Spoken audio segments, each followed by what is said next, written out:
Ladies and gentlemen, good morning. The forum will begin in 5 minutes. We would like to ask all guests to return to your seats and turn off your cell phones or switch to silent mode. Thank you for cooperation.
Ladies and gentlemen, welcome back to Day 2 of the 2025 Taiwan International Ocean Forum. In the first and second panel yesterday, we discussed the challenges to security in the Indo-Pacific region. In response to gray zone threats, we emphasized the need to strengthen cooperation and resilience, drawing on experiences from the South China Sea to enhance maritime responsiveness and safeguard regional stability and communication security. The third panel brought together representatives from various countries to share experiences in ocean governance, with a focus on legal frameworks and regional dynamics, deepening collaboration, inspiring innovation, and working together to protect the future of the ocean. Today, we will continue to focus on key topics such as the blue economy and the future for the younger generation. Our first keynote speech today will be given by the Global Deputy Director of Ocean Program, World Resources Institute, United States of America. Please welcome Ms. Cynthia Barzuna.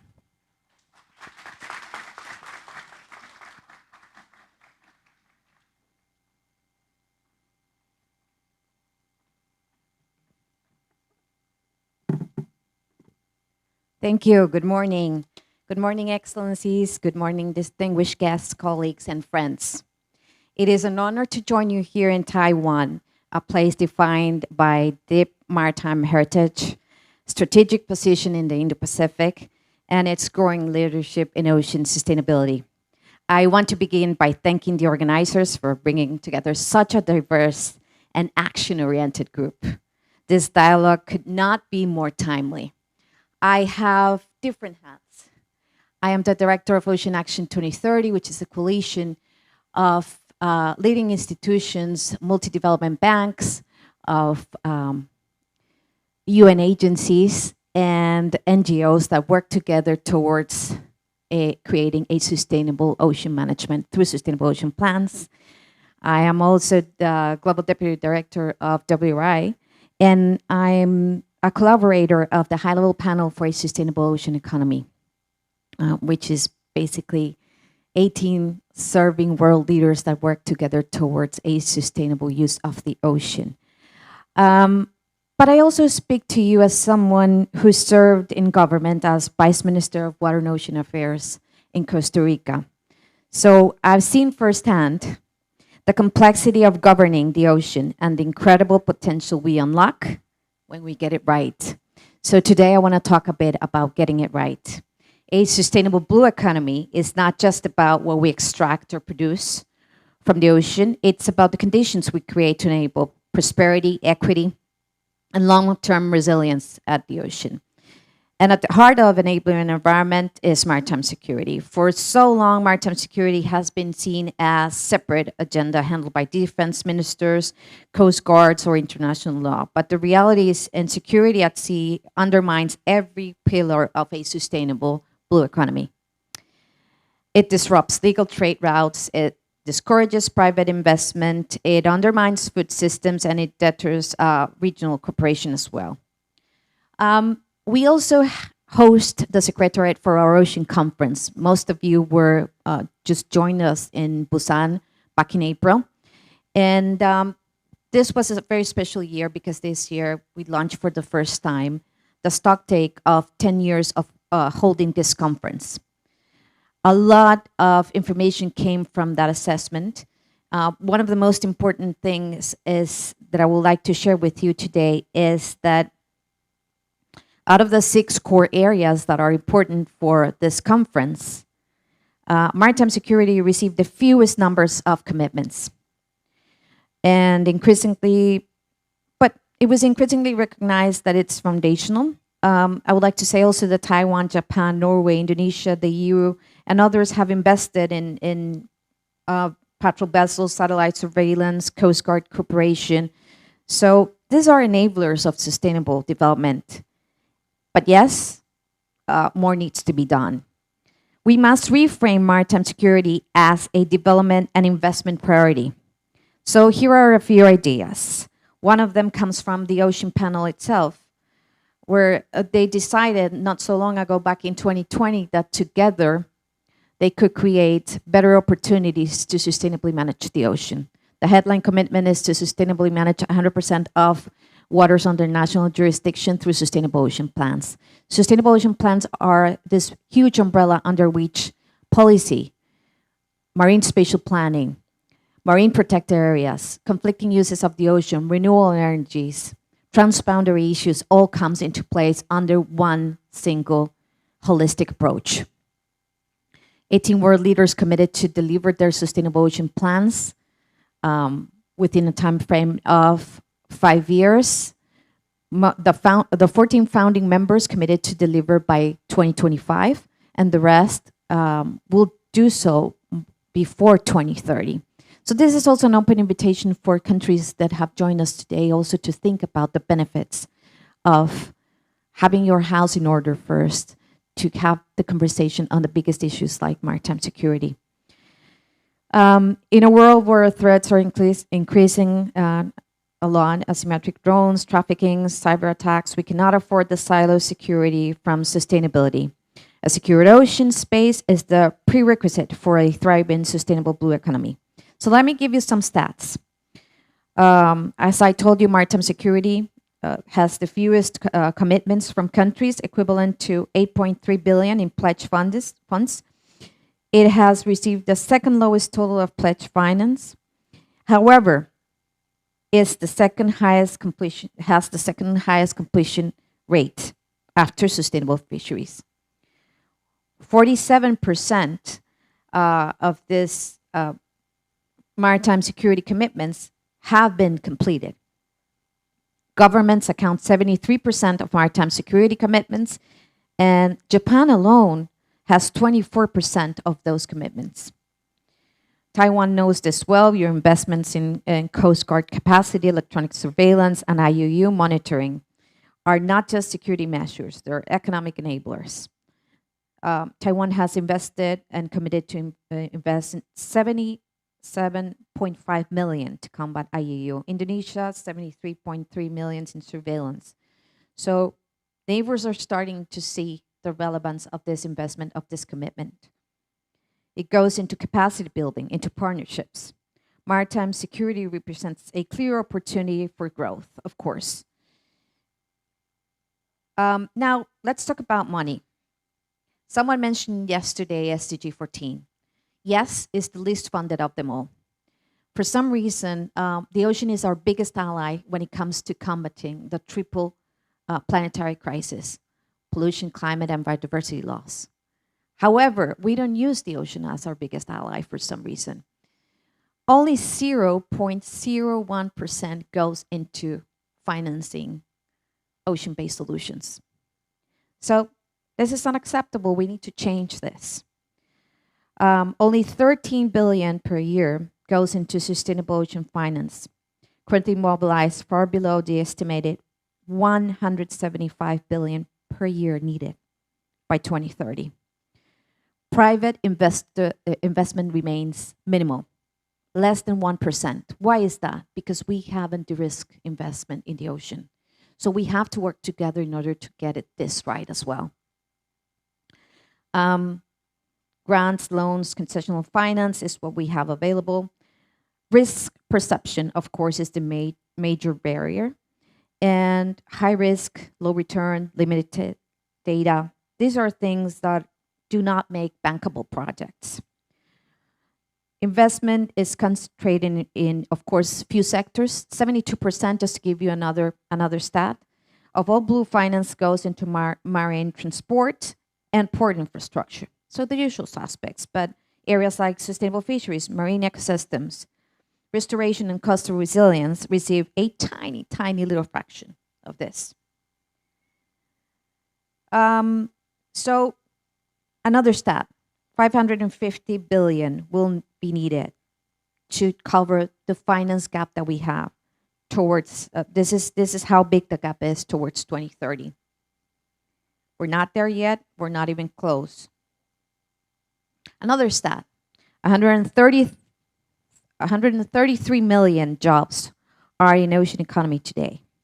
The projected growth is 51 million jobs by 2050. That represents 1.5 annual growth in employment.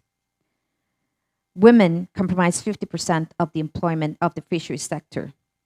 in informal and underpaid positions. Coastal communities are always the ones that struggle most and are the poorest. So let's talk about the positives. What are the solutions? Well, one of the solutions, as I said, is investing in sustainable ocean plans. Investing in this holistic approach will bring in exactly the kind of policy coherence that investors are looking for. We need more of instruments that deliver on regional cooperation, transboundary issues. The Ocean Panel has already called on all coastal states to produce sustainable ocean plans by 2030. Over 18 countries are now working on their sustainable ocean plans. 9 of them have already delivered. 4 of them are in the makings. But we need more. We need more commitment. Together, they make 40% of the EEZ of the world. We need to cover 100% of it. And so connecting to the theme that you have discussing for past few days, why do SOPs help maritime security? Well, let me tell you, governments, institutional and maritime domain awareness, SOPs can help with that. Integrate ISPS and SSAS protocols and define roles and responsibilities across maritime agencies. They offer the legal and policy scaffolding to Coast Guard collaboration, data sharing, early warning systems, infrastructure, and blue investments. But it's also, the ocean is not just territory, it's about the people. So by having this policy coherence, by creating the right governance in the EEZs, we're also creating the right blue jobs. We're creating equity. We're including and co-producing sustainable ocean plans with indigenous peoples, with the local communities, integrating local knowledge into this. And another beauty of sustainable ocean plans is that they're custom made to each country's reality. If we get this right, sustainable ocean economy could generate an additional 51 million jobs by 2050.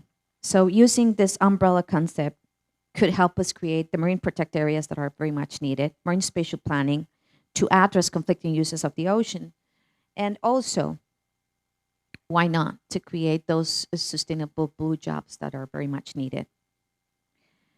Ever since the commitment from the Ocean Panel to sustainably manage waters under national jurisdiction through sustainable ocean plans, and ever since they started to commit and develop and implement their sustainable ocean plans, which, by the way, are dynamic processes that will continue to change according to the realities of each country and the geopolitical reality as well.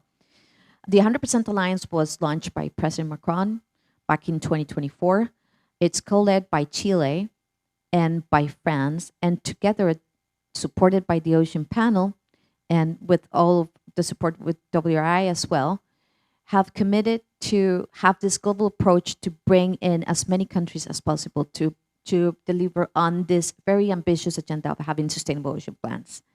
But yesterday, they referred to the Paris Agreement as well, Global Biodiversity Framework, and also the SDGs. Let me tell you something. This is a very powerful tool for countries also to meet their commitments made through these international frameworks. It's a very powerful tool because once you have your house in order, it's so much easier to engage with your commitments through your NDCs and BSAPs or through the SDG 14, which, by the way, is connected to so many others: hunger, poverty, food security. So the list is very long.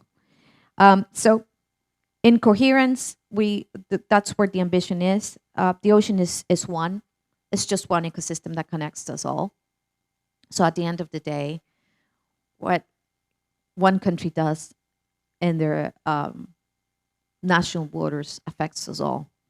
So if we really want to come up to real solutions, the next frontier is not one where there's no policy coherence in finance, diplomacy, and coherence with communities. Colleagues, we have already all the science, we have the data. So we have the frameworks, we have the tools. Now we must have the political courage and practical cooperation to bring them together. The challenges we face with climate change, biodiversity loss, rising inequality do not stop at the shoreline, and neither can our ambition. Let us build an ocean future that is secure, sustainable, inclusive, and above all, shared. Because the ocean is our biggest ally to combat this crisis.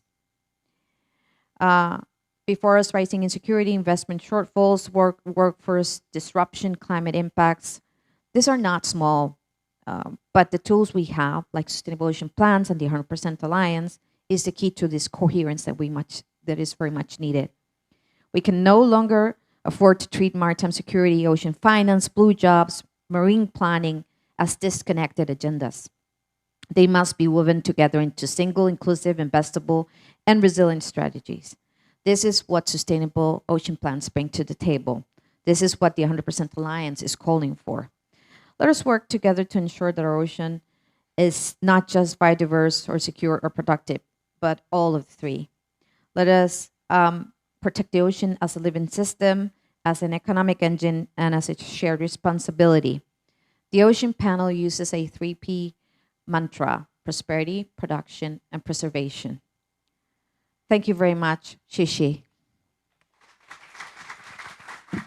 Thank you, Ms. Barzuna, for your speech. We will now enter a 20-minute break. Panel 4 will begin at 10:40. May I kindly ask the moderator and panelists for the next panel join us in room 406 for the pre-panel discussion. During the break, please feel free to explore the stands outside the venue as pure plant-based products and eco-friendly machines designed to remove ocean waste are introduced. Thank you very much. 接下来是20分钟的休息时间，第4场专题座谈将于10点40准时开始，请下场专题座谈的主持人和与谈人至406贵宾室进行会前讨论。同时，欢迎各位至讲厅外的摊位探索纯植物产品及专门移除海洋垃圾的无人船。谢谢。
The next panel will begin in 2 minutes. Please return to your seats soon. Thank you.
So where's the MC?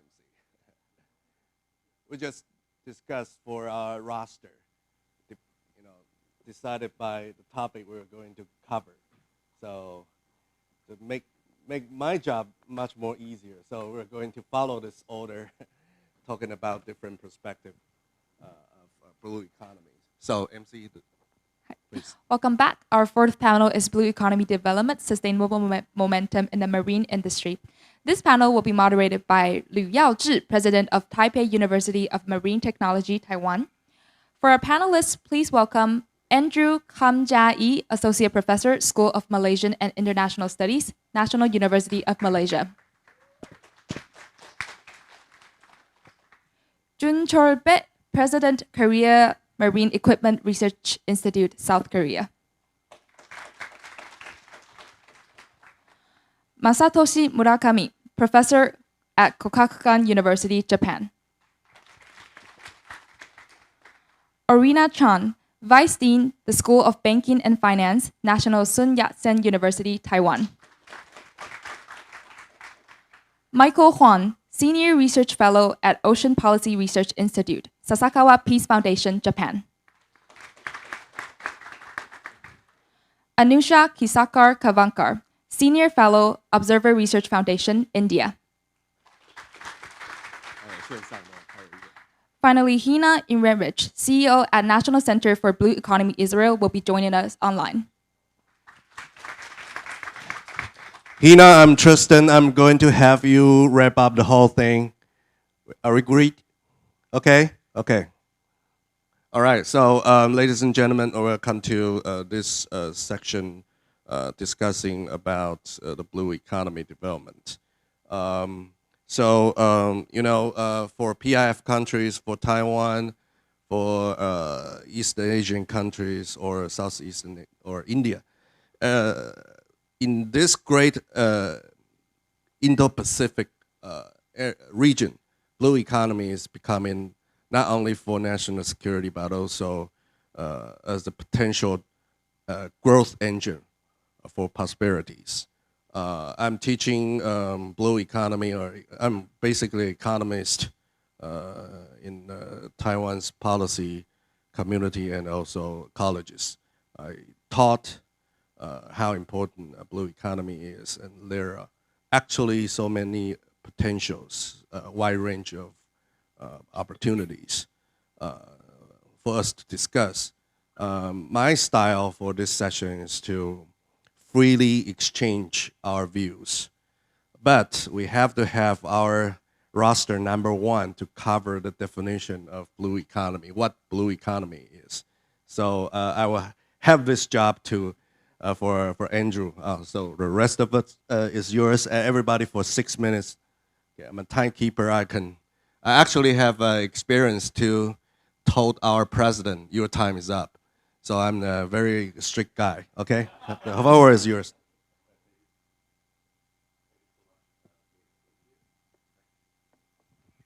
Thank you so much, everyone, and thank you for the organizers for inviting me. First of all, I think the topic is very relevant at the moment because we have to look at blue economy as an economic model, and not only that. So basically, we have to unpack what blue economy is. So I would like to all of you to imagine when you are young, you draw a beach. Okay, you will draw the waves, you will draw the sand, and then picture this in your mind. Or you can also picture Wanli Beach, which I've been like 2 weeks ago. So now, what are the sources that we can actually harness from the picture that you have drawn? First, under the sea, right? We have what we call the seafood, and we have creation of seafood value chain. And also, of course, some of them uses the, seaweed as well as part of the resources. So product under the sea is actually one of the, resources that we can actually harness from this blue economy. Now we move higher a bit. On the surface of the sea, the waves, of course, the waves will bring their ships. So you have all this shipping and logistics, they come into play, in terms of blue economy. And then the ships will stop at the ports. And then the ports as well, can be, one of the business model of blue economy. But don't forget, the waves will create energy as well. You have tidal energy. Okay, so that is also part of the blue economy business model that we can actually harness. And there are two things that we are actually doing in Malaysia as well. One thing is called OTEC. Anyone heard of it? Ocean Thermal Energy Conversion. OTEC is where the difference in the, temperature in the ocean creates energy. And then I think researchers are very smart. They go one step higher. They call it HOTEC, hybrid OTEC, meaning that we change the seawater into fresh water desalination. That creates energy, and that's create water supply as well. Wow. Okay, so now we have moved from under the sea, at the surface of the sea, we now reach the ports. And then imagine the shores. What do you have in the shores? Tourism. Okay, everybody talks about tourism as well. And also, of course, sustainable tourism and issues about, how do we harness, empower people at the coastal area as well. If you move a bit closer to inland, there may be some, for example, mangroves as well. Those can be an industry as well. And for Malaysia, some of our paddy fields are actually located near to the sea. Okay, and we are trying to, infuse technology so that, our plantation or our crops will not be, affected by the seawater. So that is also an, a business model. So happy birthday.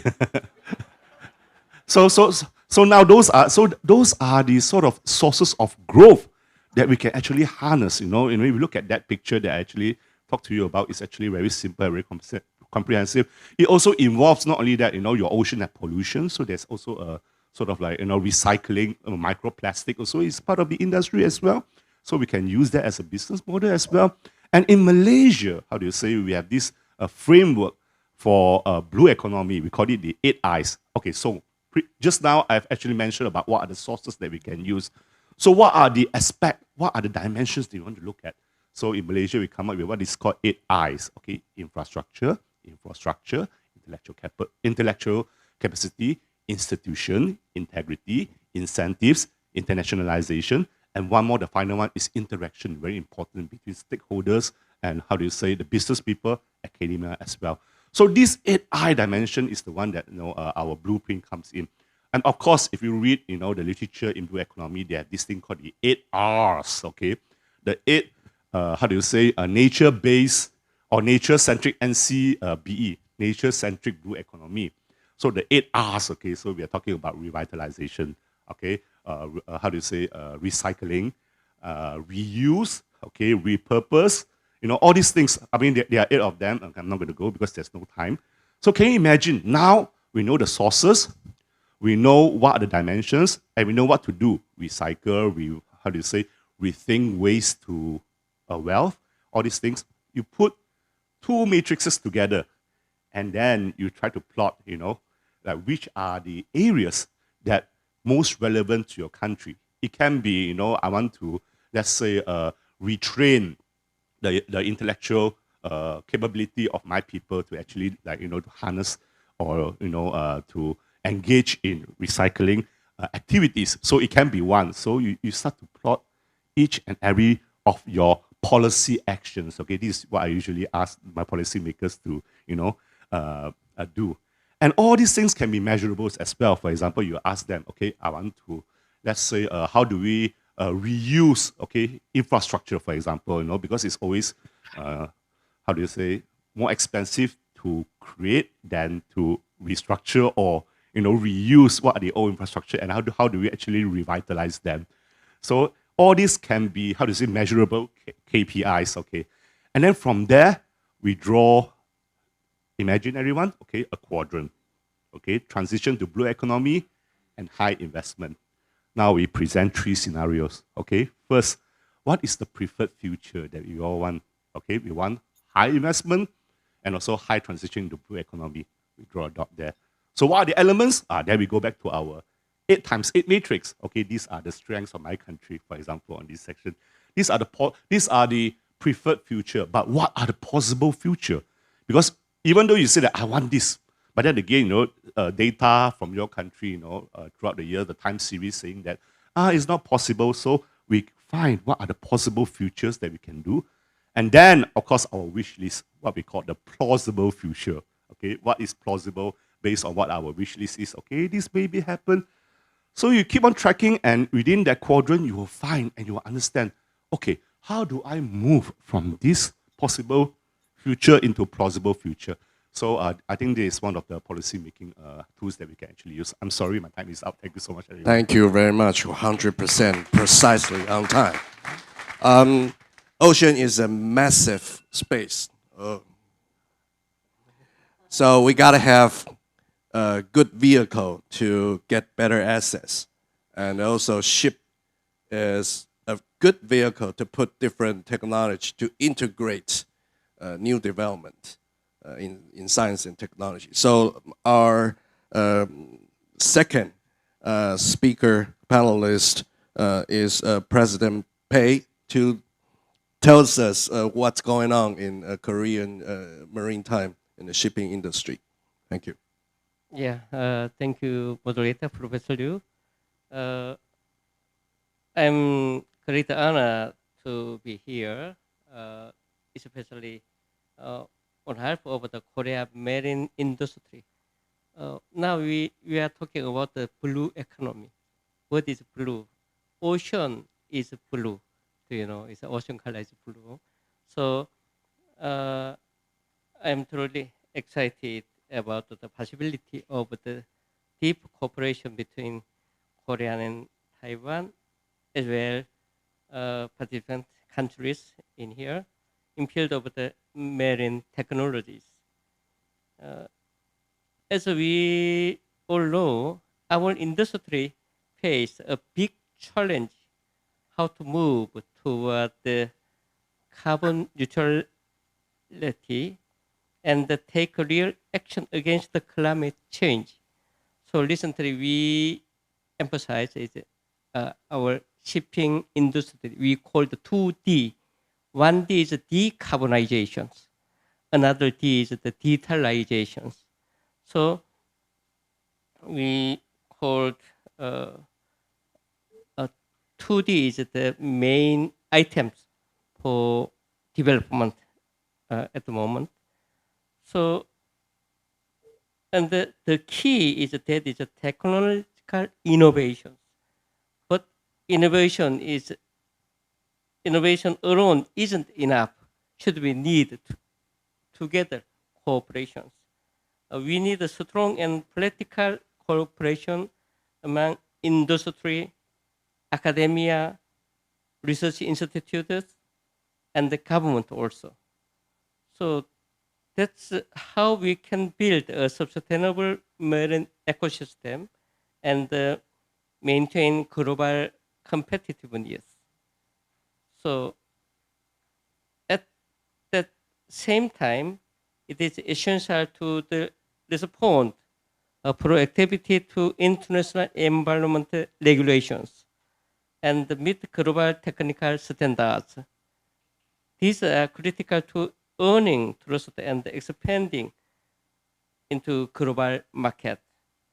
Over the past few decades, Korea has grown into the global marine leader by focusing on the three key areas.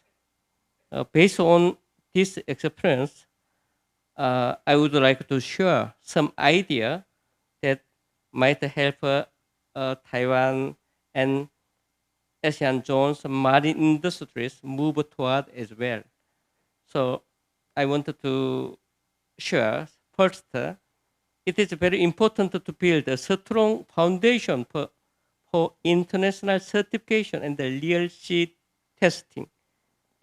In Korea, we set up advanced testing facilities for next generation eco-friendly propulsion systems, for example, like LNG, hydrogen, and ammonia. So these facilities are already playing a key role in helping companies bring their product to market and expand globally. I think if Taiwan invests in similar infrastructure, it can also boost the credibility and reliability of its marine equipment sector. Second, the future of the marine industries lie in two big areas. Already I mentioned eco-friendly ships and the digital maritime technologies. In Korea, these technologies are being developed quickly through government-led R&D projects, includes partnership with private companies. For Taiwan to stay competitive and meet tightening environment regulations, it will also need to secure future-ready technologies that again with global standards. Third, we need to build an integrated ecosystem that connects to technology development, testing, and policy support in smooth, continuous way. If we can create strong networks between local industries, SMEs mean small and medium enterprises, research institutes, and the government bodies. So we will see big improvement in both sustainability and industrial strength. I strongly believe that Korea and Taiwan can be great partners in marine technology.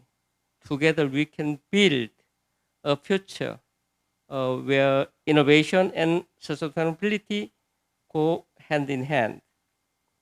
I hope today's meeting will be meaningful first step toward real ongoing collaboration between our two countries, I think.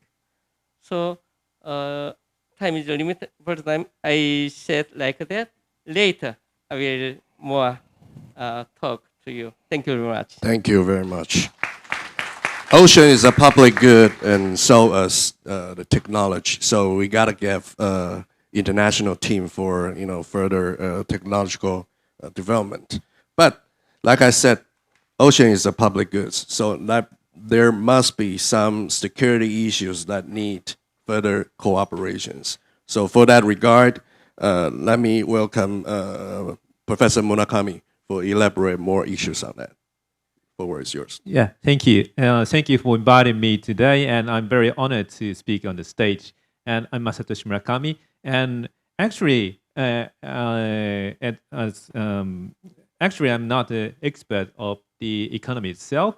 I'm doing security research, and but I think there is a very clear reason why I'm here, because economic security is a buzzword in many capitals, including Taipei, including Tokyo, and we are discussing this new concept. So a decade ago, experts of the economy and experts of the security are sitting in the different rooms, but now we are sitting together to integrate our national security, national strategy. And I'd like to discuss relevant issues from the Japanese perspective. I used to be working within the government as a diplomat, and used to be a member of the parliament, but anymore. And I really enjoy the freedom of speech as a professor. So I'd like to talk about some issues. And from the Japanese perspective, to be honest, there are three potential adversaries, namely China, Russia, and North Korea. And that's why we are seeking a lot of like-minded friends, including, of course, Taiwan and other important friends. And for instance, G7 is a very important platform in Japan, and we are advancing our cooperation with the NATO as well. I believe strategic goals of the NATO and Japan are aligned with each other. We have the common neighborhood, Russia. That's why the Japanese Prime Minister attending the summit meeting of NATO every year recently. And of course, another platform is Quad. Quad is, of course, combined among Japan, Australia, India, and the US, and it's a very focus in the maritime issues as well. And as discussed on the stage yesterday, Japan, Taiwan, and Philippines on the same page. I mean, we are on the first iron chain and faced with the common threats. I mean, we faced with the Chinese aggressive maritime activities on the East and South China Seas. And so therefore, we are offering a lot of materials to the Philippines, including the Coast Guard ships and the radar sites and the other aircraft to aiming to enhance deterrence against China. And in 2022, 3 years ago, when Speaker Pelosi visited Taiwan, China launched missiles into the EEZ of Taiwan and Japan simultaneously. And it shows that, especially during the Taiwan contingency, PLA will regard the maritime domain of Japan, Taiwan as one theater. So that's why we have to collaborate with each other more closely. And the economic security in Tokyo, a lot of policymakers in Tokyo are discussing about that. And we have implemented some concrete measures about the supply chain. And in Taiwan, President Lai Ching-te also emphasized that we need a much more resilient supply chain from authoritarian regimes, and supply chain among like-minded countries is much more needed. And I think there are some industries where Japan can contribute to other countries, including shipbuilding. And the shipbuilding, China is number one, South Korea number two, but still Japan is number three. We used to be number one until 1990s, but we are competitors maybe, but we can collaborate with each other. And another thing is, I think the aviation industry, for instance, especially after the Russian invasion of Ukraine, the European country used to be dependent on Russia regarding the aviation industry, but now we are helping the European countries in regard of the aviation industry as well, supply and in other important part of supply chain.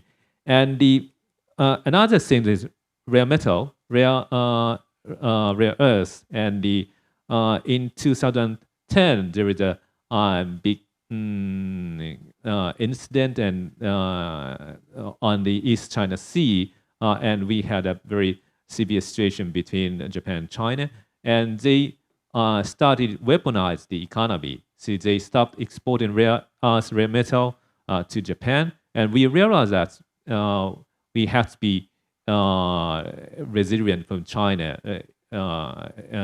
when it comes to rare earths as well.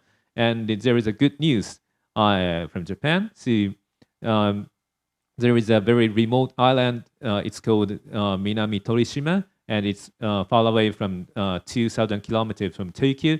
But it's reported that there are lots of natural resources around that the waters. So it could be a very good economic growth factor if we can develop the very successfully. And another topic I can raise that is the Arctic. So due to the climate change, the Arctic becoming a very important theater when it comes to the geopolitics, but in addition to the economy as well.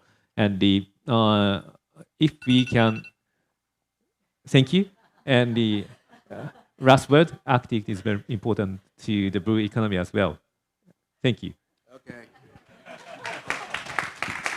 We still got some spare time lately. Okay. So our common consensus on security issues sometimes lay on the common financial interests. So investment is very important. If you don't invest me, I don't invest you, we'll still, say something up in the air, not to have the common grounds. So for that issue, Sure. Please, Orina, the Thank floor you. is yours. And thank you for the timekeeping. I hope I don't have to hear that doorbell ring.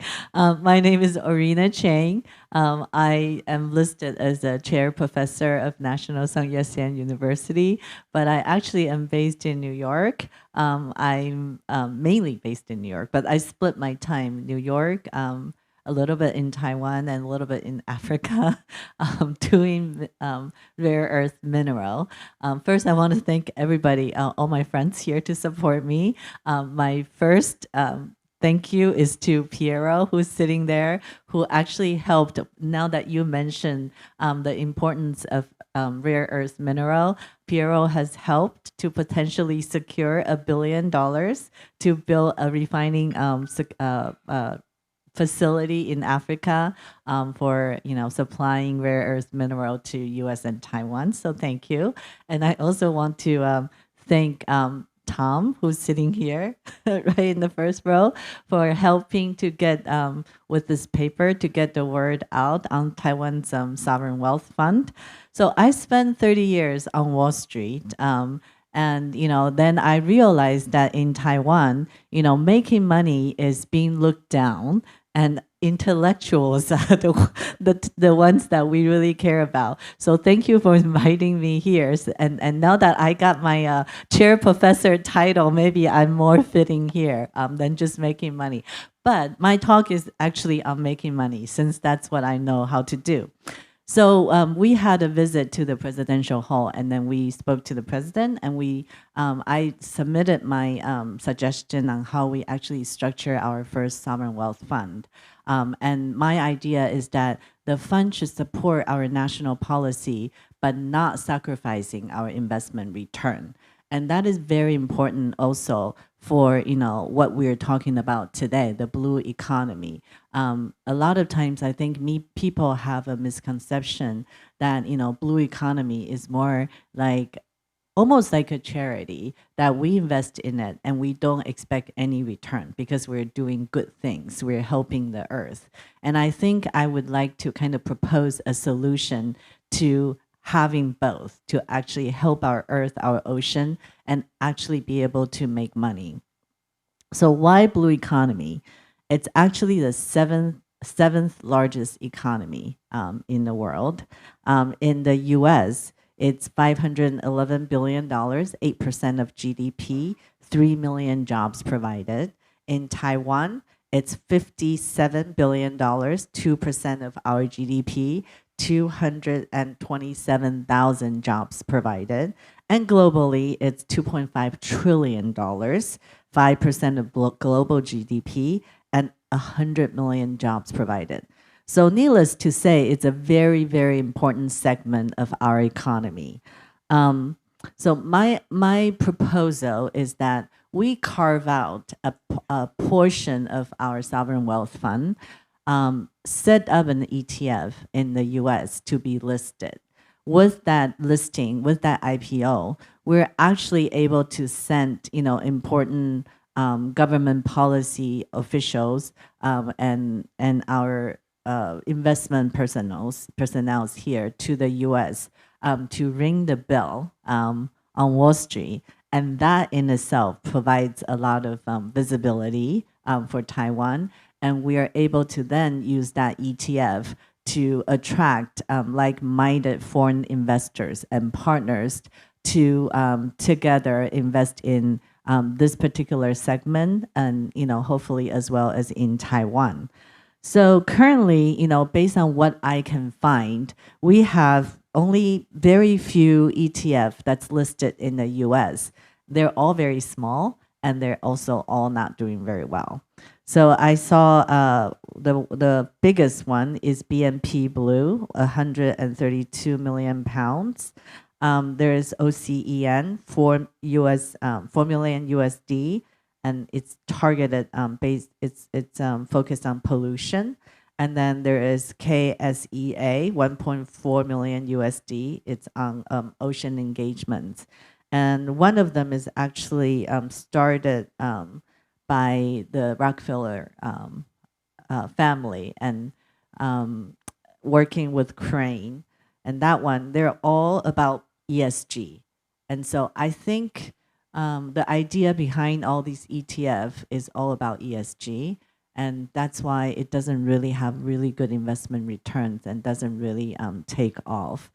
When I teach my students about ESG, and I know it's a very hot topic and a lot of students are very interested, I have to tell them from an investment perspective, it's not an investment return proposition. It's more of a risk management tool, right? And when a company is engaged in the ESG, they're really doing that for their branding, and it belongs to their cost department. So I think that's kind of the myth that I would like the audience to kind of think about, right? When we think about ESG, it's not to make money. It's really to fulfill some kind of social responsibility, and it belongs to the cost department in every company.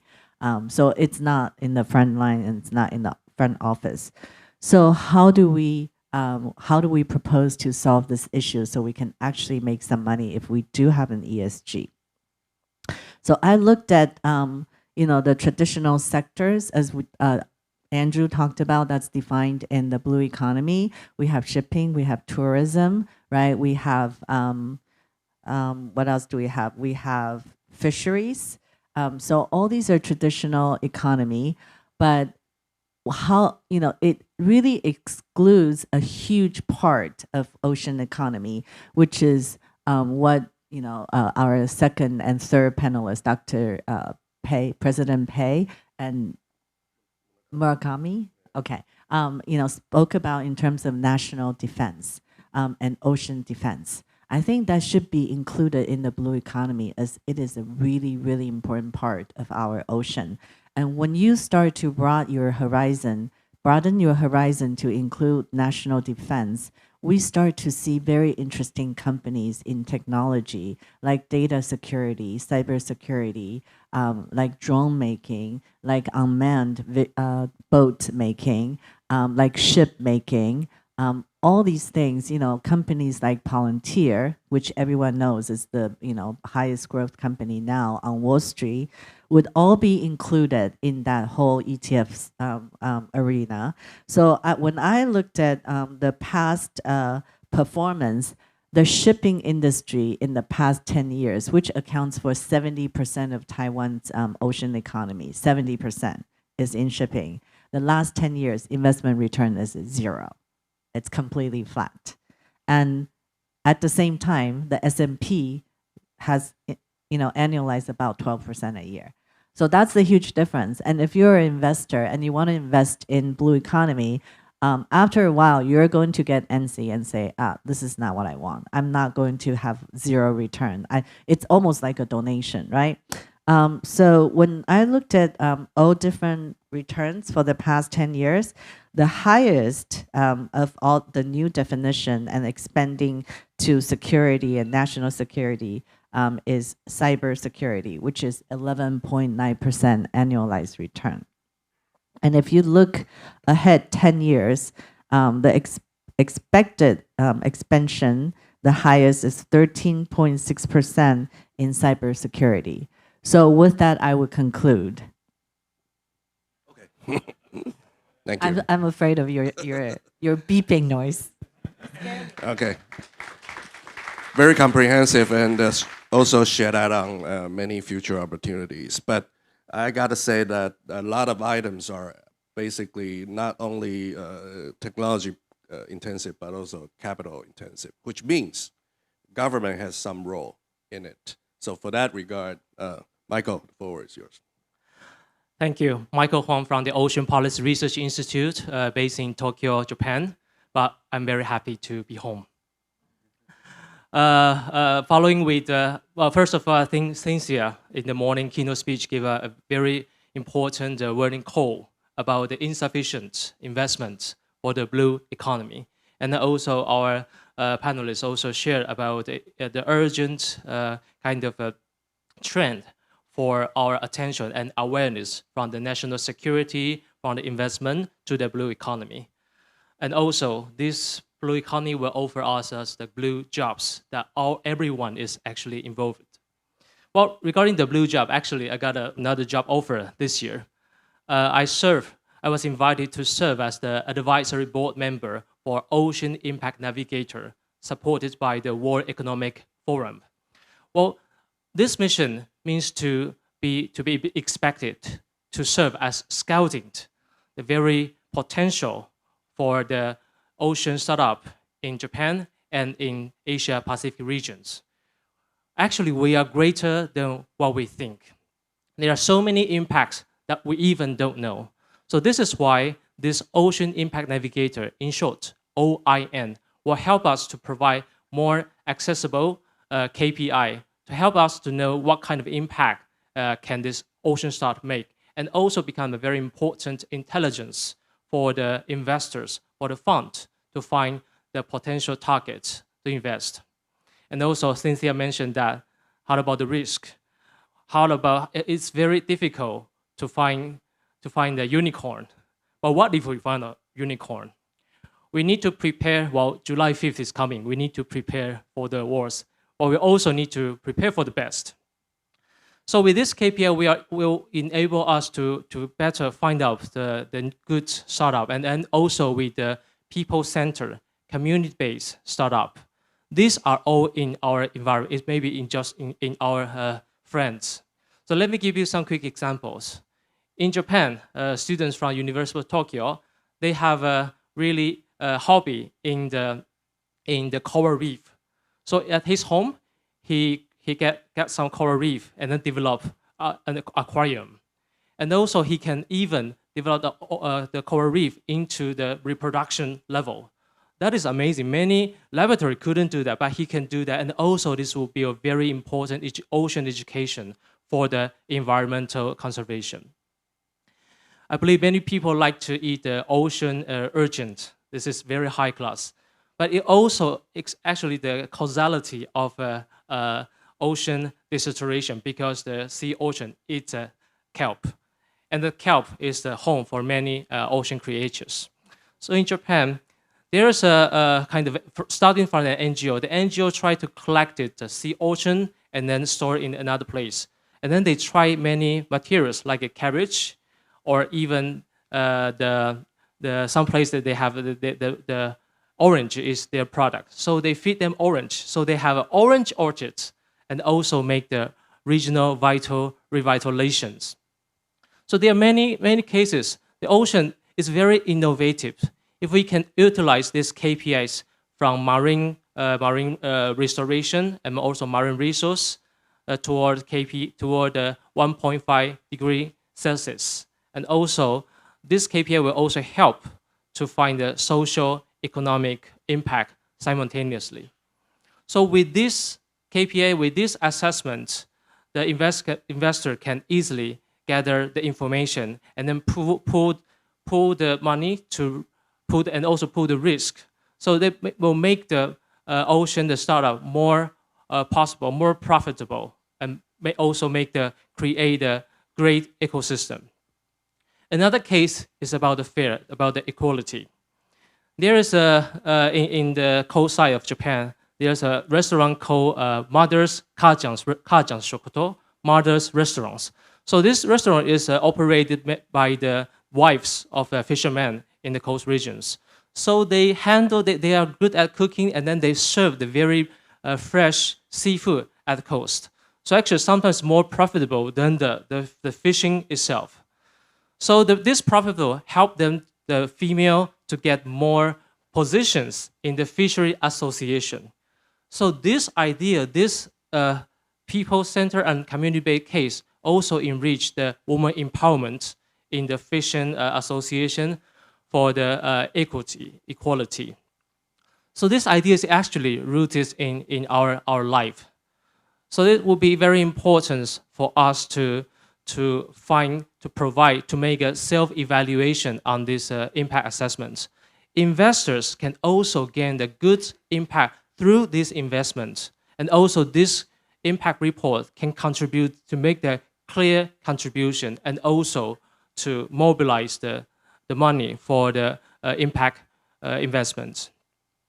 Lastly, this kind of endeavor will also require the blended finance, because many ideas, many new innovation startups started from from the charity part. So we need to blend the part for philanthropy, for the research, even for the ODA, official development aid, from this might-like country.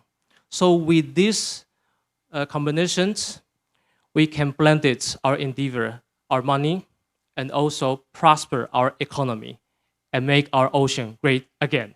Thank you. Thank you. Beautiful ending.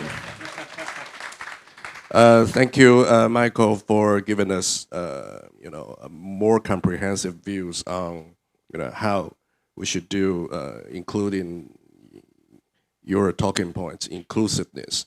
So for that, we're very happy to have also Anusha to elaborate more on people-centered initiatives. The floor is yours. Thank you. Thank you very much for the lead into my discussion. Good morning, everybody. I would like to start off with thanking the organizers, of course, and the entire team who has put this together so seamlessly. As an urban sociologist, I think my area of focus and research is largely goes beyond security and the ecological or economic significance of blue economy towards more social and spatial understanding of how people live and how people are understanding blue economy, therefore putting communities at the center of blue economy. And I must mention here that when we were discussing, the entire panel was univocally agreed that I should go first. And it was very heartening to see, because they all agreed that people should be at the center of blue economy. However, for structural purposes, I am the speaker, the fifth speaker here. But that's a good beginning, I would say. Because we all understand that despite its promise, blue economy often lands up prioritizing economic and technological gains, which means that it often tends to overlook indigenous peoples and local communities, for whom the ocean, as we all know, is not just a resource, it's beyond commons. It's their identity, it's their livelihood, and these are communities who have lived here for generations, and they share deep spiritual connections with the oceans and the sea. And therefore, their knowledge systems, cultural practices, and territorial rights are often undervalued, compounded by what we know as climate change, ecological degradation, and often leading to exclusionary practices. This also, as an urban sociologist, brings us to an understanding of port cities and coastal cities within the context of what we can look at as an inclusive blue economy, not just blue economy, especially for countries of the global south, including India. I think even for Taiwan, in fact, I was very happy to see one of the recent initiatives, I think, by the Ocean Affairs Council was at the port of, in the city of Kaohsiung, if I'm pronouncing it correctly, where they put together people from 100 people, over 100 people from local governments to understand how local fishing villages can be revived and how they can understand what the youth is seeking from blue economy development. Why are such initiatives important? If we look at global trade patterns based on the recent World Shipping Council's rankings, it shows that there are 28% of the ranked ports are from the global south. That is 17 out of 60 ports. If we look at port cities in India, Malaysia, Morocco, Saudi Arabia, Africa, UAE, they're all doing millions of TEUs annually, illustrating that these emerging economies are not just competing for global logistics, but also innovation. However, at the same time, emerging economies are facing a challenge of competing claims between economic growth and environmental resilience, between private capital, public good, and most crucially, between those who govern the coast and those who live along the coast.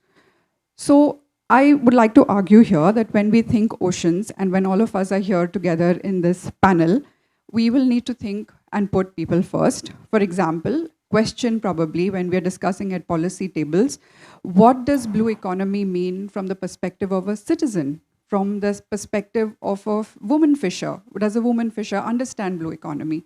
What are the aspirations of the youth when we discuss blue economy? Do blue jobs even matter, especially in the emerging economies? For these reasons, and we were just discussing inside that people cannot be left out of the equation and they just can't be some number in the table or some blue metrics. We have to understand blue economy for whom and building blue economy for whom and who are we building the blue economy with. However, I'd like to touch upon some challenges that especially emerging economies face. Of course, there are competing priorities for emerging economies. There's some bureaucratic inertia, there are funding gaps, and we will need to work together, probably bring local municipalities and community bodies to give them real voice. Integrated urban coastal planning, where blue economy goals align with housing, health, jobs, mobility, and heritage. And of course, a renewed respect for indigenous knowledge and cultural heritage that will actually integrate people with the entire blue economy initiative so that it doesn't fall flat. And of course, this will need to, like you rightly mentioned, will need a lot of social impact assessment and gender assessment. And not only that, but I think also regular monitoring, whether, to understand where the impact is growing. And lastly, I think we all need to come together and build a framework which can be a pathway towards an integrated blue economy, towards inclusion. And I've just put 5 pointers together before I end. And this will include legal and policy reform, which includes even frameworks like FPIC, participatory governance, knowledge production, co-production, probably something like participatory GIS that we can actually work with fishing communities, equitable economic models, capacity building and innovation, where we can invest in capacity building and training of these peoples. And in fact, I was just wanting to mention this here, that I was working closely with the fishing community in Mumbai, and I was discussing with some of them where they actually have the knowledge through the direction of the wind. They are able to say where the fish will be found on that particular day. through the color of the water on that particular day, they are able to determine what kind of fish will be available in what area of the sea. And this is critical knowledge that probably science is yet to understand or is yet to go ahead and understand. And these communities look at GIS as probably enablers to what they're already doing for generations. So there is a need to go beyond and understand blue economy as inclusive blue economy. Yeah, I think I'm done with it. So basically to understand what blue economy is and who it is for. Yeah, thank you. Thank you. So during the process, always have people engaged is very important, especially for all walks of life on the coast, and also those people help us to generate a more, I don't know, how should I put it, more comprehensive, more thorough, more sustainable policies and also investments. So with that, last but not least, we have Hida online to share your general views about all these issues. So the whole, I can give you 2 more minutes to elaborate your ideas. Thank you. Great, thank you very much. Thank you very much. I'm Ilan Reich. I'm the CEO of the Israeli National Center of Blue Economy Innovation. Our main goal is to build and promote technological entrepreneurial ecosystem based on sustainable innovation in the marine field. With your permission, I'd like to shift and focus to the two main issues I see. We all agreed on the importance of protecting our oceans and the advance of the blue economy. That's something we understand, we care about, and we share a commitment to this. But I want to highlight real-world gaps and challenges that stand in the way, especially when it comes to implementing innovation and securing investments that needed to make it happen. So we often talk about solutions, they do exist, but in practice, there are significant barriers that stand in the way of scaling those solutions. And I'd like to reflect on some of them, especially from the perspective of startups and investors and regulators and trying to operate in this space. So I come across hundreds of ideas and technologies in Israel and around the world, in Europe and in Asia and in the US, that aim to solve the very most critical challenges that's facing the world today. But the biggest barrier I see over and over again is not the science or the technology, it's the absence of viable business models and regulations. So without one, those solutions struggle to attract funding and to scale and even to survive. And that's especially a problem in the blue economy space. Those barriers are harder. Less investors, limited financial sectors that understanding the oceans and everything that's related to risks. And it's often more complicated when it comes to regulatory frameworks.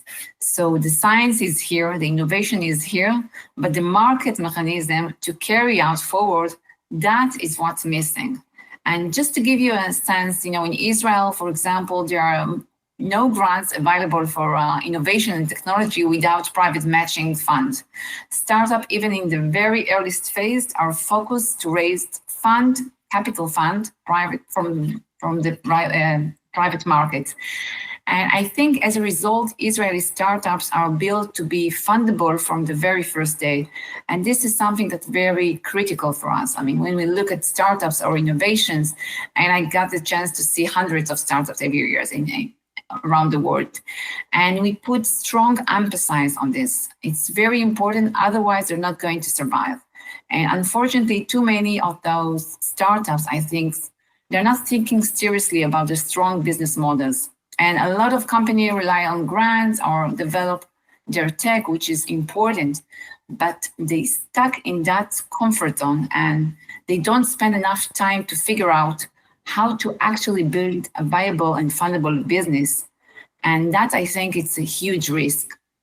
And the second major accelerator we need to talk about, when we talk about how to promote the blue economy, is, of course, the regulations. And there are incredible technology, as I mentioned, and solutions that can truly address the most critical problem. But many of these innovations don't move forward not because they don't work, not because the technology does not exist, but because investors view regulations in the blue economy as a major risk. And this is a problem that we need to figure out how to handle. And this, I think, as a private individual that wants to invest in their own money in clean technology that could serve humanity, and a founder or researcher that spend years in developing breakthrough solutions, both hit a wall, not because of visibility and not because the technology, but because regulations make the entire path forward uncertain or sometimes impossibly slow. And let me give you just a small, personal example from last week, that illustrates this problem. A good friend of mine that works in a company in the US, which develops the offshore wind project in the US there, the floating one in the West Coast.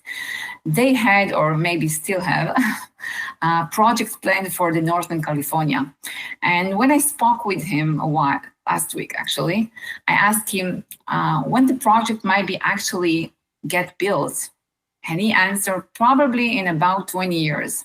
And I was in shock. 20 years? And he explained, we already spent 6 years in, going through the process, and we still have a long way to go, approximately 20 years. And so here is the reality. For 20 years, the entire region may have to rely on more polluting and conventional energy sources, not because there is no alternative, but because we haven't figured out a faster and more efficient way to get through with the regulations. And that, I think, is something that we can accept when we talk about new alternative that the blue economy can provide us. And we can't let bureaucracy to be the reason community continue to breathe polluted air and miss out the renewable power and keep paying high prices for electricity. We must create, I think, regulatory pathway that will be responsible and practical to alliance those climate goals that we all put together. Now let's construct that with the fossil fuels. In many cases, regulators automatically renew licensings for polluting infrastructures such as oil and gas without a deep debate. And even those, we all know the damage is far greater. Why? Because fossil infrastructure is invisible, it's known, it's familiar, and clean energy technology, no matter how promising they are, they're still viewed as a regulatory unknowing. So what is the result? The result is that, just because of a real, I will call it a risk, so the solutions stay in lab, in reports, or in small demo sites, what we like to call pilots. And we continue to rely on the most polluting energy source we have by far, which is the fossil fuels and gas. So I think those are the main barrier when I think about blue economy today, when I got the chance to see many of those startups, because we see too many potential risks in clean energy technologies. And we worry that we might do bad things to ocean as if fossil fuels haven't already done this. So over and over again. And if we want to protect the oceans by innovation, we need to that policymakers and even civil society and government group will be part of these solutions. I can continue. Okay, pretty much. Okay, wrap it up. Okay, thank you. I'm standing up to time, or I can continue. Thank you. We'll still have 20 minutes, so maybe some of our audience will raise some question regarding to those stated obstacles. Okay. But it really,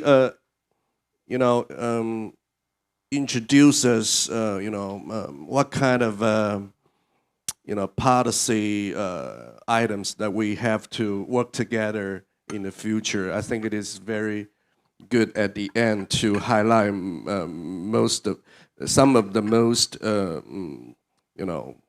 real life challenges regarding to the development of blue economy. But I gotta say that I have 20 years of experience in APEC. What our guys doing this is that we we allow member economies to give us some best practices, no matter it's in the regulation, no matter it's in the technologies. For taking hydrogen as an example, now we do small turbines, not big, because big, your community people will, raise their hands. But you do it small, put it in the river, integrate small to big. Those kind of the technology directions might be one way to tough through this, kind of, environmental or people issues, something like that. So with that, we still have 20 minutes to welcome people here in this room to raise your questions or express your own ideas. So we have one lady on the back. Oh, really? Okay, fair enough. Thank you. Fair and just. Women sticking up for women. Thank you. Hi, everyone. I'm going to be speaking later. Hi, Hila. I don't know if you can see me. Efrat, how are you? I'm also from Israel, and I come from the private sector. I've had quite extensive experience in startup building and managing startups, and now I'm managing a company that does infrastructure for sustainable economy. I think it's important to understand that there's a delicate balance between what investors want and need and what humanity needs. And it's important that we, as startup builders, as company leaders, move towards a better future, a better economy, regardless of what investors need or want. People need to learn to build businesses that actually earn money and not are just fundable businesses, not just for investors, not just for the sake of earning money, but for the sake of the future of our generations and generations to come. So I think it's important to put that in mind and not necessarily just think about what's coming next. However, I do want to recommend Orina Chang, yeah. I think it is important to understand that blue economy is a vast business. It's insanely big. So some areas do need more funding, not just for environmental protection, but also for, I come from Israel, I know what a war is. So it's not necessarily a question. It was just, I thought it was important to make clear that businesses need to earn money on their own, not just go to be fundable. And if you care to comment on that or that. Yeah, I think you're absolutely right. And I also echo your friend Ella. Oh, Ila. Yes, I think a lot of really great technologies have no business model. I sit on the board of Columbia University, and I'm always, helping students. They have a lot of innovations, but zero business model. So coming from a private sector, I would actually divide funding into two different parts, government funding and private sector funding. So government funding obviously is less targeted towards profit generation. So, maybe those could be used towards areas where there's not going to be any profitability for 20 years. And then, there's the sector, the private sector funding. There is a huge private equity thriving industry in New York, but not in Taiwan. So I see that as kind of a disconnect between, really great companies here that can fill the gap with getting rid of the red vertical supply chain with the whole China threat with, actual funding. So that would be my feedback. Thank you.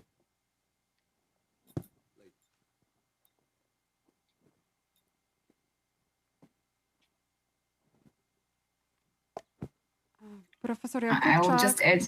Please go ahead. Please. Okay, may I? Okay. My name is Weronika Jakubczak. I come from Fire University, Warsaw, Poland, but I am here at the National Taiwan University. And I would like to address two issues and ask for your comments. The first one is related to the race and of complexity when it comes to bureaucracy. I am very sorry to hear that. I'm very sorry to hear that. The problem is also with respect to new investments and to businesses. And I work with the first responders. The bureaucracy is really, really time consuming, the same in the medical sector. So I think we really have to come up with some paradigm shift because otherwise, I don't know how we can just do our jobs if we have to do all this paperwork. And maybe we should push for more administration. So a system that is supporting the merit task instead of creating some kind of competition towards the merit task. And another thing is this sustainable blue economy, because we see in many countries the problems with demography, the problem with everyday living. People cannot keep up with this pressure. There are problems not only on economical level, but also related to the health issues. Too much pollution, too much noise. And then people cannot keep up with this, they cannot bear it. Addictions.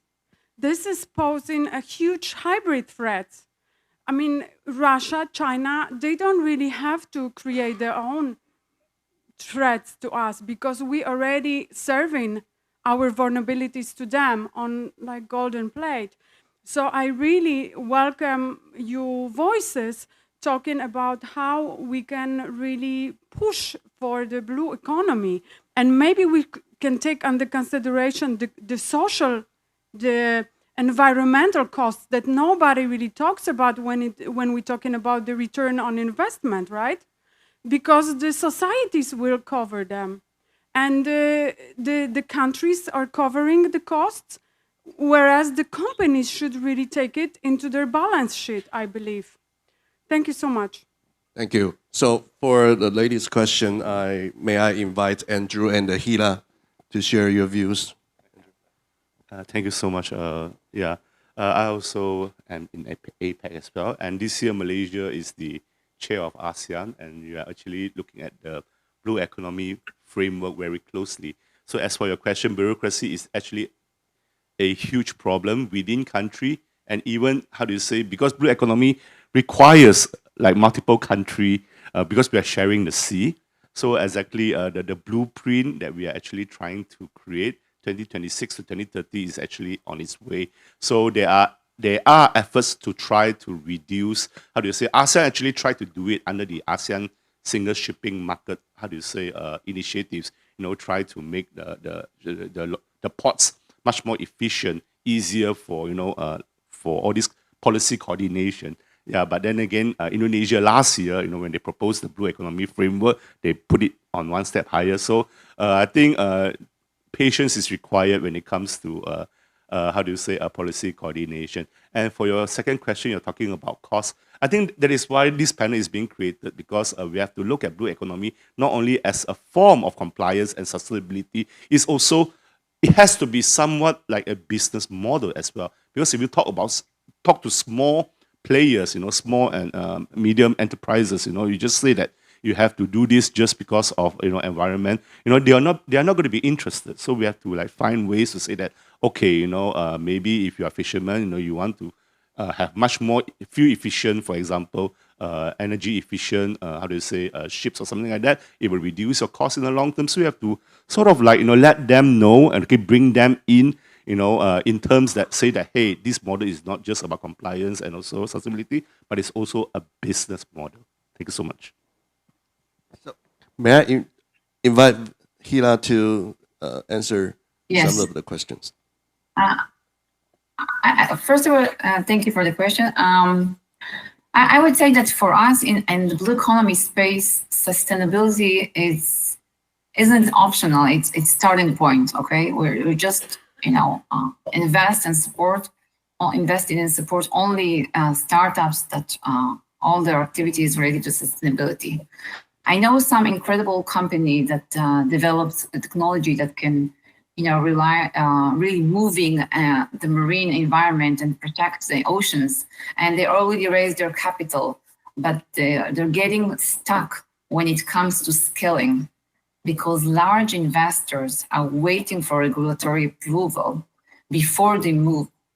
So that delay can hold back a real impact on the ocean. That's why I raised the two main issues that I see every day, in the startups that, we help them and we invest in them. So I think that we need to find solution, all the policymakers. And I used to work for the Ministry of Environmental Protection. So I know how it works and I really understand their concern. But however, we need to think and to try to find a way, not just to, to put more and more pilots around the world. So we need to find a solution that can be scalable. And those problems, I think that we need to find solutions together with the policymaker. That's why those kinds of events and conference are so important. Is gathering together the policymakers and the investors and the startups and the researchers. And I think the solution is behind those networks. Yeah, probably. I'm thinking about putting the UN spin-offs on the job, or not only UNEP, but also, give us a tablet, that useful and workable tablet, and countries can follow. You can always divide the countries by different groups. Okay, this group of countries concerned specifically on these kind of issues, and the others doing differently. But you got to have a common ground for people to start following, especially for government officials to follow. Okay, last but not least, we can accommodate one more question. Otherwise, you guys are making our life easier. No, I have to say thank you. All right? Okay, so let's give our panelists a big round of applause for sharing so many important ideas. But if any gentleman would like to seize this final moment, this is our final opportunity. Yeah, I can follow up Chair Liu's kind of idea for the hydrogen technology. Actually, there's one startup hydrogen company from the Tokyo University of Marine Technology. They are using hydrogen for ferries. So actually, because a ferry can move to anywhere from the ocean, so actually its mobility is larger. So while I also want to mention that, remember now the Taiwan, the TSMC is a pride. It also started out from a university venture. So there is all possibilities for all the idea to be developed as a promising startup. That is how we would like to gather the support from the idea, and then from these startups can create impact, but also with a bankable and with also a kind of a listed potential for that. So that is why the startup will be innovative, and using the Ocean Impact Navigator will help to understand you more, and also will go to scout you. Thank you. Thank you, Michael. Yeah. Yeah, last one, yeah, because I totally forgotten. There is also the development of blue bonds and blue, loans, which follows the principle of green bonds and green loans from the World Bank, and they're actually developing it. So this to answer your question about financing as well. Thank you so much. Thank you. Anyone? So I wanted to remark to change the world, or to change this everything, we should need two elements. One is technology, one is policy. So I wanted to say, we change the more good circumstance, more good blue economy. We have to do development is technology, and we think about to change policy. So I wanted to remark. So technology and the policy, that is essential point, essential element. Thank you. I'd like to react to the previous question, and I can totally understand what you said. I mean, so bureaucracy is very slow because I used to be working within the government, so I can understand what you said. And but there is one leverage which you can speed up the bureaucracy. That is budget, and in many ministry and agency, governmental agencies in Tokyo, now they are using the buzzword that is economic security. And if you say economic security, so you can get budget from the Ministry of Finance in Tokyo. So let's make the blue economy buzzword, so you can you can speed up the bureaucracy. That's my answer. Thank you. I just want to take a minute to mention that, how platforms like these are needed more and more, especially to build people-to-people ties and multi-stakeholder relationships between nations, between countries, between economies, and also the essence of knowledge transfer, because there's so much knowledge sitting here within this panel itself. Just imagine how much is out there in the room and everywhere else. So I just want to conclude with that. If I have to just give one thing, I would caution everyone on green energy, what is actually truly green. So, we use EV, electrical vehicle. It's clean in the US or the developed world, but let's pollute Africa, right? How does that actually get to the green part? That's the last word. Transparencies. Very good. Okay, so thank you very much for one. Okay, comments.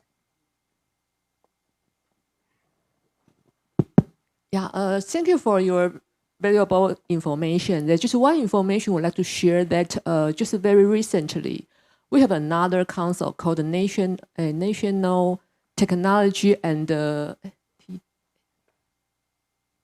Science and Technology Council. We just cooperation to propose a new project regarding the technology. So in the following months, we are talking about how to coordinate all the military and the other private sector to innovate Taiwan's ocean technology industries. So we would like to share the information, and if any of you have any idea, I think we would like to coordinate together, try to get some money from our government to encourage the new industry in Taiwan. And I think the international cooperation will be also as great. Thank you. Yeah, I help oversee that project. Would like to make it more international, invite more foreign students to participate in this kind of project. Okay, thank you very much for your participation and your valuable insights. Thank you very much. Is there any photo time or something? Yes. Now we're going to take a group photo. Please, all the panelists, can you stand and move to the center of the stage, please? Thank you.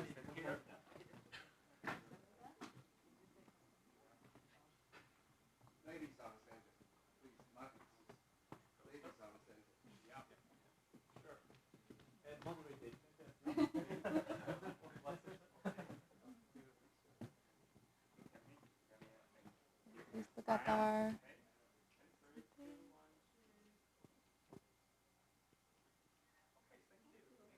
Okay, thank you.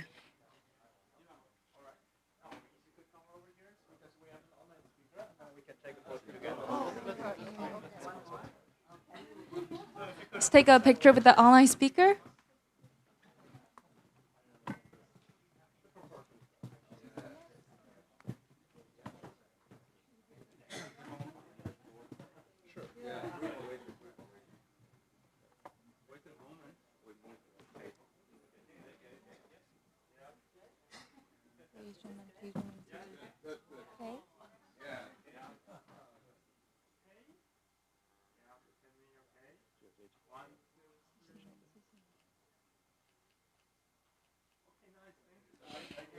Thank you, President Liu, and thank you to all panelists for your participation. This is the end of panel 4. The next speech will begin at 1:30. For the speakers, moderators, and panelists and ambassadors, please follow our staff's instructions to the first floor to have your lunch.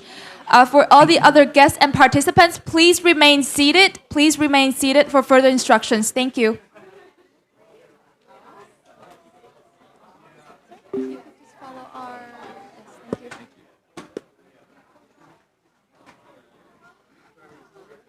下一场讲座会在下午1点半开始，现在是午餐时间，先请各位讲者、主持人、语坛人与工作人员一起至1楼用餐，其他来宾请先坐下，听候。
Now we would like to invite the VIP guests with red badge straps to move outside. VIP guests with red straps to move outside. Please line up at the corridor outside the venue and make sure to bring your badges with you to take out your lunch boxes. Thank you. 现在请有红色名牌挂绳的 VIP 嘉宾至外面领取午餐餐盒，谢谢。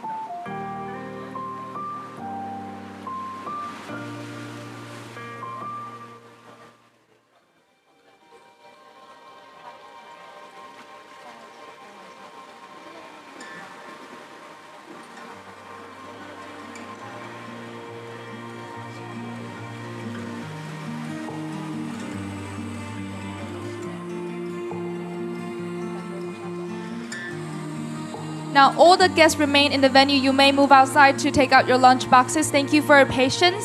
This is the end of the panel 4. Our next speech will begin at 1:30. Thank you. 现在现场所有来宾都可以移步至外面领取午餐餐盒。我们下一场讲座会在下午1点半时准时开始。谢谢配合。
Ladies and gentlemen, welcome back.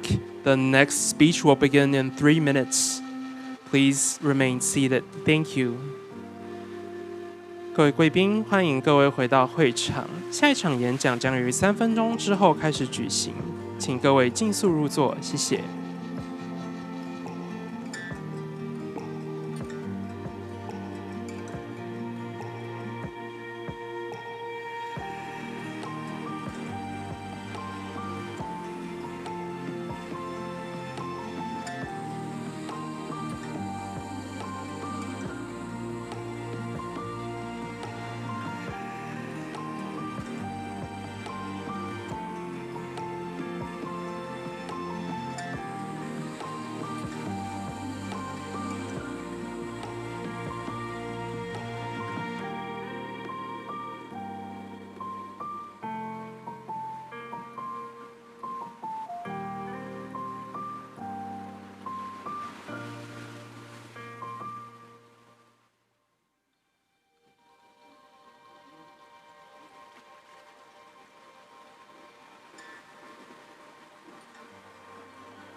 Ladies and gentlemen, before the speech begins, I would like to invite our moderators and panelists of Panel 5 to join me in room 406. 406.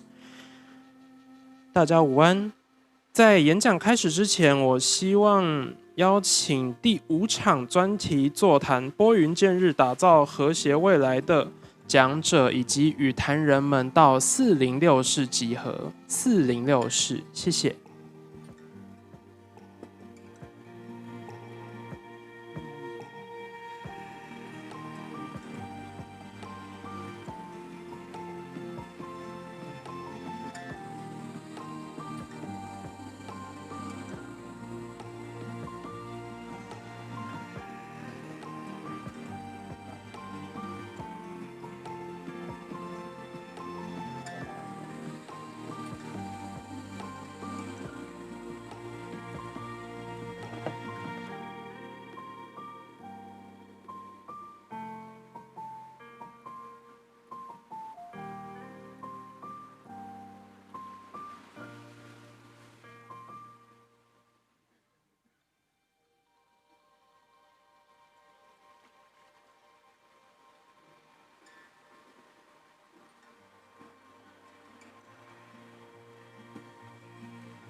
Ladies and gentlemen, welcome back. For our next speech, let us welcome Director Diane Fate Figueroa of Innovative Finance, RARE. 欢迎各位回到会场。在接下来的专题演讲中，我们非常荣幸邀请到 RARE 印太区创新金融主任 Diane Fate Figueroa 女士为我们分享，让我们掌声欢迎。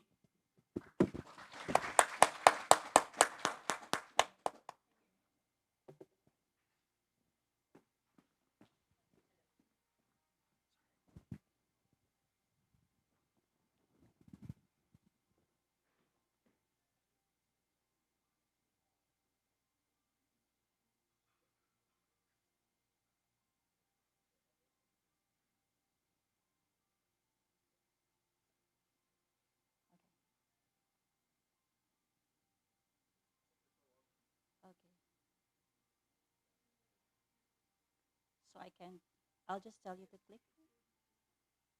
Okay. All right, so yeah. Good afternoon, everyone. I'd like to take this opportunity to thank once again the organizers of this event. It's my first time in Taiwan, and I'm glad that I have the opportunity to share my expertise to you. Not really expertise, I don't want to consider myself an expert, but more of like share my experience to all of you. Yesterday, or the past 2 days, have been quite intense for me. It's a bit out of my comfort zone. Yeah, I'm not really into marine security.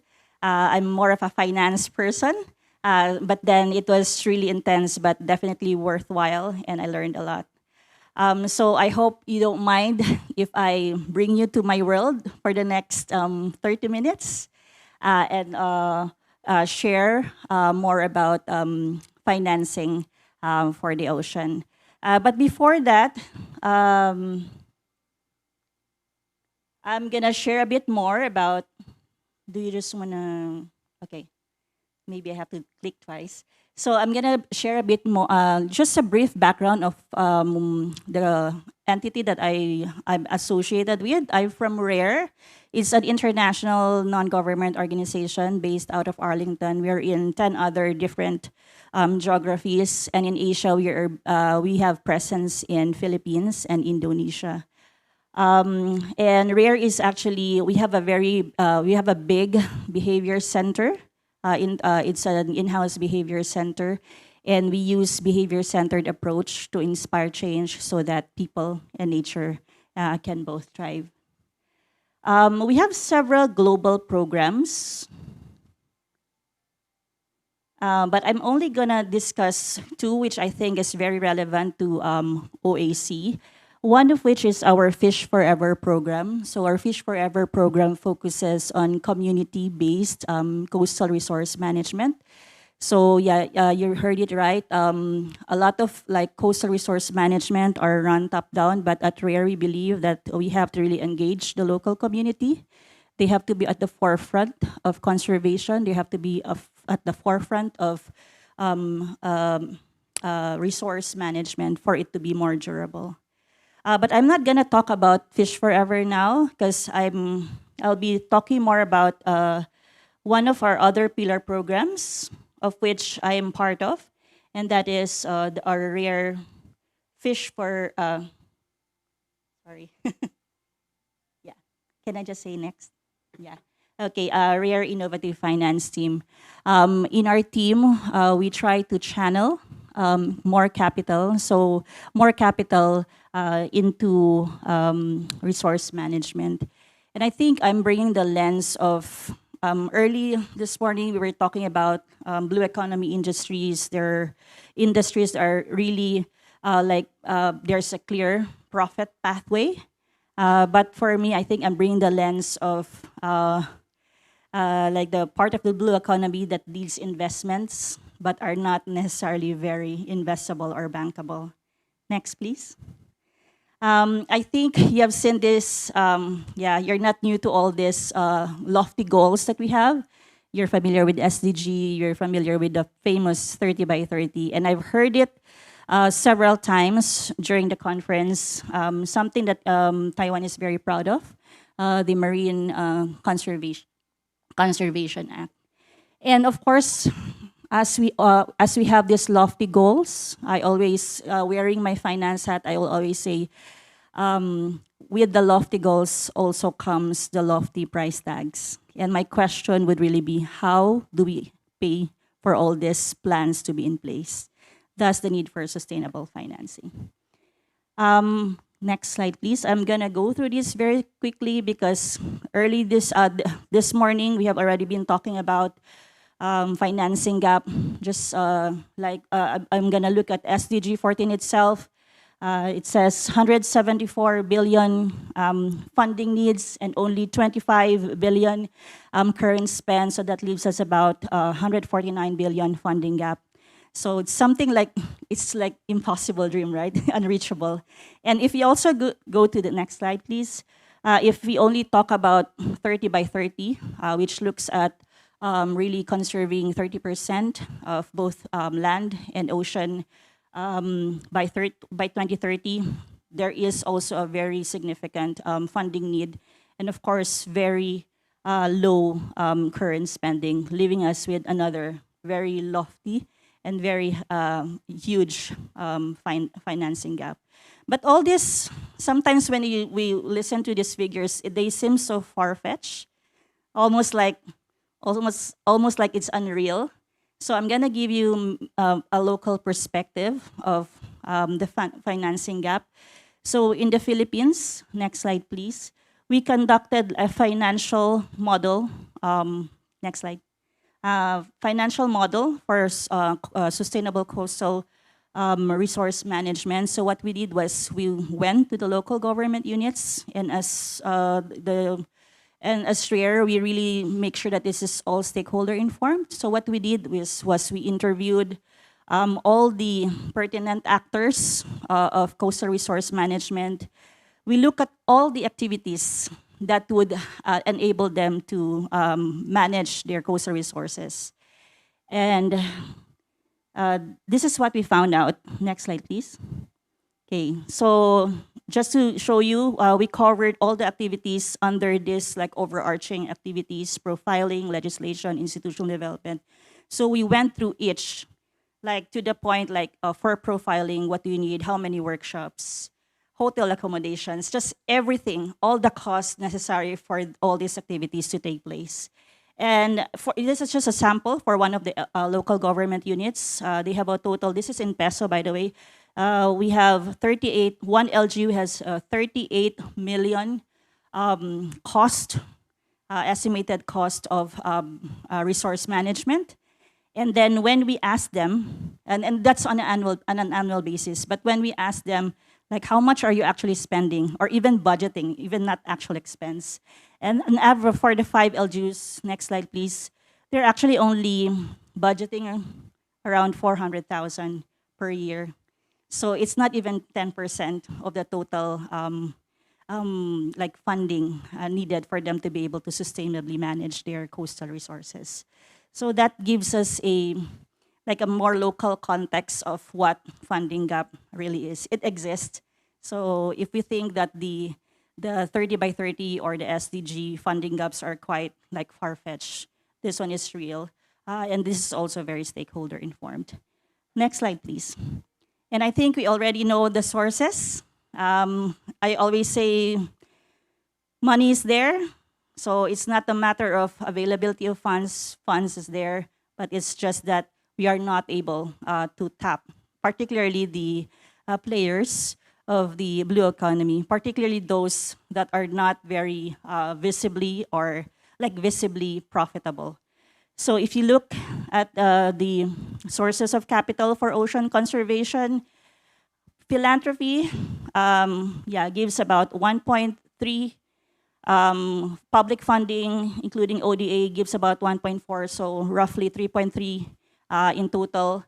But then the bulk of the money is really with the private sector, particularly with the institutional investors. But if you look at the portfolio of the private sector, particularly institutional investors, they might have some portfolio, but they barely scratch the surface of ocean conservation. So that's a challenge that we're trying to address one idea at a time, or one financing mechanism at a time. Next slide, please. So I think you've heard, I'm not sure if you've already heard about blended finance. It's really just making sure that someone has to put a stake first. Someone has to invest first before others will follow. It's like more of like a peer pressure. Yeah, so, and usually the first to put funding or to invest are really the philanthropic and the public funders. Then when the private sector will see, they actually have a stake, they're willing to invest, then that's the time that they might also invest as well. So your initial funding, initial investment will catalyze bigger investments, particularly from the private sector. So that's something I always hear of blended finance. I've been with RARE for almost 6 years. And yeah, I've always heard of blended finance, but sometimes it's good to have these ideas, but sometimes like, how does it really work in practice? So right now I'm gonna give you 2 attempts for us to do blended financing. So I'm gonna share with you 2 financing mechanisms that we have tried in collaboration with partners, both technical partners, and even other stakeholders, even from the government, where we try to crack the code. Yeah, but it's work in progress. So first case study, small scale fishery impact bond. So it's actually first of its kind in the world. There are only about 230 plus impact bonds in the world, and this is the first for small-scale fishery. We have this ongoing. We just launched it early this year, and we have its pilot implementation is ongoing in Southeast Sulawesi, Indonesia. So when you talk of impact bond, it's actually a misnomer. It's not really a bond, but it's really outcome-based financing. Essentially, what it means is that investors do the initial investment, but they are only paid when the outcomes are met. So it's a bit risky on their part, 50-50. They can get paid or they cannot get paid. But it's really because we wanted to make sure that implementation is effective so that the agreed outcomes are met and then the investors are paid. So these are some of the like the players of the impact bond. Next slide, please. So investors, so as mentioned, they provide upfront capital to the fund or intervention. And by the way, these are investments to activities that are not really bankable. So you will notice that the outcomes are not really profit bearing. So it's double effort or double challenge to really get investors to invest in this. So investors provide the upfront capital. And then we have the outcome funders who commit to paying for the specific outcomes once they are achieved.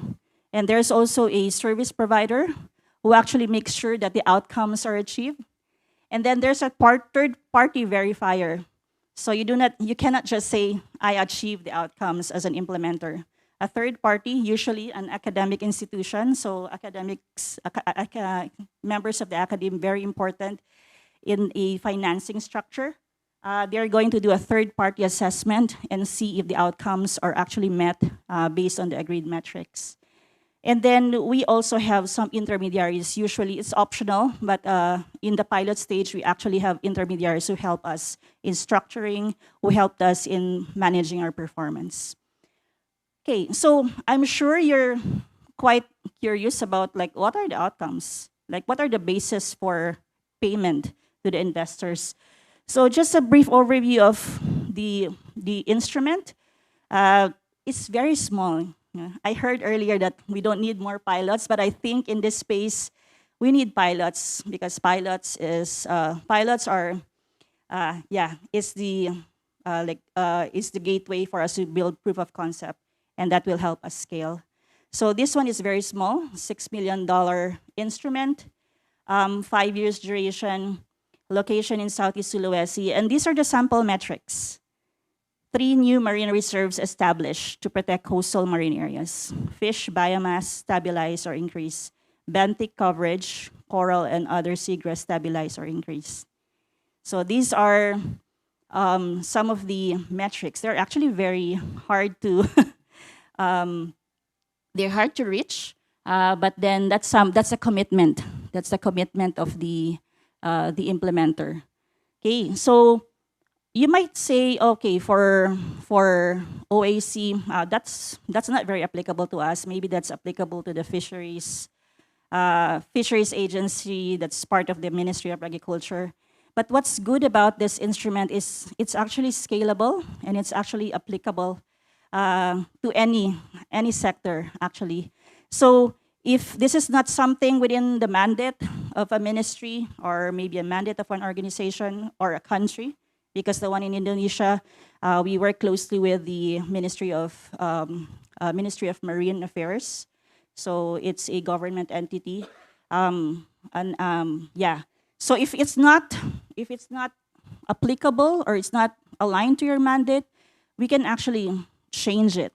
Yeah, we can actually adapt the metrics to your mandate. So for instance, if you're really into marine pollution, I know OAC is marine pollution, so maybe your agreed metrics could be on reduction of plastic waste collected per kilometer of coastline, proper waste disposal system setup, or decrease in reported illegal dumping events. Those are just sample metrics.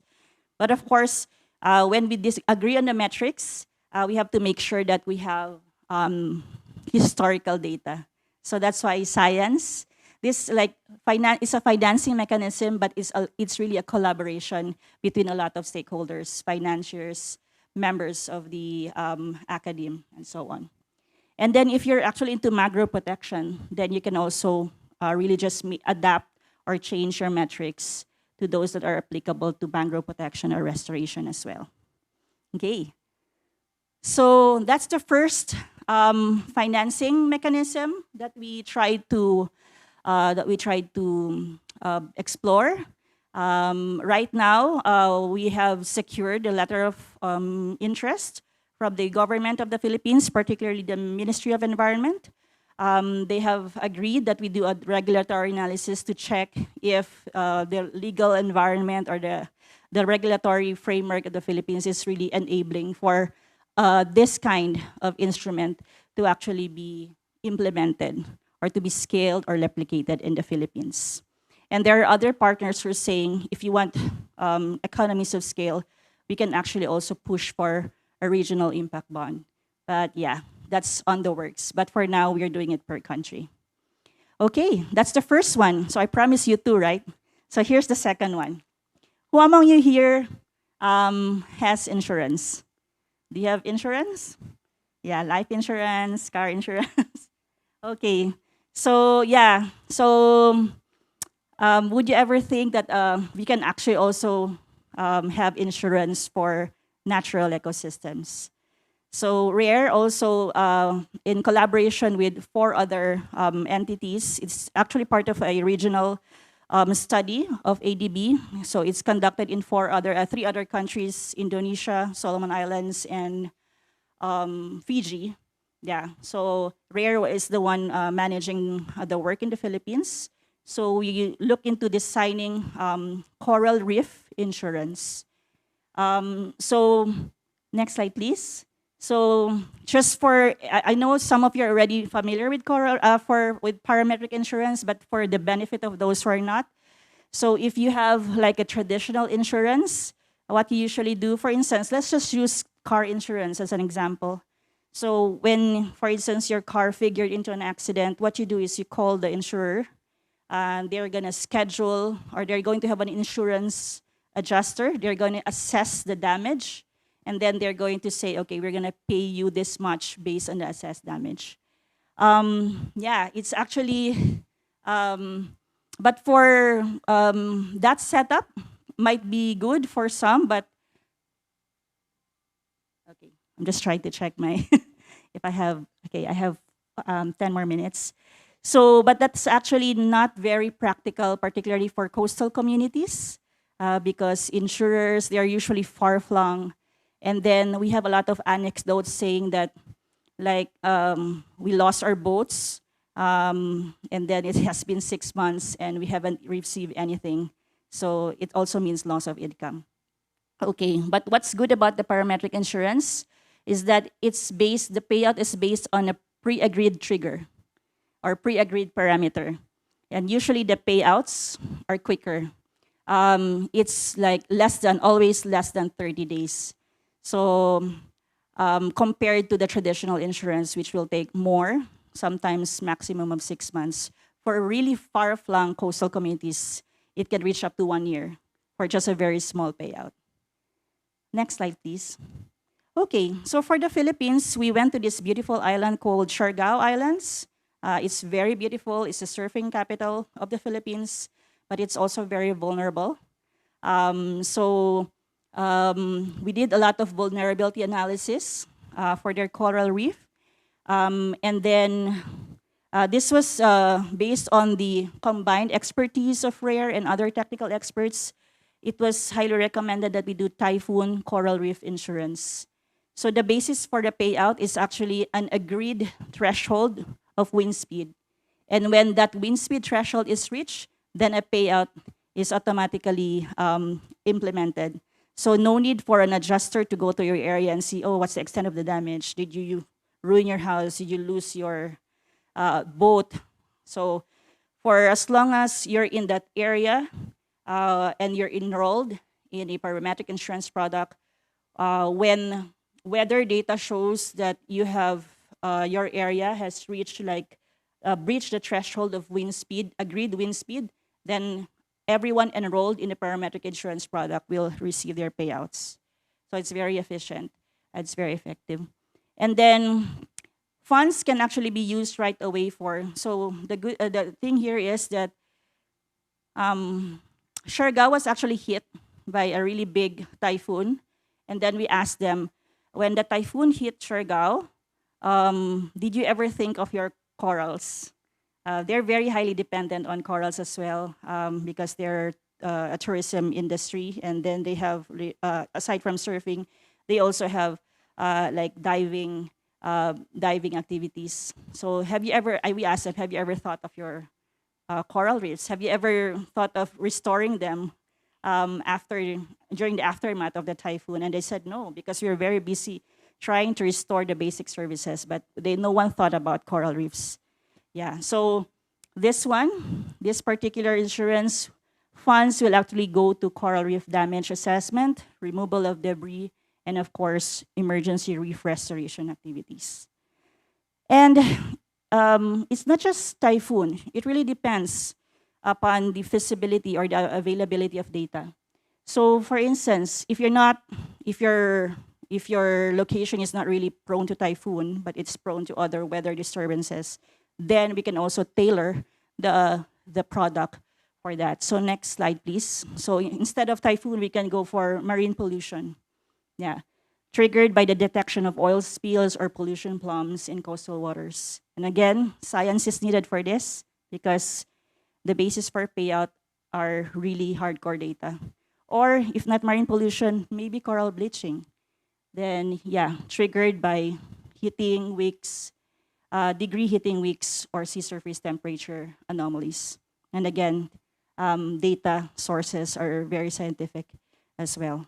So what we realized as we tried to really come up with these financing mechanisms is it cannot be designed in silos. It's designed with the community, it's designed with technical experts, and it's designed in collaboration with civil society organizations as well. Yeah, next slide. So I think that's really it. I just gave you a snapshot of 2 of our products. We have more, but I gave you 2 that I think is more like relevant to this event. And yeah, they're not perfect. But they're real and they're working. So I think our goal is not to really look for perfection, but really start to pilot, start to test, start to adapt, and develop that proof of concept that these things are actually possible. So with that, I end my presentation, unless you have questions for me. Thank you.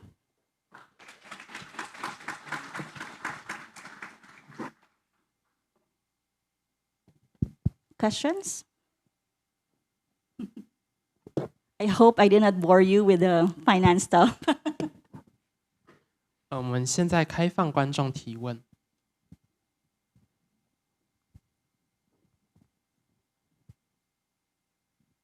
There are 2 questions.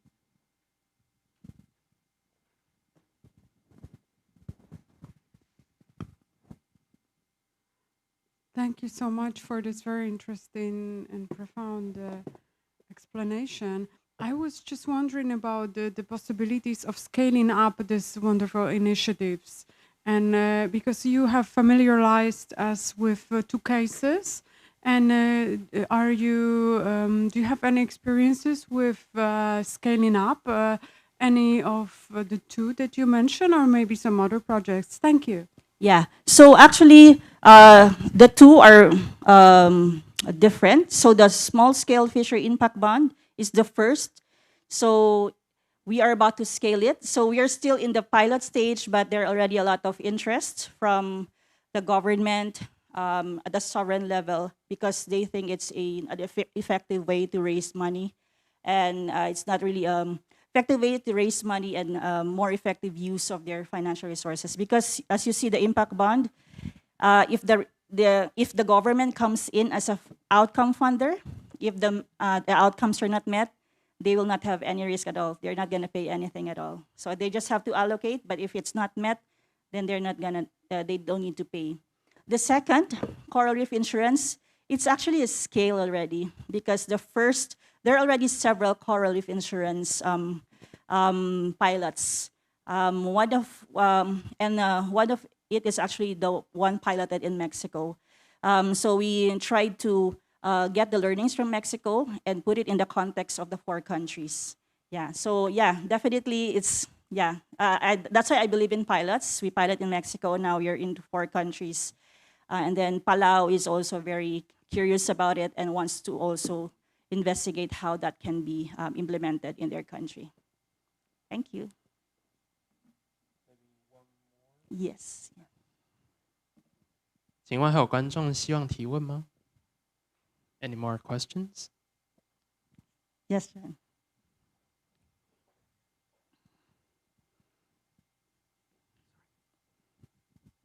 So, sorry, it's going to be a very naive question.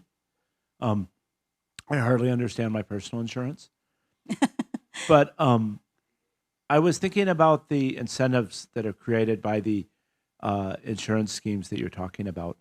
On one hand, I can understand a community buys insurance to preserve a reef because it's a source of economic income against a natural disaster. That makes perfect sense to me.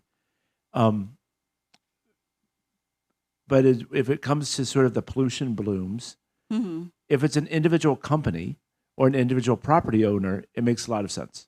I own a beach resort. I'm buying. I'm buying this insurance. But if it's a community, does that create disincentives to solve the actual problem? No, yeah. This is what I'm very familiar with the fact that I believe, due to I come from a different sector, but all of the illicit oil transfers that are taking place just to the east of in the northeast of the Strait of Singapore is a disaster waiting to happen. And soon, the east coast, of Bintan Island or of Johor or Singapore is going to be decimated. But if they could have insurance, maybe it's easier to buy insurance than actually solve the problem. So how does that work? So part of it sounds like I'm arguing. I'm really trying to understand. Yeah, sure. So part of the process actually is like regulatory analysis, and part of it is really asking stakeholders, because anyone could be a policyholder, but it really depends upon whether they have insurable interests. Meaning, like if the like a oil spill happens, then that would entail like a significant economic disruption on their part. Or another insurable interest could really be like a government if it's part of their mandate. So in the case of the coral reef insurance, it's actually the government who is the policyholder because it's very aligned with their mandate. But we are also looking into like hotel owners who might be interested, hotel owners who's located at the coastline and whose like income is really based on like tourism, and they could also be potential. So it's not. It really depends. There will be a lot of consultations, and definitely maybe it may not make sense for like a community member to like buy oil spill insurance in this case. I hope like we can talk later, but yeah. All right, thank you. Thank you, Director Figueroa, for your speech. 感谢 Figueroa 女士的分享，让我们再次掌声感谢。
Ladies and gentlemen, thank you for waiting. Panel 5 will now begin. The panel theme is Towards Sustainability and Cost-Prosperity, the Future of ESG and Blue Economy. This panel will be moderated by Professor Ta-Kang Liu of National Cheng Kung University, Taiwan. 现在我们将进入第5场专题座谈，主题为拨云见日，携手打造和谐未来。我们很荣幸邀请到刘大刚教授担任主持人，让我们掌声欢迎。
Okay, great. Good afternoon, ladies and gentlemen. My name is Ta-Kang Liu from National Cheng Kung University. I'm also a commissioner of the Ocean Affairs Council. I'm very honored to host this section as your moderator. As you can see from our topic here, towards sustainability and prosperity. Today, we're gonna think together, not just how we protect the ocean, but how we care for the ocean. Well, we have a great list of panelists here, as you can see. We're gonna talk about green carbon and then some topic ranging from natural-based solutions such as blue carbon ecosystem and community-led collaboration and conservation, and other topics like innovative financing tool such as green bond and carbon trading. And we also gonna explore the importance of international standard and third-party verification system that will increase transparency and trust. And finally, we're gonna see how collaboration across government, community, and business can really make great change for our ocean. So quickly, I'm gonna introduce our panelists. First, Minako Yue. Dr. Yue is a chairperson for Sailor from the Sea, Japan. And the second, let's give a round of applause. Second, Ifra Lev. He's the CEO for Zikura, Israel.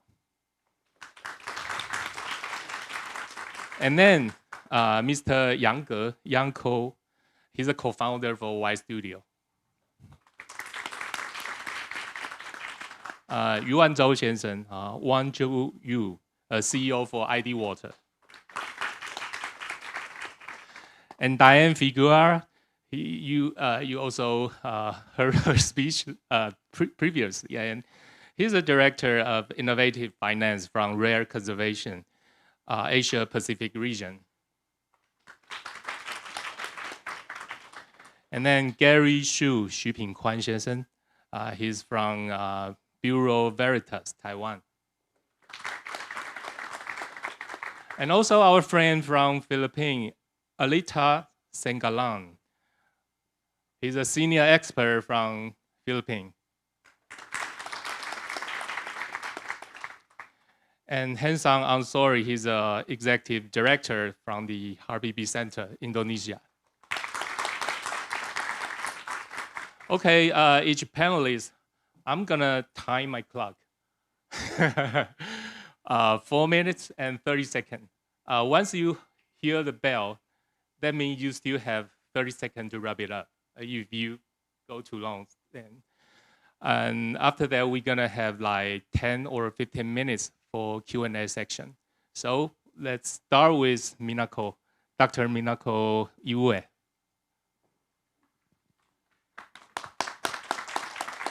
Thank you very much. Good afternoon, everybody. It's Minako Iwe. We would like to talk about how important the SDGs 14 to achieve the goal by 2030 is. But this is said that you have already heard that there is the least funded subject.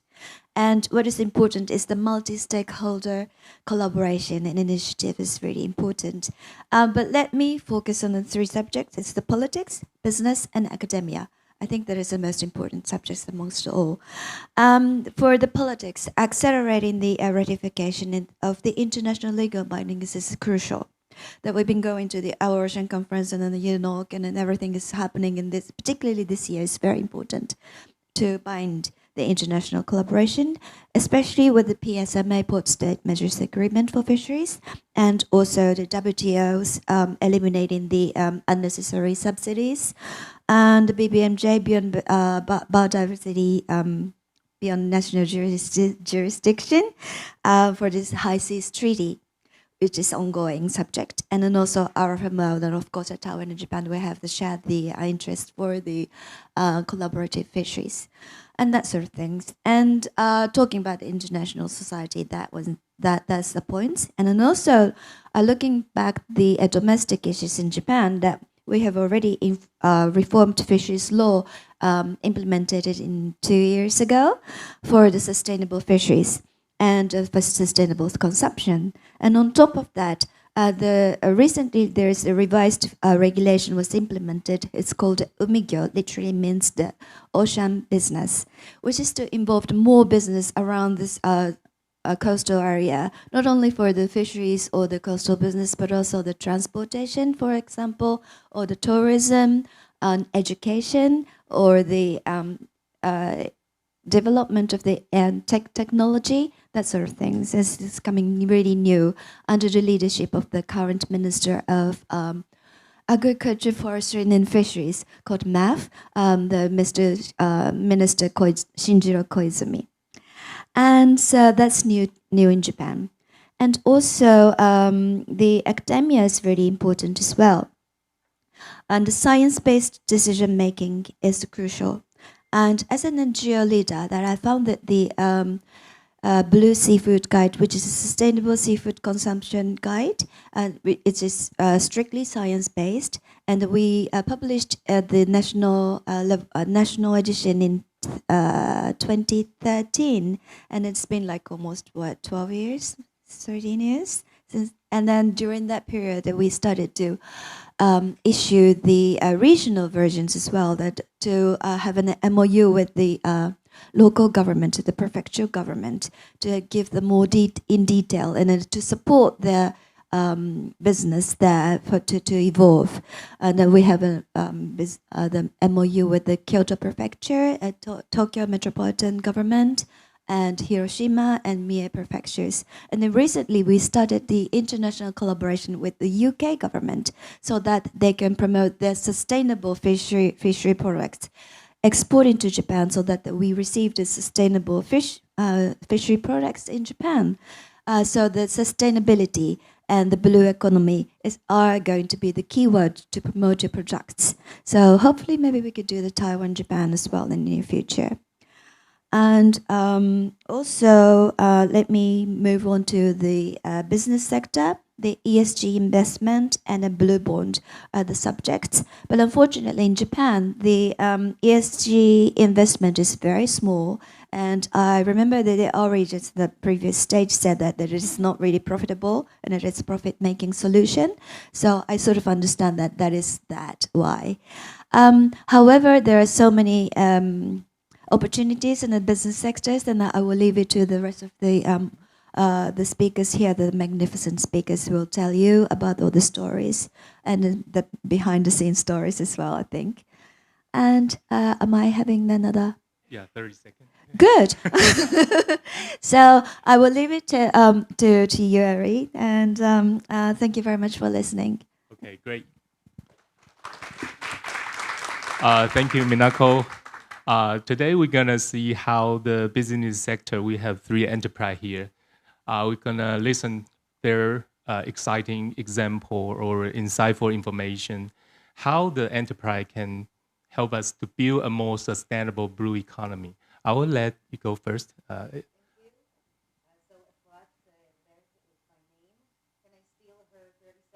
Okay. So good afternoon, everyone, and thank you for having me. Before I begin, I'd like to thank the Ocean Affairs Council of Taiwan for this important gathering and for your vision in recognizing that while threats to our oceans are increasing, this is also a time for bold, intelligent action. It's not just about protecting the ocean, it's about integrating it into the very infrastructure of our future. My name is Efrat Landau Lev, and I am the CEO of Sikura, an Israeli seaweed innovation company. We've developed a scalable land-based cultivation system for ulva, commonly known as sea lettuce, that transforms this marine plant into environmental tool specifically for nitrate absorption and coastal remediation. Our mission is simple but ambitious: to turn seaweed into infrastructure. We pioneered a design, build, operate model where the primary client are governments and utilities who need to reduce nutrient pollution in order to meet regulatory compliance. Environmental impact is the product. We're now working with the Israeli National Water Authority, the Ministry for Environmental Protection, and the National Desalination Company in Israel as clients, delivering real-world projects for nitrate removal. But our vision goes beyond any one country. Seaweed should become a globally traded agri-environmental commodity. But to unlock that potential, we must build it into regulatory frameworks and infrastructure like Taiwan's Ocean Sustainability Blueprint and Net Zero targets. Let me explain the urgency behind this vision. Our oceans are in crisis from excessive nitrate pollution caused by agricultural runoff, industrial discharge, and untreated sewage. These pollutants fuel global toxic algal blooms. They degrade marine ecosystems and threaten food security and public health. But here's where harmony comes in, as we discussed yesterday. Nature doesn't just collapse, it tries to restore itself. Harmful algal blooms may seem like chaos, but they are also signals, part of nature's own correction mechanism. What if we could work with that force instead of against it? At Sikura, we see seaweed not just as a symptom, seaweed as algal blooms, not just as a symptom, but as a solution, a way to capture nutrients, reoxygenate water, and even sequester carbon, all while producing valuable biomass that can serve agriculture, aquaculture, food systems, and even the cosmetics industry. Let me give you two quick examples from Israel. One is the proof of concept we held with the National Desalination Company in Israel. We demonstrated how land-based ulva farms can absorb nitrate-rich brine discharge from desalination, turning waste into value. And then we went on a full-scale project with Mekorot, the Israeli National Desalination Company, and is now underway. Our 50,000 square meters of ulva farm will remove over 10 tons of nitrates annually for the next 10 to 15 years.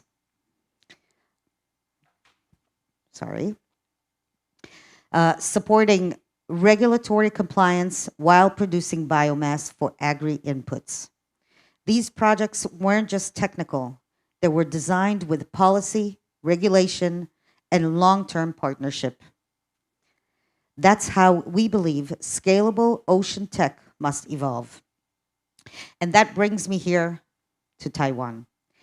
We see enormous opportunity to collaborate with the public sector here, particularly with the forward-thinking institutions like the Ocean Affairs Council. Taiwan has the vision, the need, and the infrastructure. We would be honored to explore a pilot project together to demonstrate how land-based seaweed farms can align with national environmental goals while offering practical solutions for nitrate mitigation, coastal health, ESG goals, and blue economy innovation. In closing, I invite you all to rethink seaweed not just as food, but as a service embedded in how we manage water, protect coastlines, protect coastline, and design circular infrastructure. The ocean doesn't need us to save it. It needs harmony and integrating so it can save us. Thank you.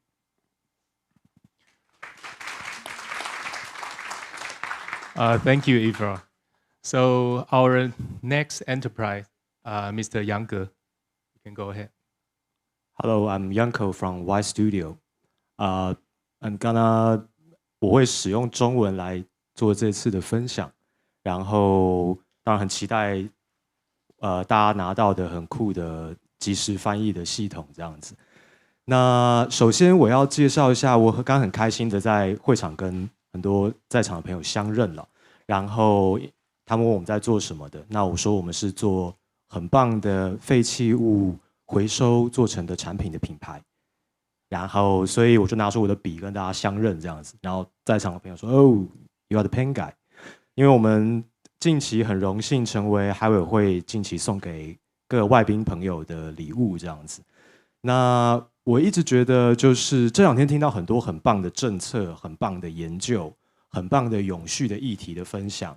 然后，当然这也回到我们自己的初心，就是我们很喜欢我们做的事情，就是我们是做实体产品的人。然后这也是实际上真正产品的魅力，就是当我们有很多很棒的，刚刚说到大家的政策，很多很棒的分享，那这些灵魂如果都能够真正回到商业，真正回到商业市场，真正的成为许许多多小生意的人们所创造的物件，回到人们甚至大众的手中，我们大家一起在很努力的呼吁，跟也很努力要创造的可能性。针对海洋、针对永续的意义才有可能实现。那我们的 Y Studio 其实分成2大块最主要的动能。第一个是我们是一个至今大概12年的品牌，然后我们卖到，这是一个小品牌，但我们卖到全世界36个国家。我们透过10个代理商，主要迈向欧洲跟美洲的市场。然后我们每年都会做巴黎展。那这样子的动能也让我们持续思考说，我们在自己的岛上，我们在自己的生活之中有什么真正重要的价值可以被这样小小的动能给引燃？所以我们在近年持续投入永续材料的发展，包含我们加入了海废再生联盟，我们跟联盟里面的伙伴议会塑胶合作，然后我们用废弃的渔网重新做这支笔，然后这个系列叫海洋永续系列。那这个系列也持续的发展出数个新的全新产品系列。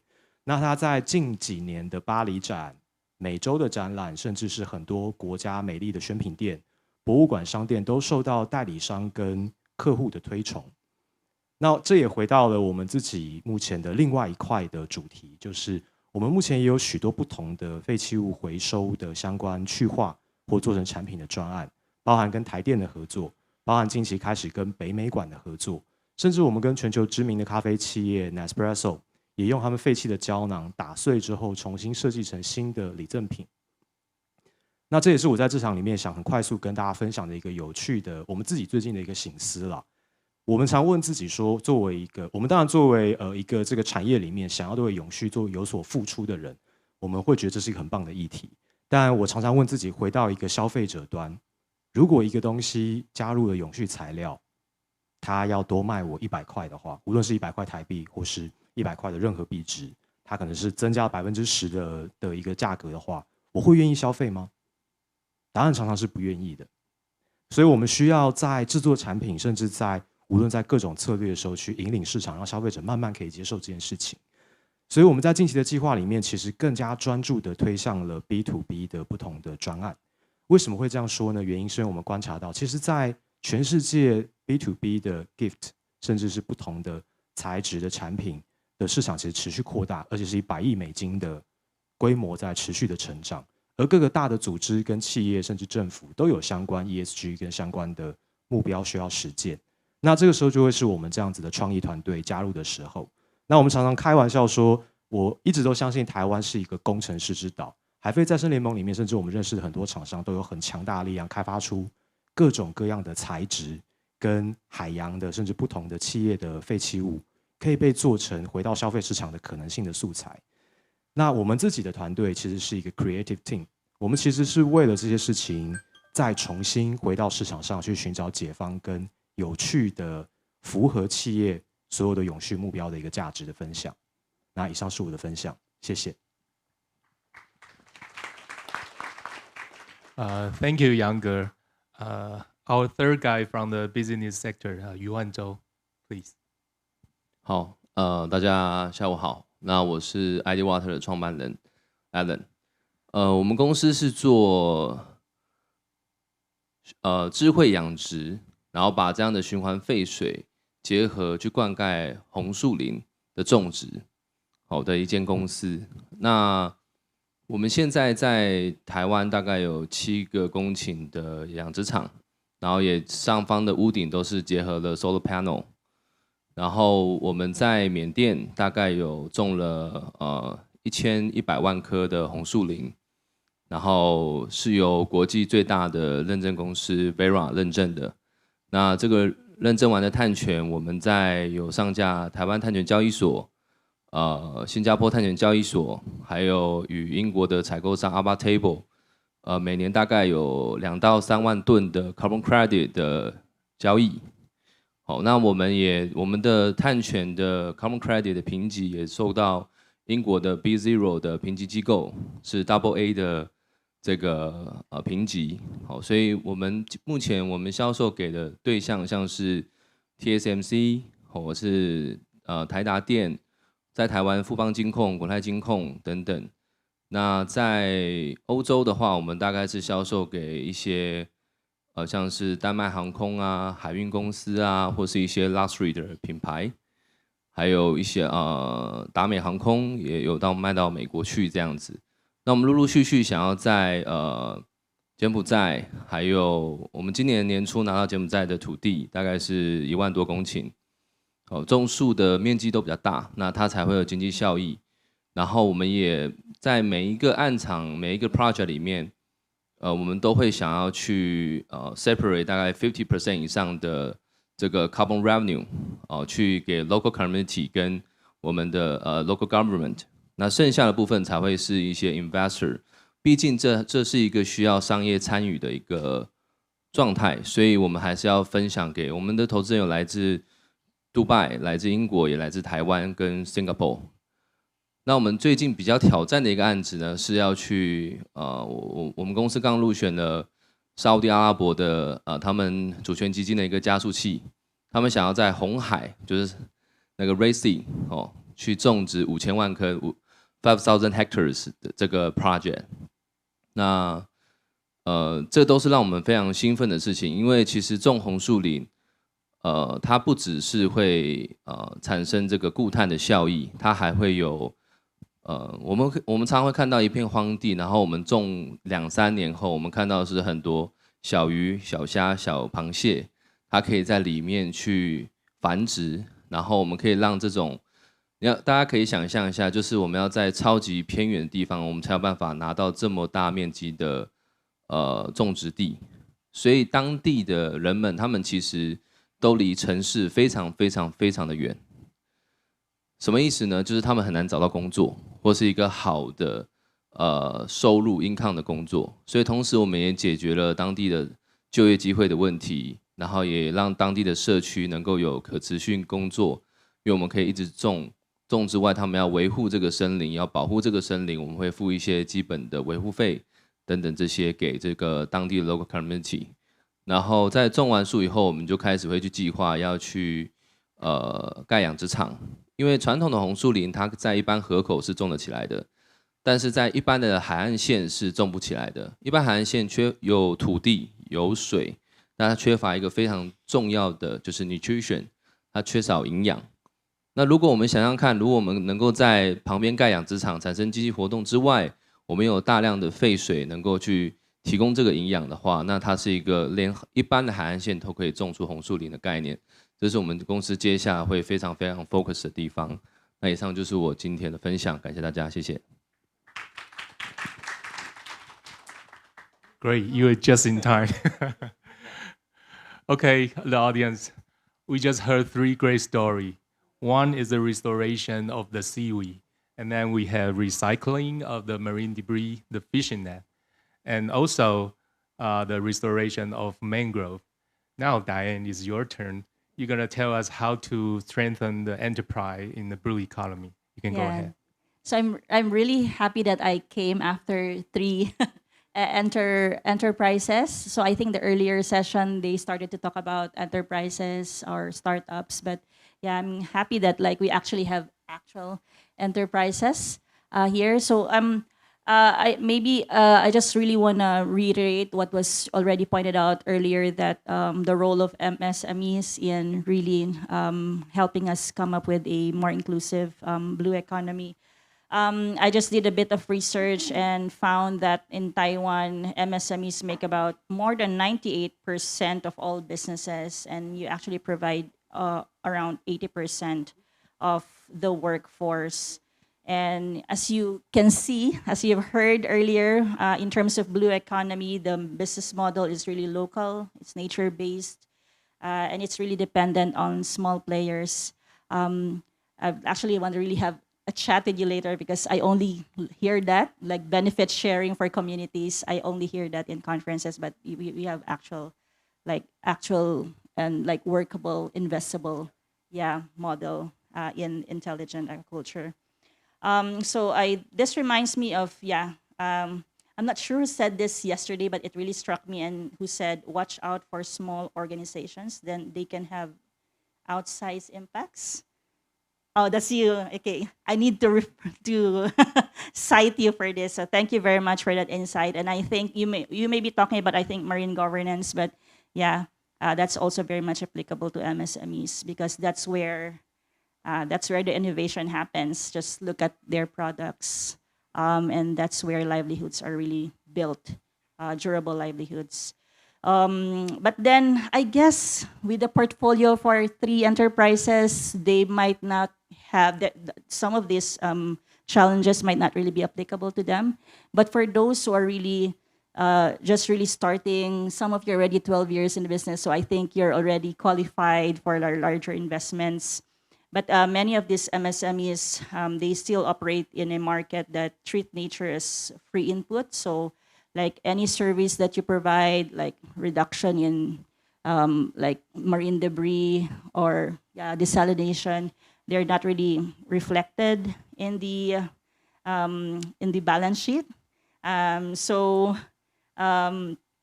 yes, of course, those services are very essential. And then I mentioned earlier in my sharing that capital is out there, but of course our MSMEs, they still have limited access to it because of course they're always thought of as unbankable. So maybe as an example, because you're asked to share like one specific example, Rare, we actually launched some like 2017, and it's still ongoing. We designed and launched impact investment fund. It's called Malloy Fund, and we really target or provide capital for coastal and like fishery-based micro and small medium enterprises. And I think what's really important is that on top of the capital, there has to be a strong technical assistance component to the capital. So what we do, for instance, we also supported a lot of seaweed companies, and we provide technical assistance on really how to make them like more open or more attractive to export market because they are ESG aligned, or that they are using sustainable seaweed farming practices and all that. We also help, for instance, another like shrimp tech company who tried to build a data infrastructure, and they were trying to really make sustainable sourcing protocols. And as a result of that, it's really good to know that as a result of the technical assistance, they graduated from point A to point B, from being like a great idea to actually an investable idea. So I think I would like to and by saying that there are no shortage of good ideas, only a shortage of support. So I hope that, yeah, they could be actually mentors. We are doing something in the Philippines, trying to help startups, and I think I have three. I'm gonna get in touch with you, 3 mentors to really make them graduate from just really startup good idea into actual investable business ideas. So yeah, I think I'll stop there and pass it on to my colleague.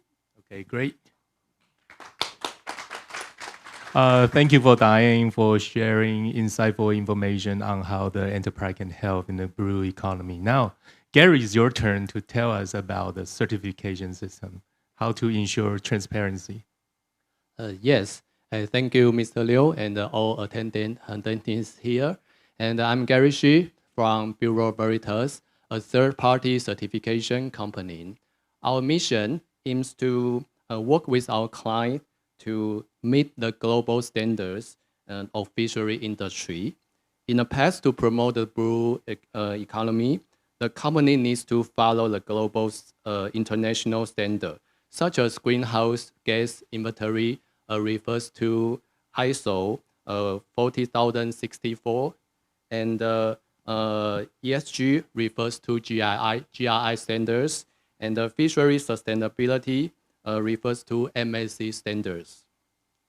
What we do is to verify if the company meets the international standards, and we issue. If they meet the standard, we can issue the certificate. And the certificate can provide to the stakeholders, such as the investor, the customer, and the government, and also the NGO, and to ensure the transparency and the credibility on blue economy development.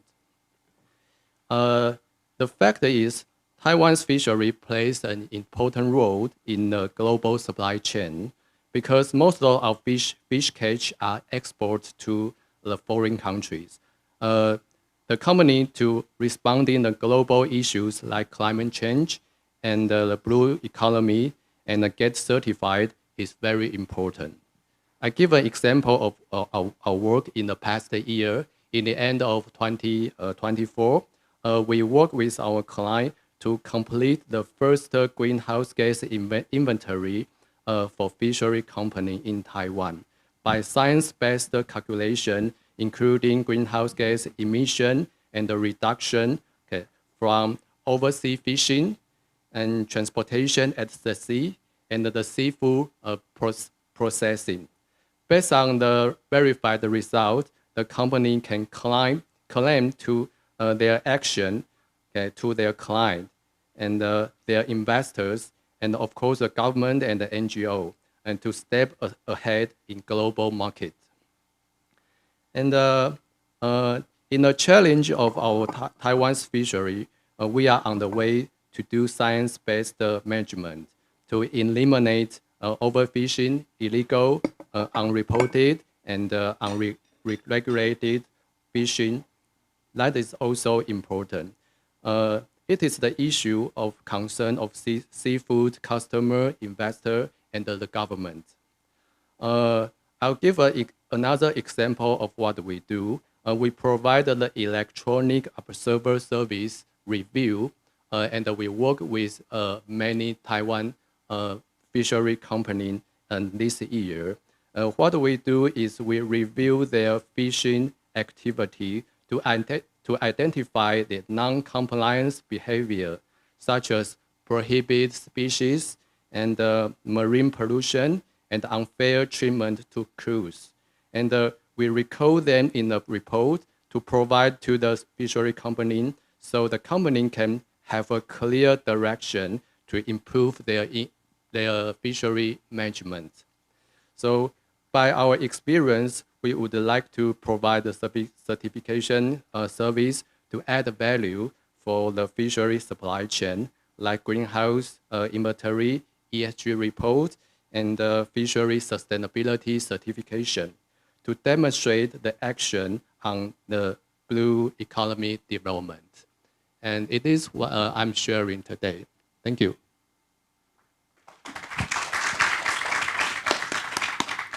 Okay, thank you, Gary. Now, Elita, it's your turn to share your perspective from the Philippines experience. Please. Okay, first of all, I'd like to thank the organizer, like especially the OAC team with Deputy Minister Wang here. And so a great extent of my experience is on biodiversity conservation and establishment of protected area. So, and we also, I also include in my job is the policy formulation. So as I go along with our topic, environmental, social, and governance, or the ESG, and the blue economy, advancing sustainability and co-prosperity. I'd like to briefly share 3 key points from my perspective. First, I have here the ESG in relation to blue economy. So ESG should be able to integrate marine specific indicators like the biodiversity health, coastal resilience, and community well-being. To ensure, so it will ensure that investment in ocean sector promote both sustainability and equity. The integration of ESG frameworks of the biodiversity health by integrating this marine specific sector, investments and policy makers can be able to drive responsible blue economy growth, providing safeguard to the natural capital while delivering sustainable economic services. And the next one is the nature-based solution as assets, or the NBS. So, like in the Philippines, we have mangrove restoration, seagrass regeneration, passive coral reef recovery. We have that. That is our 3 major ecosystems. So when we do that, we have strong returns in carbon sequestration, fisheries recovery, and disaster risk reduction. These major ecosystems not only act as natural buffers against storm surges and coastal erosion, but it also supports livelihood and it enhances biodiversity. Such nature-based approaches offer cost-effective, scalable model that can be adapted to strengthen coastal resilience, especially in the face of climate-related hazards and marine ecosystem degradation.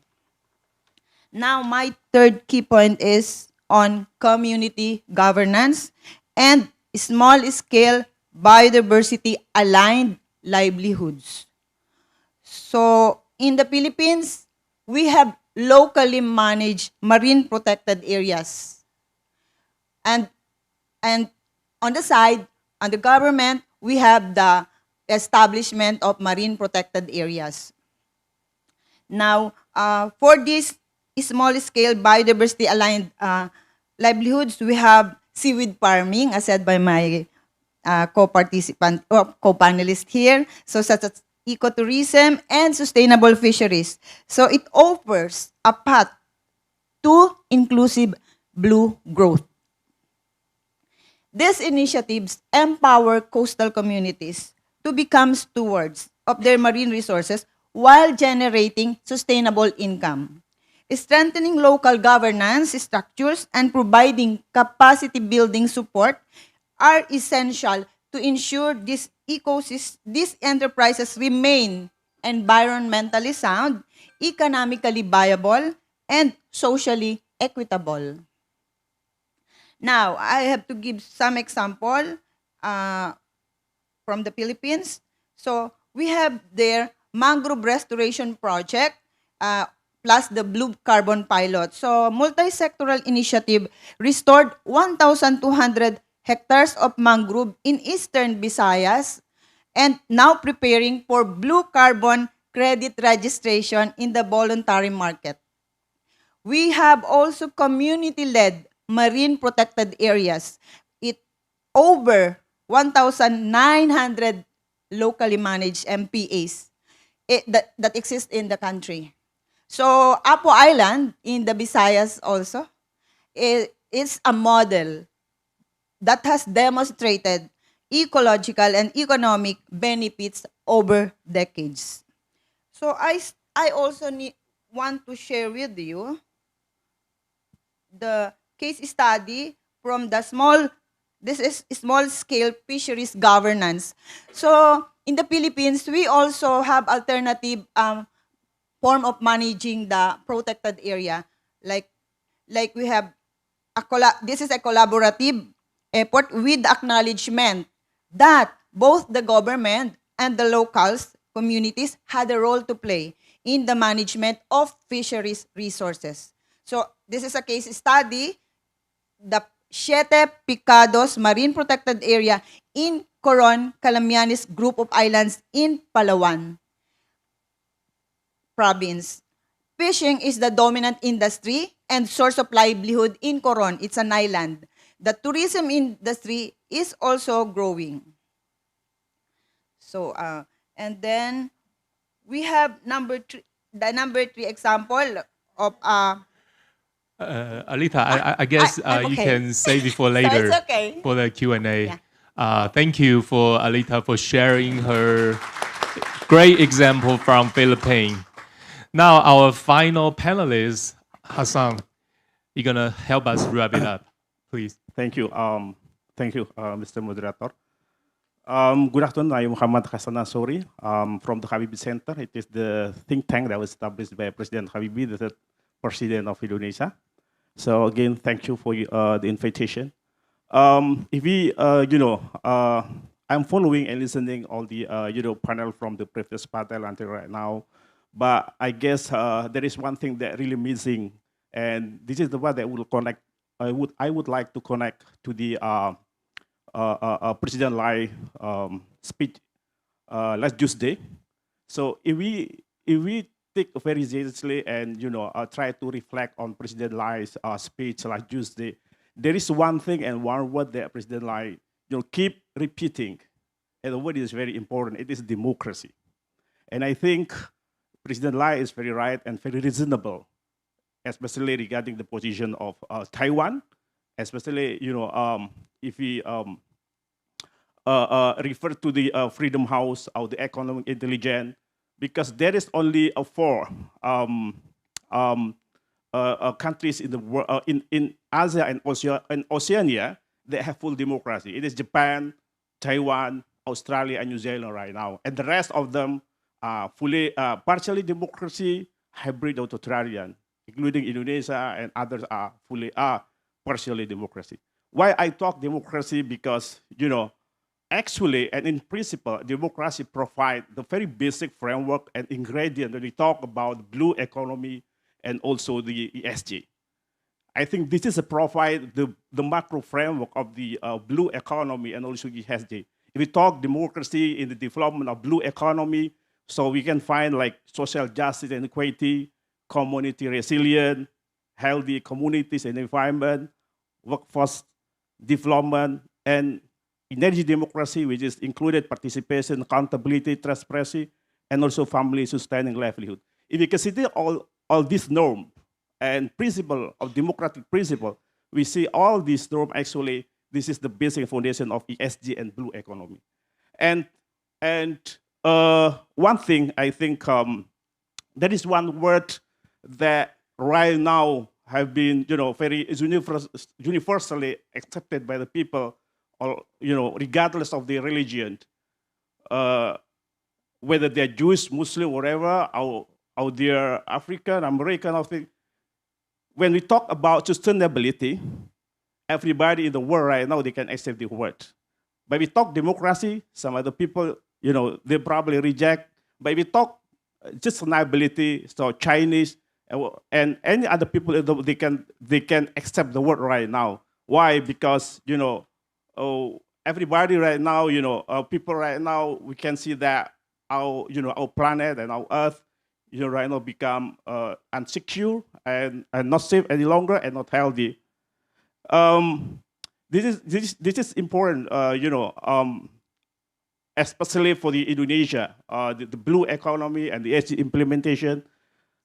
We see that Indonesia is one of the world's largest archipelagic nation, and we have 70% of the Indonesian territories are waters. So this is the reason why Indonesia become the pivotal point of the blue economy, and the blue economy and resource economy right now, one of the biggest contributor the Indonesian to the Indonesian GDP, and right now have been working really hard, to restore the ocean health and extracting the development of sustainable economy.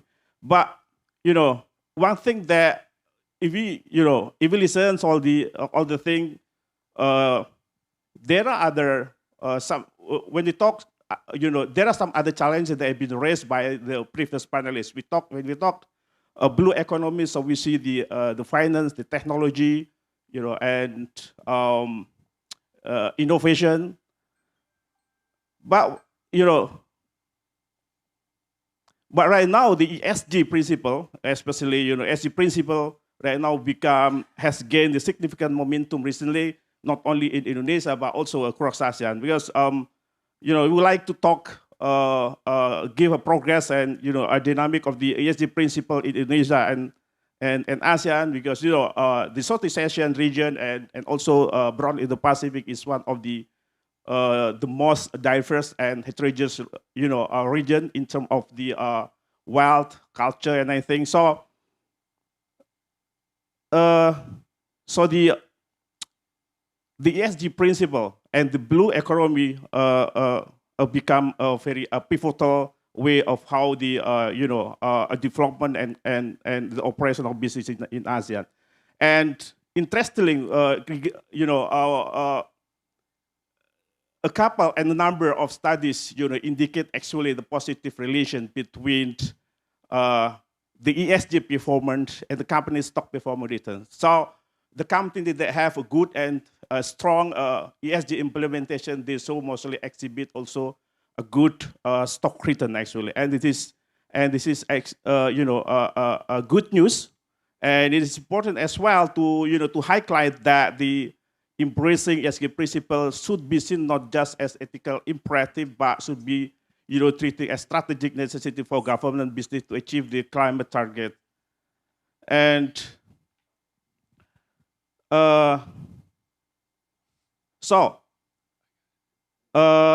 in ASEAN, for instance, because it is important to see this kind. It's over? No, I didn't hear anything. I think you have a lot to share, but we can leave it to the Q&A. Problem. Thank you, Alan. Okay, all the panelists has delivered their message. We have some great example from the enterprise, and you heard the voice from the governmental perspective and from the community. So here, I guess all of you, probably some of you want to ask questions. And I was instructed that I can extend a little bit. So I'm going to borrow some of your time. I hope I can close it at now 2:53. We can close it at 3, okay? I'm borrowing your time, but I'm not returning it. Okay, some question? Okay, the gentleman.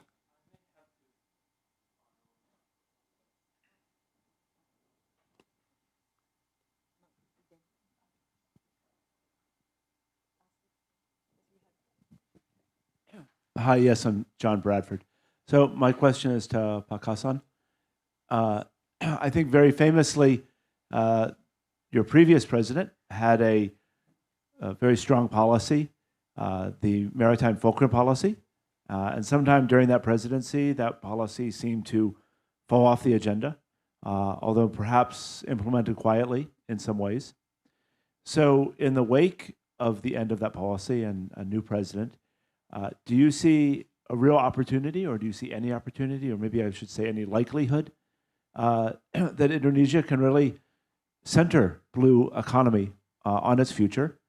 And the second part of the question is, if so, can Indonesia, being the largest archipelagic nation in the world, be in a position to show leadership to our region? Thank you very much.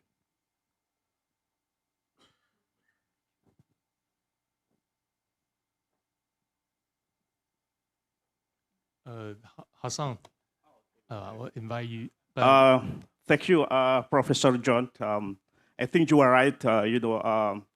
And especially the maritime fulcrum, this was become one of the important agenda for the President Joko Widodo actually, and it is also the thing that President Joko Widodo always highlighted during G20 presidency. And it's very strongly, and put into the how the blue economy framework. But by the time we have President Prabowo right now, but we haven't listened yet any vision or mission, especially a broader framework of President Prabowo relating to the maritime resources. But at least actually one thing that I heard, they want to push what concept that President Prabowo introduced. It is what we call the maritime continent. So we see Indonesia, which is 70% of the water, but we need to look at as the continent, united continent. So maritime continent. And it is totally, differentiated from traditional continent, which is mostly, consists of land. But this is, I think, new vision that was introduced by President Prabowo as the maritime continent.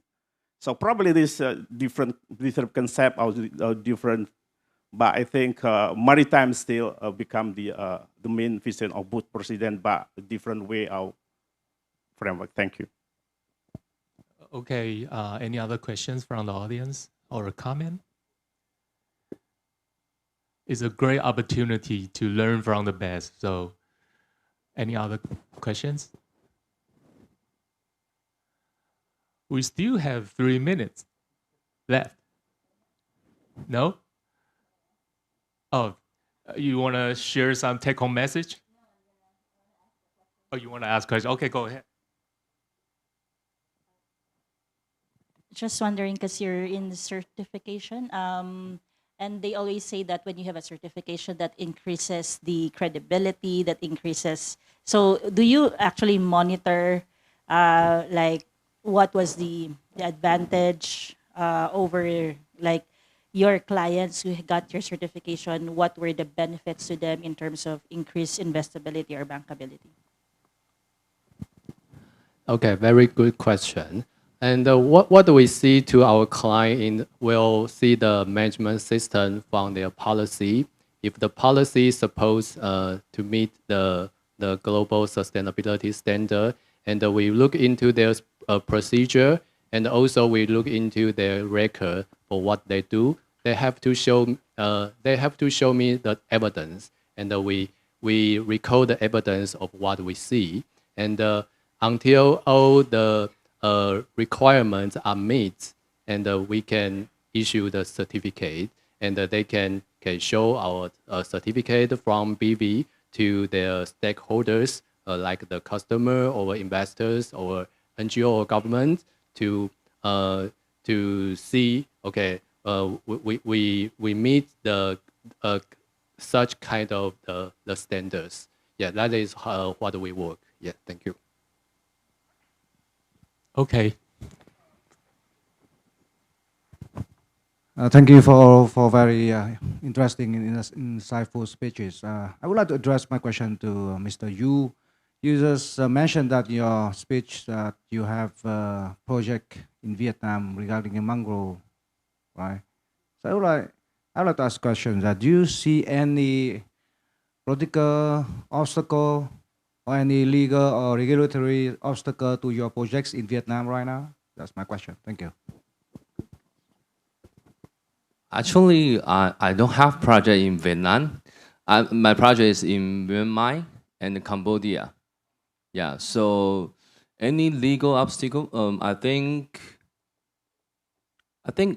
if you want to doing business in other countries, first things that we care is, can we do some benefit for the local government or local community?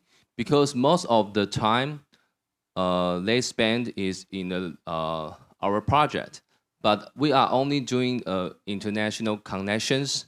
Like we share our connection with our verifications company called Veras, and also we connect with the United Kingdom's investor, Dubai's investor too. And but the investor, what they care is so different from the verification company. So we organized all these projects players together, and the local community and the local government, they just want to make sure that most of the value, most of the revenue is will take from the project to benefit them. And also sometimes we need to bring some technology. Like we are trying to bring some water sensors and image recognition systems to recognize the how fast the mangrove grows, and it's like a traditional way to verify the carbon credit. They call MRV, measurement reporting verifications. But right now we talk to the Veras CTO. We want to do DMRV, digital MRV. So sometimes the government will really exciting about the new technology implement to the like the EH project or nature-based solution projects. That's we always want to mention to the local community and the local government. And then once you get rid of all these bad thing issues or the profit issues, they will help you. And that is not a problem, I think. Yeah. Okay, I guess time is up. Please give a big round of applause for the panelists. Okay, thank you very much. Thank you for coming. Thank you for listening. Before the end of the session, may you join for a group photo?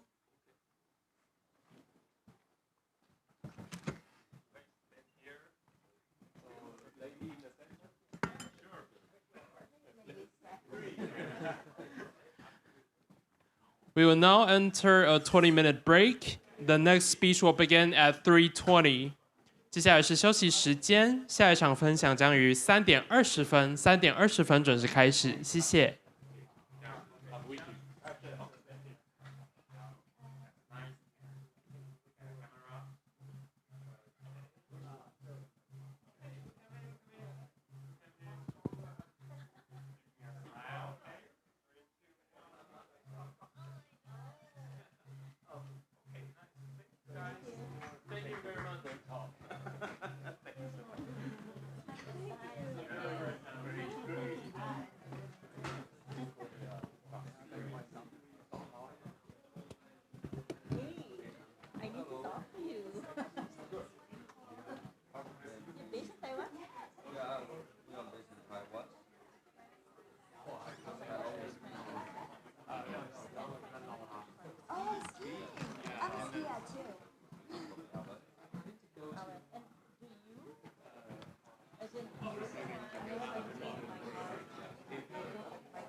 Ladies and gentlemen, the next speech will begin soon. Please return to your seats. Thank you. 各位贵宾您好，下一场讲座即将开始，请尽速回座，谢谢。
Ladies and gentlemen, welcome back. For our next speech, let's welcome Professor Qinshan Liu of National Taiwan Ocean University. 欢迎各位回到会场。在接下来的专题演讲中，我们非常荣幸邀请到国立台湾海洋大学吕景山教授为我们分享，让我们掌声欢迎。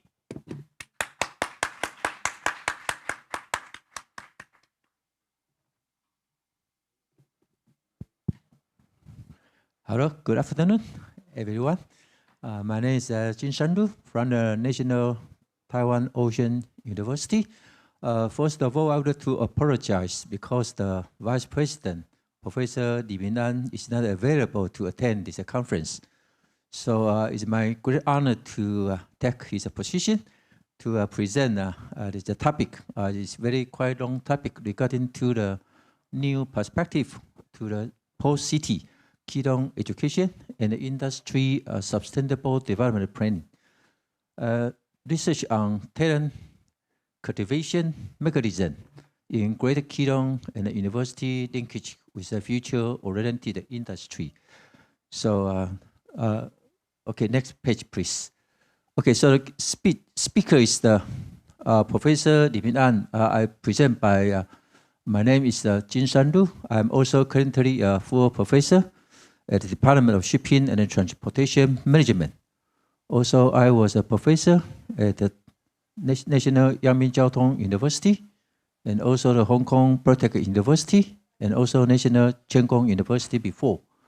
So I'm also currently editor-in-chief for the Maritime Business Review International Journal. And also I am a chairman for the China Maritime Institute in Taiwan. So it's a very great honor here to present this topic. Next page, please. Okay, so this topic is regarding to the education in Keydong City, because I also grew up in the Keydong City for more than 30 years when I was a child. So my father, he was the stevedore working for the port authority before for the 30 years. So when I was a child, I was very involved in the port operation. Because when I always see my father working very hard, working for the Keydong Port before. So in the year of 2024, unfortunately, this 2,588 junior high school student, the same as my generation, is quite long a number of the high school students, but unfortunately they are moved out from the Keydong City. They are studied in the Taipei City. So only the 295 enroll in public senior high school in Keydong. So and also only 11.4 I mean the total graduate. So it's a very few student number stay in Keydong. So it's a quite serious issues.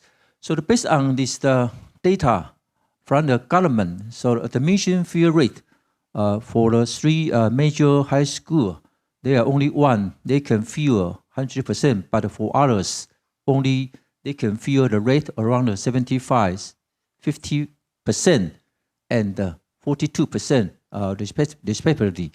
So that means a lot of students in Keydong move out. So how to increase the students stay in Keydong, how to attract more investors in Keydong. That's one very important policy for the Keydong City Council. Next page, please. So the situation impact on the planning of the education in the local school and class and the teaching staff, and also loss of the talent, So this will lead to crisis of decline trust. So the city education system. So the city facing the serious step back in shaping the world function education system. So as the university, one of very important university, National Taiwan Ocean University in Keydong, we should take this responsibility to help to promote local industry and or even the people stay in Keydong. Next page, please. So in response to this the issue this issue. So we conducting a lot of cooperation, planning, and scheme with the local city council. So including the cooperating with the NTOU, National Taiwan Ocean University, to launch the Blue Ocean Peers curriculum program to guide high school students toward a career in this area. And also we offering the international course for the high school student. And also we are cooperating with the university to organize micro course, the specialized program. And also we try to suggest to reduce class size to 30 students to help the local high school. Local high school. Next page, please. So, and also we promote high school students and also integrated with the local industry. Local industry, we help a student to understand what kind of important industry in the Keelung city. And also we try to promote cooperation with the academia to co-host all AI specialized program, because we understand the artificial intelligence and the high Internet of Things, blockchain technology application is quite important, particularly in the port operation and the management. So this initiative aims to restore the confidence of parents of the junior high school graduate in Keelung high school education system. They can return talent with the region for the high school student to increase the enrollment. That's a very important policy from the university point of view, local university point of view, to promote the local high school education. Next page, please. So in alignment with the development needs of the city government, so following the three, we conducting the 3 times the meeting with the local city council government. So to decide it, this project, fortunately awarded, supported by the National Science and the Technology Council for the following 3 years. So the project is entitled "A New Perspective on the Post-City Keelung Education and Industry Sustainable Development Plan: Research on Talent Cultivation Mechanism in Greater Keelung and University Linkage with a Future-Oriented Industry." So it's a very quite long title, but it's quite important for the developing the Keelung industry and education. Next page, please. So in the first 3 years phases of this project, from the 2025 to 2028, so we focus on the 2 important industry in local, Keelung city. So the focus on the cultural tourism and the marketing and the logistics and transportation. So Keelung is play a very important role to contribute to the local hinterland industry and the economy, particularly for the Taipei city. So is the Keelung, the function is quite important. So these 2 industry, we focus on the 2 industry first, and then the food, health, by technology will be incorporated in the second stage under this project. Next page, please. So a systematic evaluation of the Keelung education is quite important. So we try to link the local, high school and also secondary school.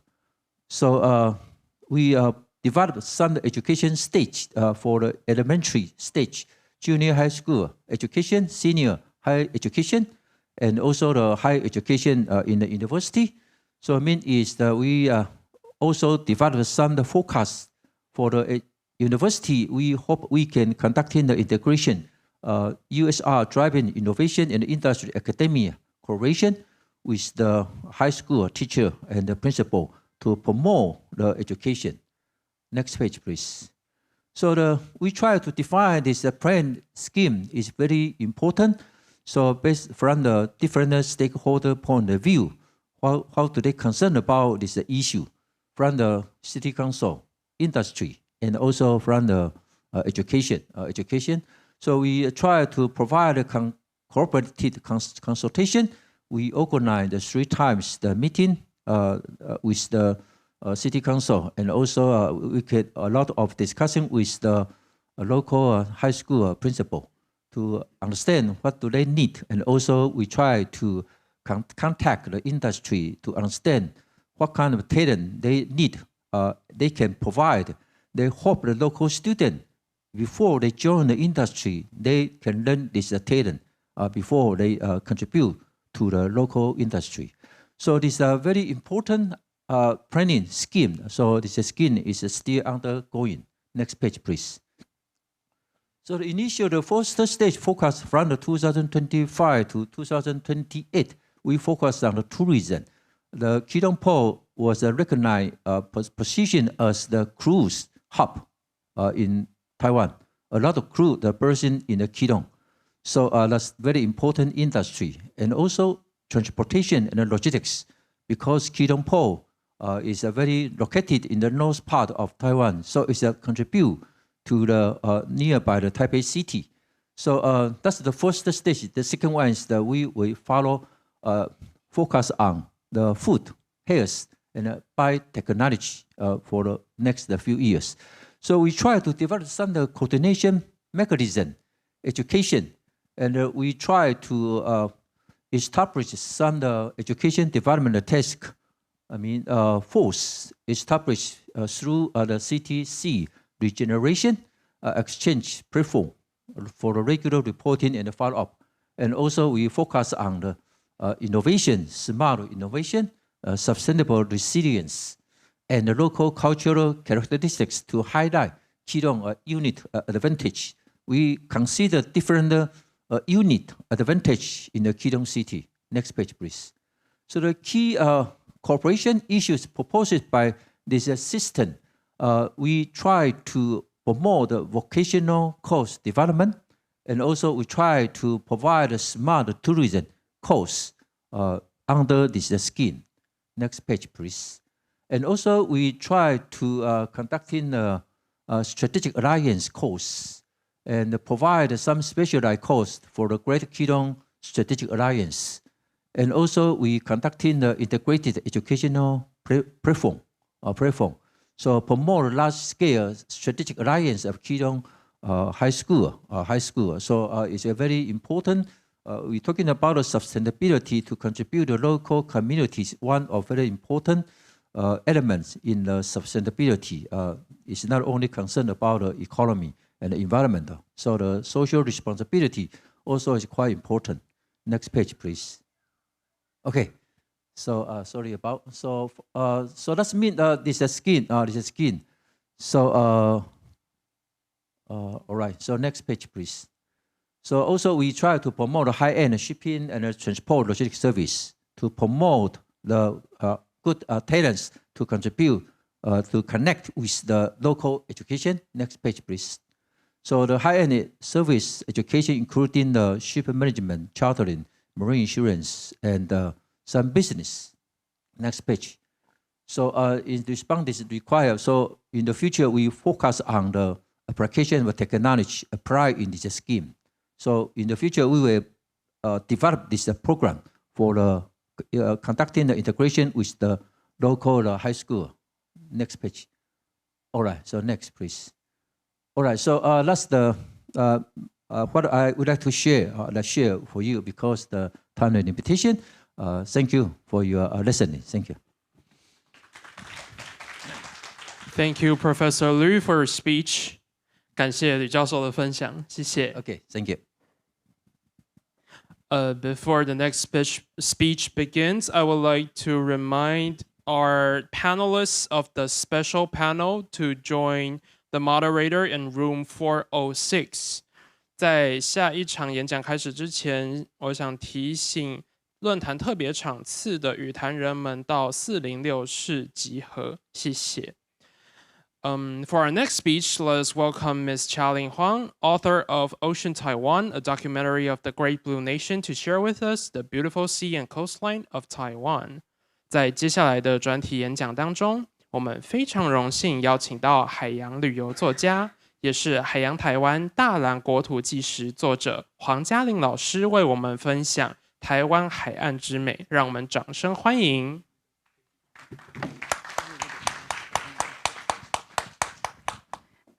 Hello， 大家， Sorry. I know they have very good translators, so I will use Mandarin. So if you need the translate, please. 谢谢。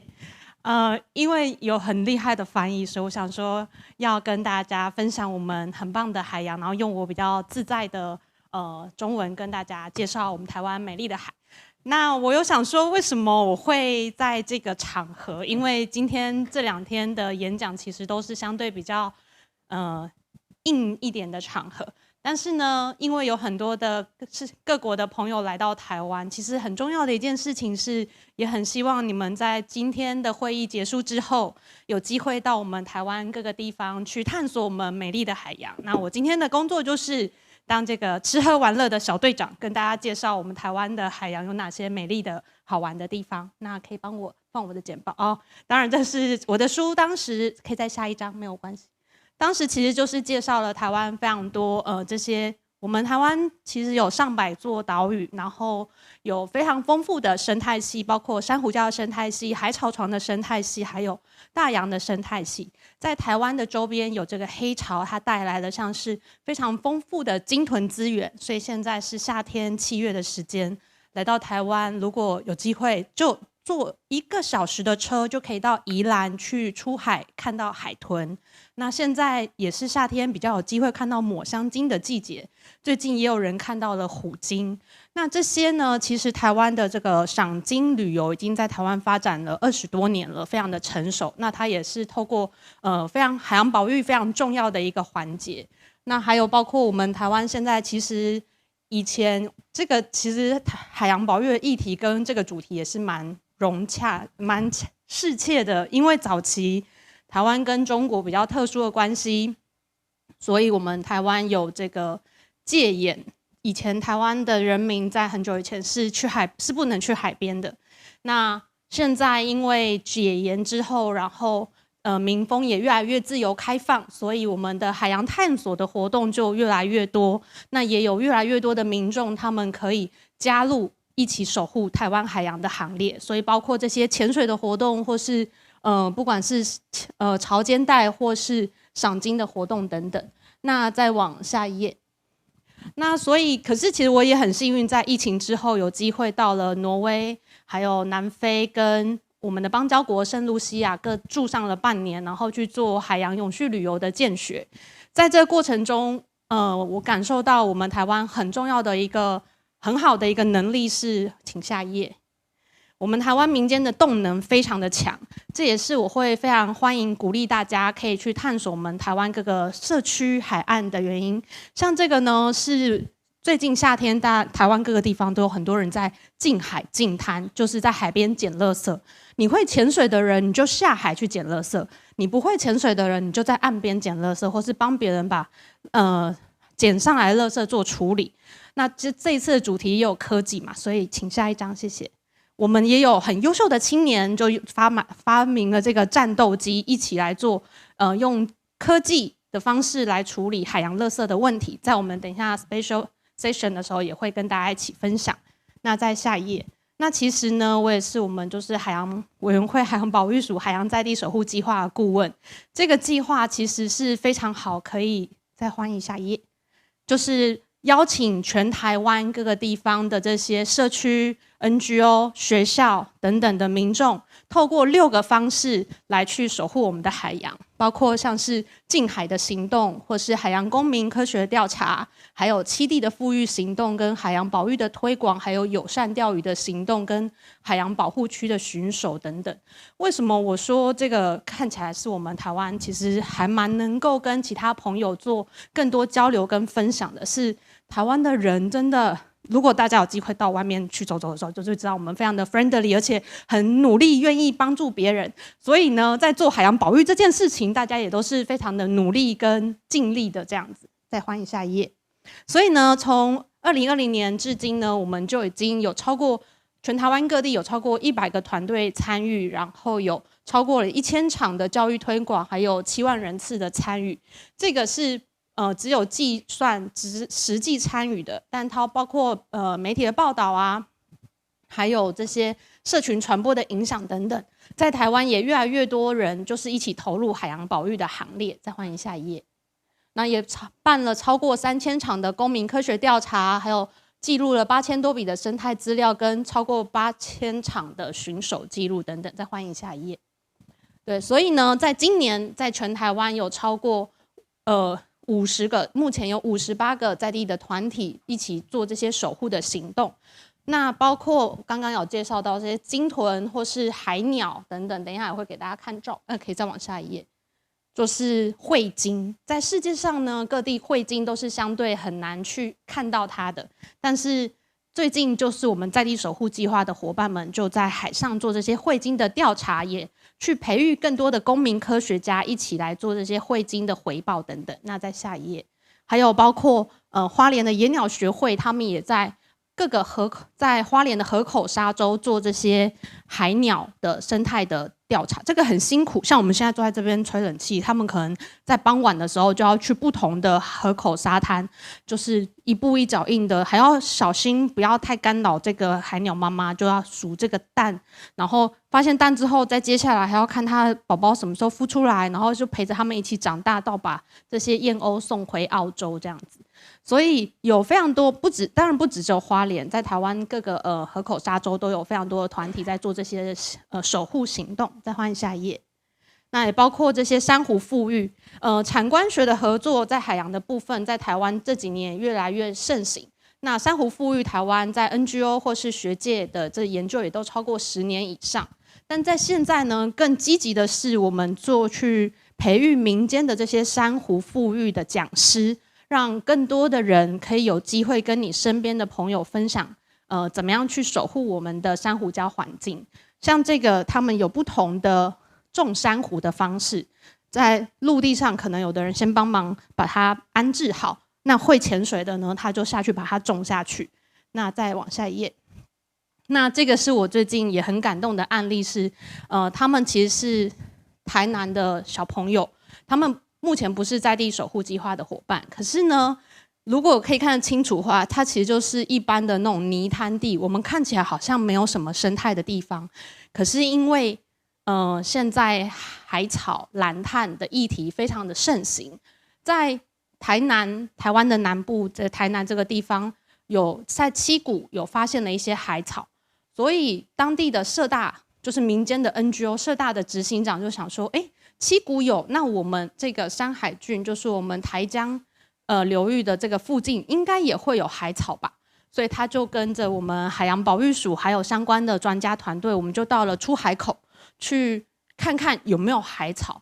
结果以前大家不会在意的这些泥滩地，觉得那边好像没有什么生态的地方，就发现了，其实有易危的贝克氏盐草，就有了这个海草之后呢，再欢迎下一页，我觉得。这个社大老师他非常棒的是，他就邀请了各个专家，还有当地的中小学生，就像刚刚前面那张照片一样，他们去实际的踏查调查，大学的老师教他们怎么做科学的调查。那回来之后，他们再把他们观察的去做相关的简报跟分享。这个过程我很感动的原因是我大概是1980年代生的台湾人，然后在我的小时候没有那么多的海洋教育的这些课程或是素养的培养，可是我们现在的年轻人孩子们，他们有更多海洋教育的机会，有更多海洋教育的机会，所以当他们长大之后，他们可以有更多的不管他对于海洋这个科学或是环境或是科技等等有兴趣的，他都可以再去做他的发展。所以这个是有越来越多人投入我们的台湾的海洋保育的行动之后，对于我们的海洋更关心，那在未来守护台湾的海洋就会有更多人一起加入。谢谢大家。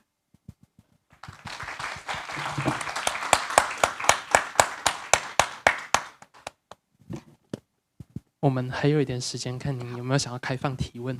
OK， 如果有问题的话。We're now open to questions from the audience. 那如果有想要去台湾哪里玩，可以告诉我，我可以帮我们日本的捕鲸朋友已经就是要跟我们成大的鲸豚专家，在这个会议结束之后，明天会到我们的恒春去踏查我们台湾的这些捕鲸的历史。所以真的台湾是一座宝岛，很欢迎大家一起来探索。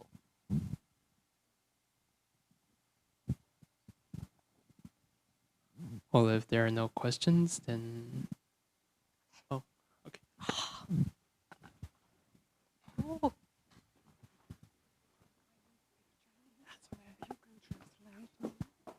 Yeah.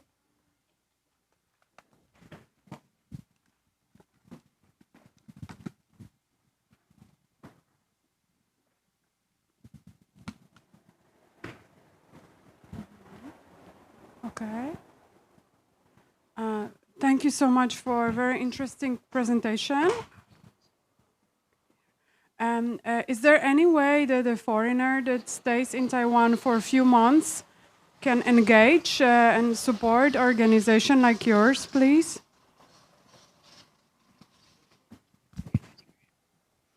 非常多，many。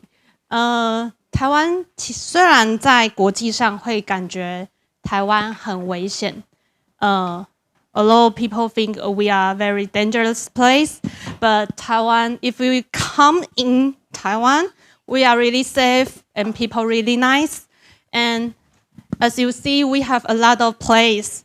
So if I know what you like, what you care about, for example, our Japan friends, she care about the whales, and I will help her to visit the whale community or whale research. So if I know what you care about, and I will give you the information. And if you just a tourist, you want to visit our islands or coast, it's also very easy. You can look our ocean, our government's Facebook. They have a lot of information on it, and they also can introduce you to do the events in our local communities. So after the meeting, you can ask me what do you like, and I will bring you to the right place. Then a round of applause for Ms. Huang for her speech. Thank you. 非常感谢黄老师的分享，带我们看见台湾海洋之美。那等会就是我们最后一场的座谈了。We'll now begin our last panel of this amazing forum. And the special panel theme is the younger generation, the key to a harmonious and sustainable future. This panel will be moderated by Jasmine Lee.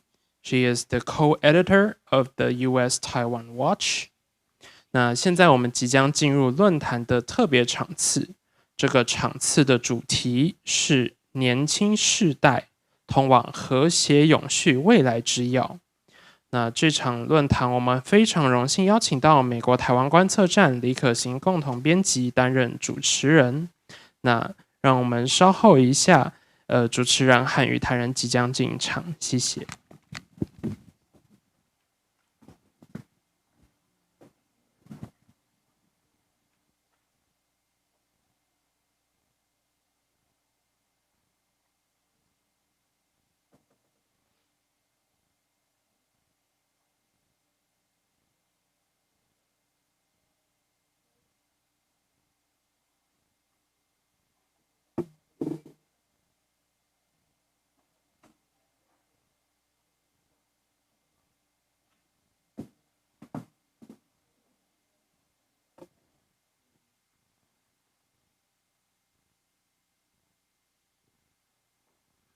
A round of applause for our panelists and moderator. Thank you.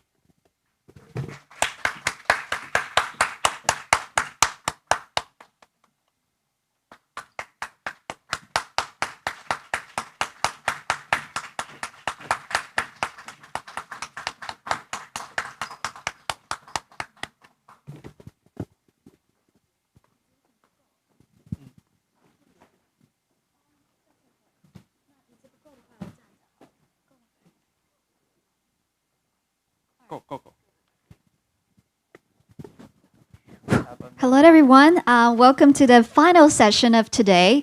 And I'm the moderator of this session. My name is Jasmine Lee, and I work for US Taiwan Watch. It's a media / think tank specializing in analyzing US Taiwan relations. And it's really a pleasure to welcome you to the final panel of today. And this session is titled The Younger Generation, the Key to Harmonious and Sustainable Future. But last but not least, this session turns to spotlight to a group whose voices is essential in shaping the future, our youth. I would like to begin by thanking the organizers for ensuring that young generations are included, their voices are included in this conversation. And in this session, we will be hearing from our inspiring speakers who are working at the intersection of innovation, sustainability, and national security, and they will be bringing their fresh ideas, entrepreneur spirit, and innovative thinking to the table. So let me introduce our panelists today. So starting from my left is Yang Xingci, advisor committee member of the Youth Democracy Network in Taiwan, and Guo Jiayou, chairperson of Digital Diplomacy Association, and Bhavesh Jain, National Youth Challenge winner from India, and Aya Matsuda. She's the alumni of the Matsushita Institute of Government and Management. And we also have Chen Siying, Executive Director of Azure Alliance from Taiwan, and Peter Tazi, Research Fellow of the U.S. Women Peace and Security Program. And we also have Wu Di, PhD candidate from National Graduate Institute for Policy Studies from Japan, but he's originally from Taiwan. And we have Jialing Huang, Sustainable Marine Tourism writer from Taiwan as well. So let's give a round of applause to our panelists today. So it is really an honor to have so many experts from different sectors to join this session. And I have prepared 3 questions to all of them to guide our discussion. And I will also leave some time at the end of this session for to open to the floor for QA. And without further ado, let's just jump right into our first question. So the first question is that what do you see as the most pressing threat to the oceans today, and where do you think the international responses is falling short? And before you, and by answering the question, please also briefly introduce your organization and how it is addressing this issue. So let's start from Yang Xingci. Thank you. Yeah. Well, definitely start from me if I'm sitting here, right? Hi, I'm Xingci, and you can call me Cynthia. I represent Taiwan on the advisory board of the Youth Democracy Network. This is an initiative supported by U.S. State Department and an international organization called Community of Democracy. So what we do is we connect emerging democratic young leaders across the globe to strengthen next generation cooperation.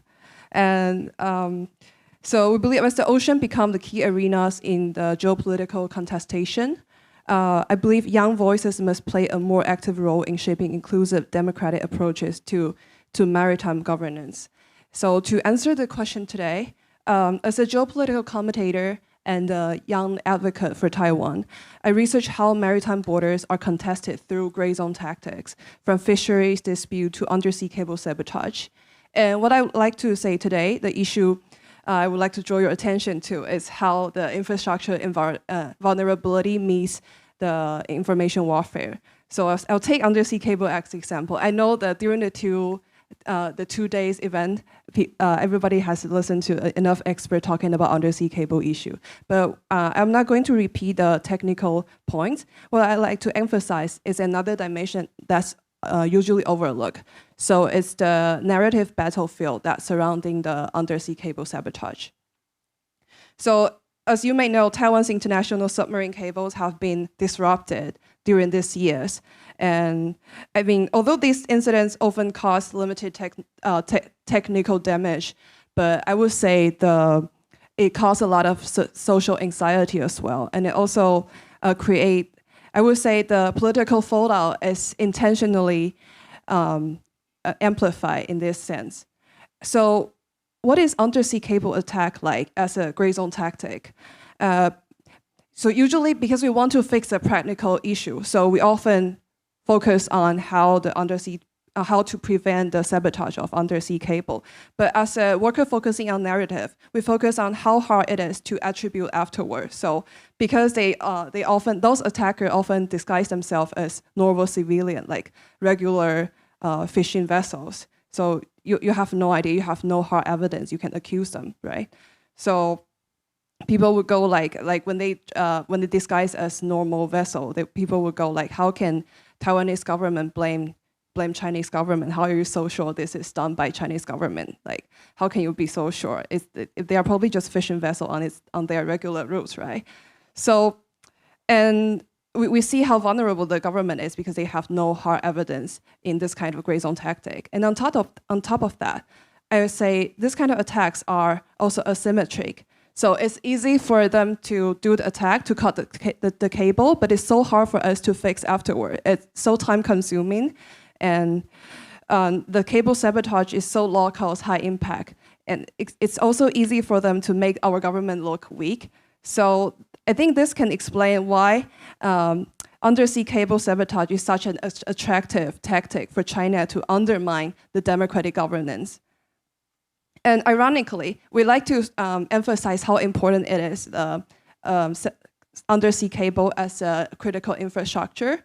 But the more we emphasize their strategic importance without explaining the asymmetric nature, like I say, the asymmetric nature of the offense and defense, we may unintentionally amplify the perception of damage among our society, and then give the attacker more incentive to act, more incentive to conduct this kind of sabotage.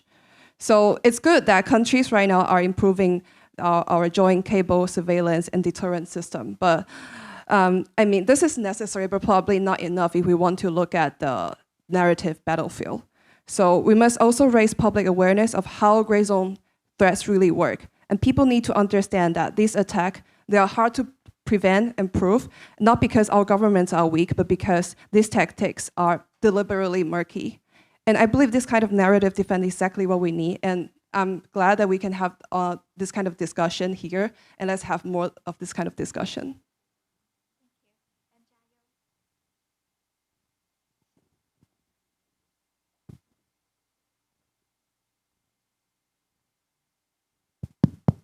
Okay.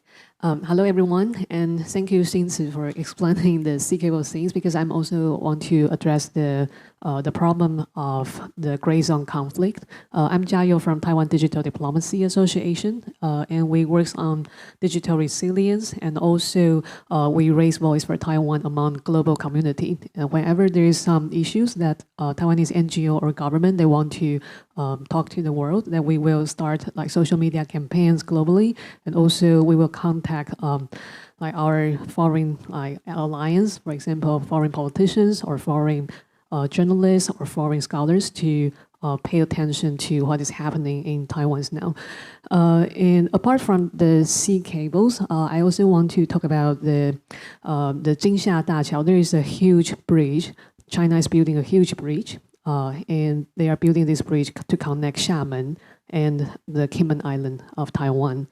I think the problem I want to talk about is about the lack of legal framework, because for the space of the sea is very ambiguous areas that we don't know how to regulate our law to protect our territory or to protect our authoritarian region.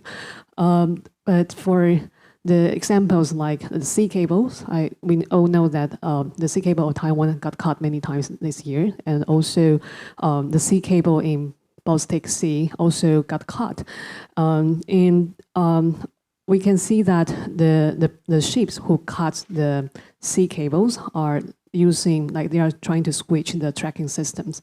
So sometimes you can see that even the ship who cut Taiwan sea cables is from Africa, and the ships who cut the Baltic Sea cables is from China, but actually there are some other bigger like powers behind.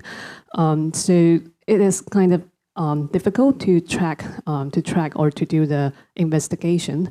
And as a NGO, like who try to advocate for Taiwan's voice, we try to alarm our international allies. For example, like I just visited EU a couple of weeks ago, and I try to tell or have some meetings with the parliament members in the EU Parliament and talk about they should start international investigations about the sea cable threat, because the sea cables incidents in EU between like Lithuania and Sweden sea cable, the EU, they have started some investigation.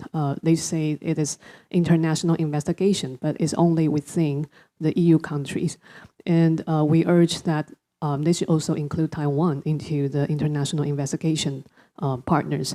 And apart from the sea cables, I was talking about the huge bridge, like the huge bridge built by China.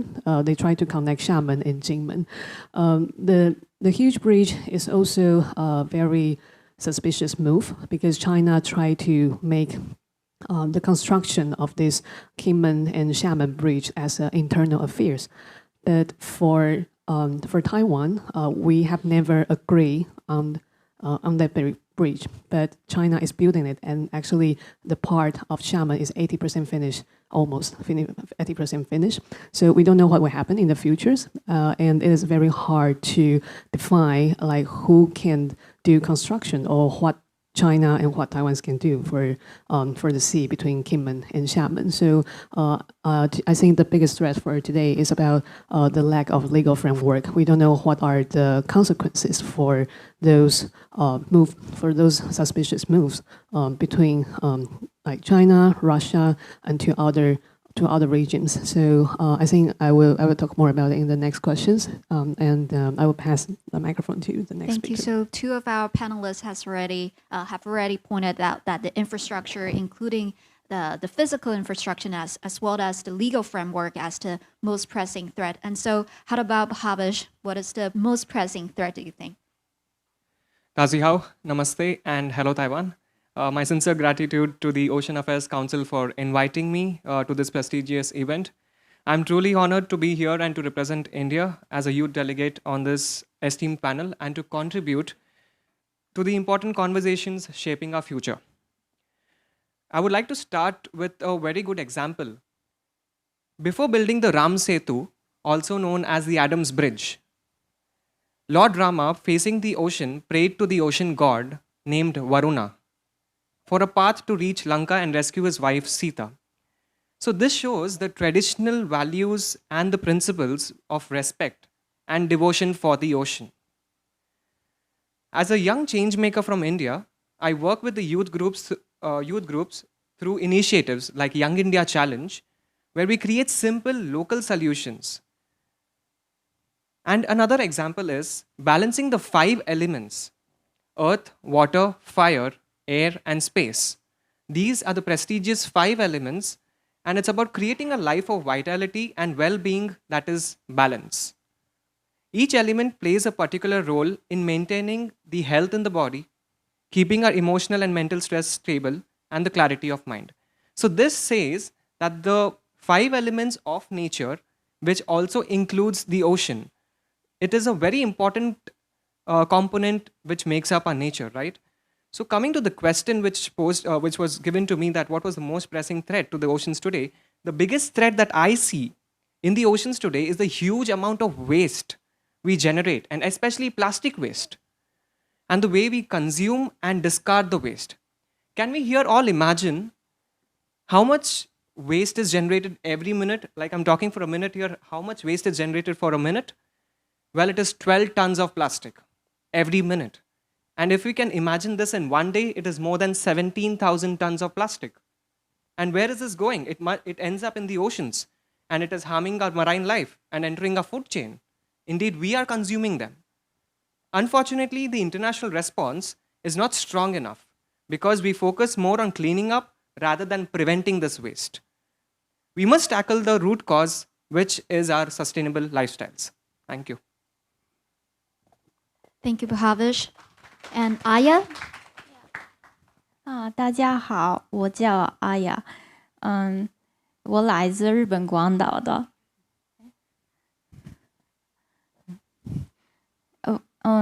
我来自日本广岛的。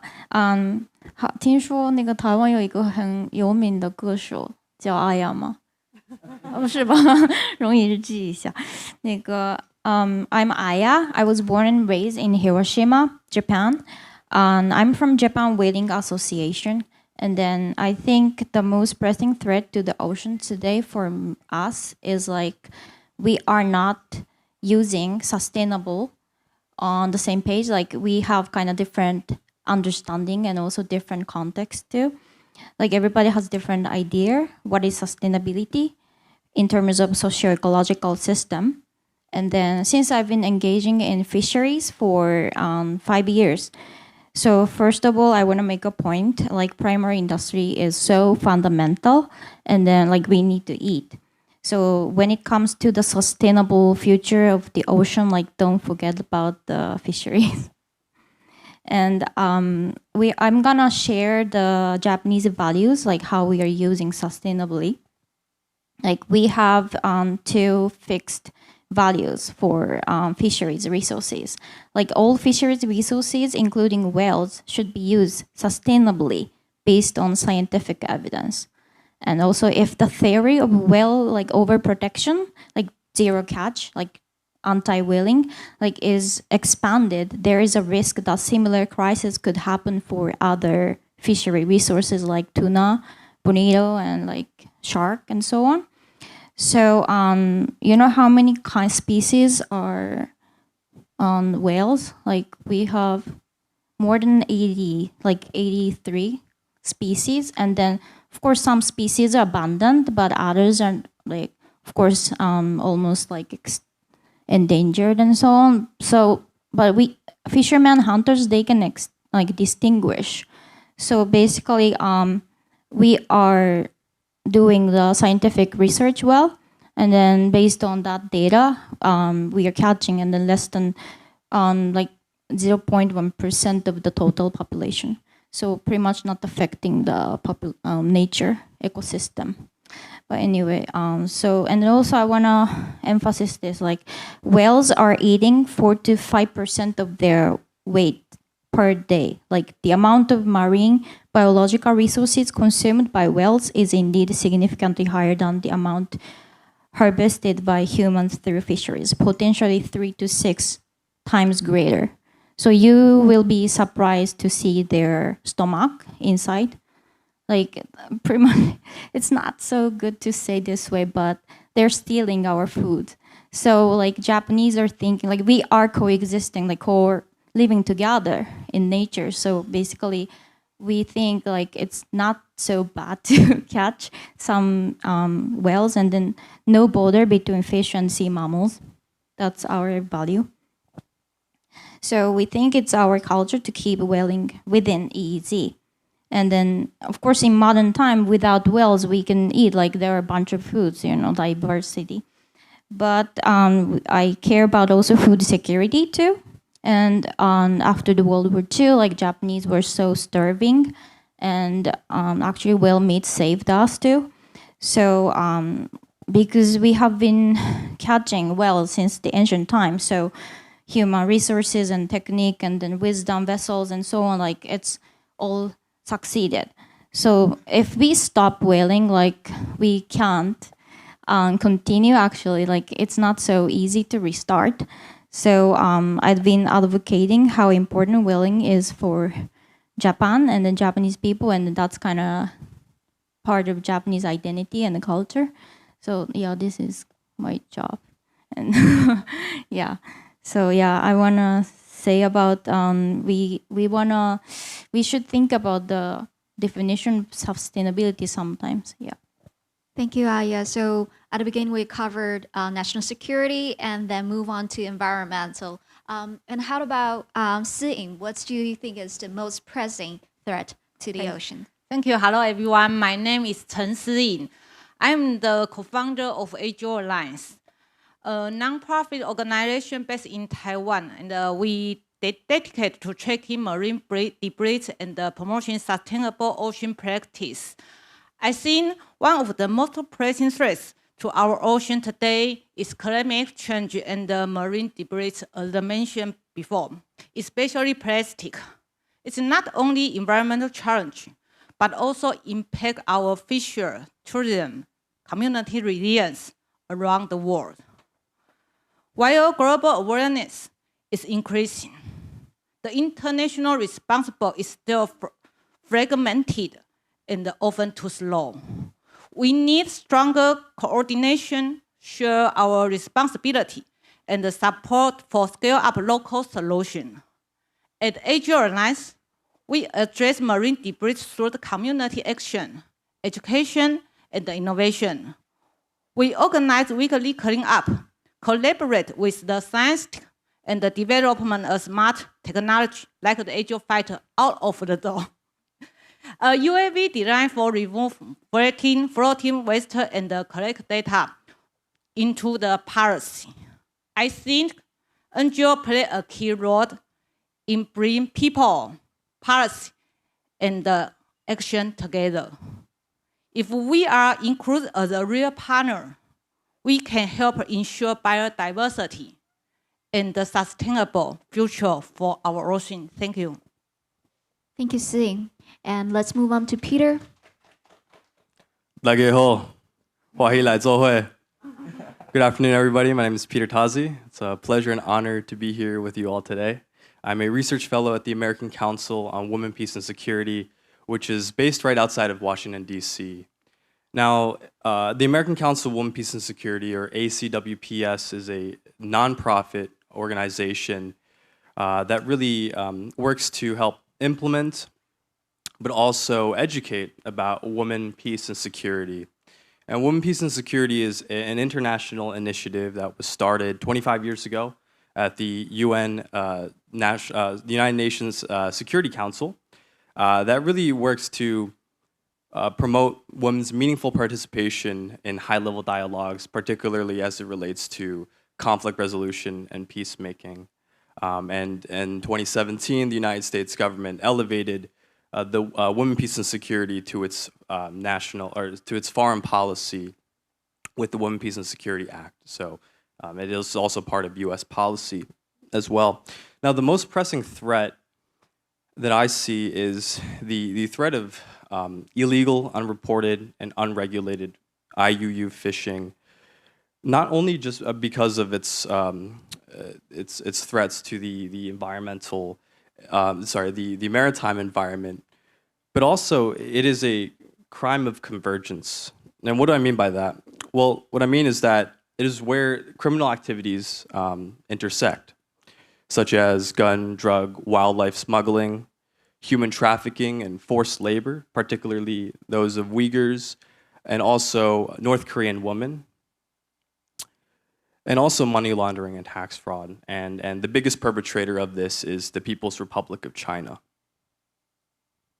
Now, IUU fishing has significant ramifications for human rights, security, and also the ocean environment, as I just said. Now, where the international community has really been falling short is the lack of imposing costs on the PRC for IUU fishing, but also their aggression in international waters, but also the international community's subsidization of tyranny and also of human rights abuses. For example, the United States government does, it does import seafood that has been implicated with the forced labor of Uyghurs, but also North Korean women. And so from bait to plate, there is the implication of forced labor, and that is quite dangerous. So, thank you. Thank you, Peter. I think what Peter mentioned is actually echoed with what Jayo said. There's a lack of a legal framework, and also that actually he also highlighted that, and actually national security issues and environmental issues are connected. So let's move on to Udi. So from your point of view, what do you think is the most pressing threat to the ocean? Thank you, Jasmine, and thank you, Ocean Affairs Council, for the kind invitation. So my personal view of the most pressing threat to the oceans today is the civil-military fusion in the Chinese Communist naval strategy. So how does Communist China's civil-military fusion at sea work? I think there are two key areas that require our attention. The first area is shipbuilding. So since 2015, Beijing has enacted laws and regulations to support civilian shipbuilding to meet military standards. For example, the Military Transportation Law of 2017 stipulates that military transportation ought to meet military requirements to ensure a seamless transition from peacetime to wartime. What's more, more than 50% of global commercial vessels by tonnage are now built in China. And the second notable component in Communist China's civil-military fusion at sea is its practice. The mobilization of civilian vessels for training and exercises amid intensifying gray zone operations has made early warning difficult for the neighboring countries. For example, in the 2024 report on the Chinese military development, the Pentagon cautioned that Communist China might be developing launchers that can fit inside commercial shipping containers. And for more information, I would encourage everyone to read a 2022 SysTech article written by Rear Admiral Yamamoto, one of our distinguished panelists from Session 2. And so how and why does Communist China's civil-military fusion at sea pose the most daunting challenge to the oceans today? I would argue that it undermines the liberalist norms that have underpinned the world's way of living since the end of the Cold War. In the past 3 decades, our world, including the oceans, has been built on this vision that international cooperation, through which all states benefit, is the path to peace. Unfortunately, Communist China exploits the openness and freedom of oceanic affairs. The comparative advantage that they enjoy in commercial shipbuilding is being used for military purposes. Although the United States has decided to impose docking fees on Chinese-built, owned, and operated vessels, a friend-shoring strategy should be devised to respond to this challenge. And lastly, how does my organization respond to this challenge in the maritime affairs? So GRIPS, my school, is said to be modeled after Harvard Kennedy School. So we provide education to bureaucrats around the world, and mostly focusing on developing countries. And actually, of the many programs, one of them is the so-called Maritime Security Program, where we have Coast Guard officers from the Indo-Pacific region to join and participate in the discussion and the education of oceanic affairs. And from 2015 to 2023, we have more than 50 Coast Guard officers from more than 10 countries coming to our school. Thank you so much. This is my brief remark. Thank you, Udi. I think the issue that Udi mentioned is actually matters to every single person in Taiwan. So let's move on to Jialing. Hi, yeah.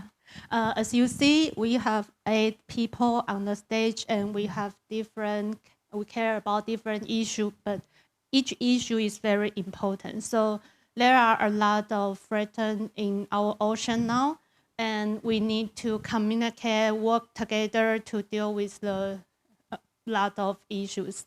And I want to say, maybe we come from different countries, but the sea animals and sea pollutions, they don't know the countries. The ocean has no borders.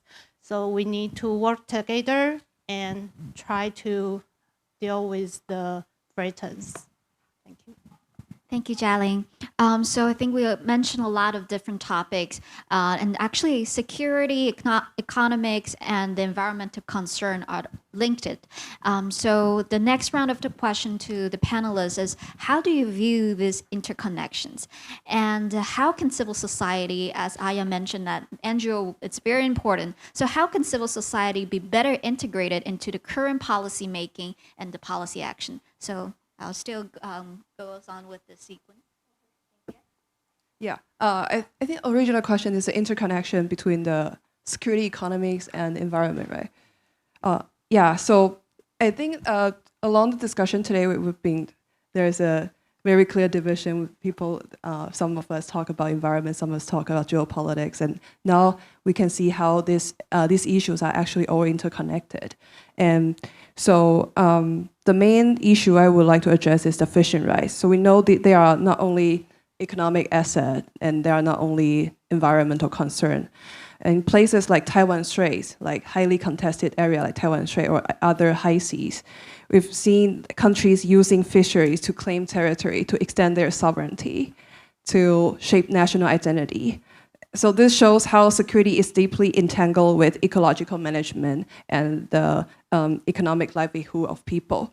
And today I would like to share how we can address this issue, address security issues specifically by involving more participation from civil society. I work as a consultant for an international affairs show for Taiwan indigenous TV, actually. And we've been looking closely at whether more voices have been given to marginalized community like indigenous people. And take Lanyu as example. Lanyu is a island of Taiwan, and it's a home of Yami, the indigenous Yami people. And there are efforts to combine traditional ocean knowledge with modern science for enhancing sustainable fishing and marine protection, and also cultural transmission. And I would say this is a good example of representing a promising interconnection between ecology and economies. But civil society is not just a supporting role, and we are still missing the security here. How we can combine the effort from the civil society to address the issue of security. I would say I think civil society actor can be in the front line in gray zone conflict and building maritime resilience. So, for example, we see indigenous people, they have knowledge, like they have deep understanding of ocean patterns, and it can be a good tool of identify for example, IUU fishing and combating any geopolitical issue or any gray zone tactic like this.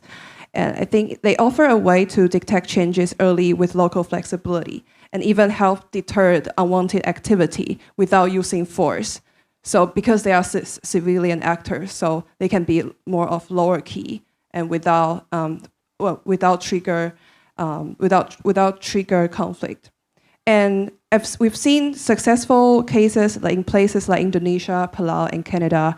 They have community-based monitoring cases, and which is quite successful, and we can learn from them. And I think the way they do it, they strengthen the state presence in the sensitive waters while also respecting local voices and utilizing their local knowledges and the knowledge of traditional indigenous wisdom. And so I believe in Taiwan, we can do something similar and shift the sovereignty from being just a top-down performance to something we build together. And it can be on the ground and through relationship, through the cooperation between the government and the civil society. And yeah, so I would say this is the cooperation, a case I share, an example of the interconnection between environments, economics, and security.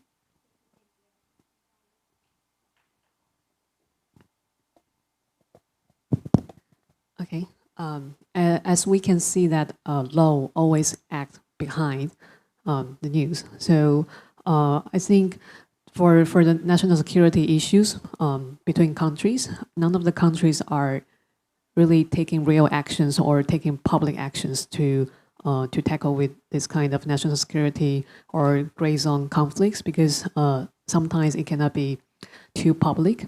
So I think this is where the civil society can come in. Like civil society can connect the dots between public and the government, and also the civil society can reveal informations that are not so convenient for governments to talk about. And I think for the cooperation between the governments and civil society, I hope that the government can have a more open environment or attitude to coordinate with the civil society about what kind of message they want to deliver to the international world for further cooperations between, because the maritime issues are cross countries. It really needs the international cooperation within each others. And especially for Taiwan, I think Taiwan needs a more creative approach, because Taiwan is always left out from some big international agreements. So for Taiwan's government, I think if they can allow more like civil groups to join the discussion and to discuss more approaches about how civil groups can advocate for the national security problems between Taiwan and China, or advocate for more international cooperations between Taiwan and other countries. We call it Democracy Alliance. I think it will give Taiwan a bigger space to let the international world knowing about what we are really facing. We are really at the front line facing the big challenges from China, and for the maritime issues is also one of the biggest issues of our national security problems.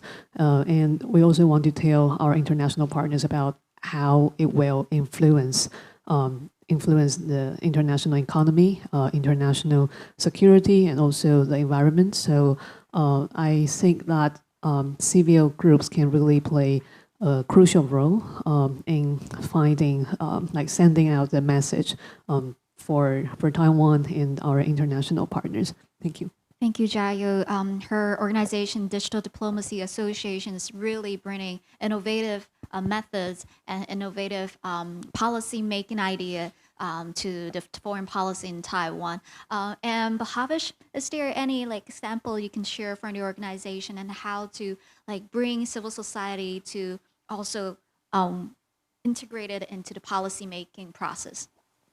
I think the question is very interesting, as that security, economic, and environmental activities or the concerns are closely linked. I mean, and these interconnections involving the civil society can be better, it can be integrated both into policy and action. So oceans basically, they connect countries, people, and economies together. What happens in one part of the ocean, it affects everyone. If we take an example, melting ice in the poles, it raises the sea levels, and that threatens the coastal cities worldwide, including India and Taiwan. So if our seas are polluted or overfished, it affects the food security, jobs, trade routes, and even regional peace. So security, economy, and environment cannot be seen separately, as they are interconnected and they are in one circle. The best way to strengthen this link is through the civil society. Families, schools, communities. Everyone must feel responsible. I believe in the simple formula of IEC, which stands for Information, Education, and Communication. If our education system builds eco-friendly habits and our local leaders, they promote mindful living, we can build communities that are strong partners in sustainable policies. An exceptional initiative is India's Lifestyle for Environment, which stands in short form as LIFE. This movement is a great example, as it follows a 3P formula, which is pro-planet people. It reminds us that every person can be a pro-planet person by making mindful choices every day. In short, civil society is not separate from policy. It is the foundation for the real action. I think we all can believe here that just how a drop by drop makes the oceans, or a brick by brick makes a building, similarly a hand in hand together, we can build resilient, secure, and green communities. Thank you. Thank you, Bhavesh. And Aya, could you also share the viewpoint from Japan? Oh, okay. Aside from whaling, I've been putting efforts on telling Japanese people about the importance of a remote island, because of the centralization, modernization, and people are aging. So basically, islands are turning into uninhabited islands. For example, Senkaku Islands used to have around 300 people. They were catching bonitos, but because of that, because of the war and then high price of oil, they couldn't go to the island, and then they disappeared. So basically, I personally believe that through strengthening primary industries, we can avoid that situation, turning into uninhabited islands. And then, okay, so 0 people living there, so we can just put the self-defense force base there. I don't think so. And then I want to strengthen the primary industry and let's say fisheries, but how? There are 2,700 ports in Japan. And then every port has kind of each way of thinking, and then stubborn old people. And then there is no one-size-fits-all approach. Geography, culture, and economic context all matter. And people, especially politicians, like who have never been to those remote islands, tend to unify and integrate. But it's kind of impossible. Like, go to the port. I want to shout to the politicians, like, yeah, they're gone already. But I mean, I want to tell them, like, go to the port, get sweat, and then maybe you will feel like, oh, this law, like they are making a law, but this law, it's not working out. Like it's not working in every single port or small village. So I've been just working to elevate the voices of remote islanders and promote primary industry as the pillars of national security and sustainability. Thank you, Aya. And Sing. At Azure Alliance, we have seen firsthand how environmental issues like marine debris are directly tied to economic and security concern. In Taiwan, abandoned fishing gear and plastic pollution not only damage the marine ecosystem, but also harm coastal economy and weaken community resilience. Civil society play a key role in addressing this interconnected challenge. We combine weekly cleanup operation with data collection, public education, and even support technology development for the clean vessel. But we cannot do this alone. To be more effective, civil society should be meaningfully involved both in policy and implement, not just consult at the end. Government and institutions need to treat NGO as a long-term partner. Across border and across sector, we can do much more for our future. Thank you, Sing. I think what Sing mentioned is actually also echo with Aya and Bhavesh. I think it's really, when we were talking about policy, it needs to be inclusive. And inclusive doesn't mean that just simply having them, their existence, but just having their, really listening to their voice and understanding their point of view. And Peter, what's your viewpoint? Yeah, so I think these issues are inextricably linked. When you look at the case of IUU fishing, again, from the environmental aspect, the PRC's use of distant water fleets and the use of a blasting a technique that stuns fish and other animals as well in the ocean, that has negative effects on the ocean environment. But also in terms of the economics as well. When we talk about IUU fishing from bait to plate, with the seafood processing, the PRC you basically pays its workers near slave wages to get an illicit market advantage. And then when we also talk about security, and this is where I think the woman, peace, and security framework really can be applied in terms of human security. So if we're taking the example of North Korean women in the PRC, and these North Korean women who work in these seafood processing plants throughout China, particularly in Shandong, for example, they're paid these near slave wages, and they're also sexually harassed by factory leaders, and they have their phones confiscated, no way to contact their families.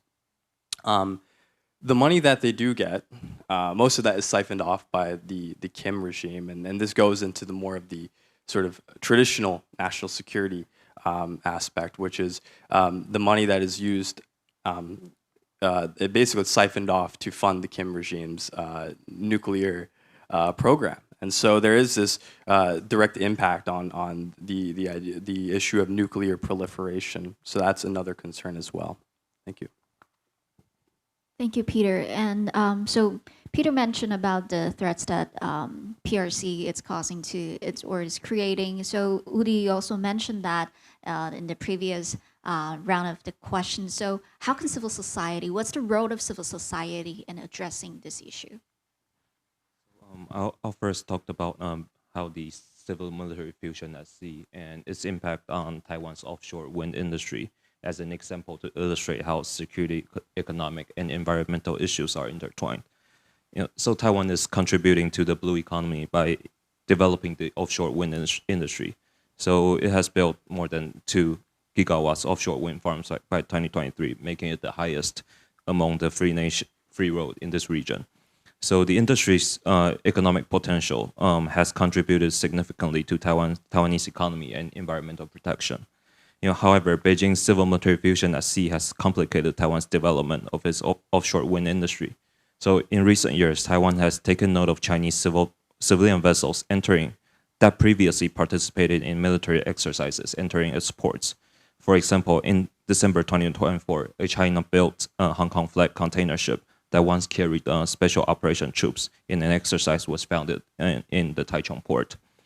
And the significant security and political implications of incidents like this have prompted officials in Taiwan to adopt strict administrative measures to review ships built and operated by China, Hong Kong, and Macau before entering Taiwanese ports.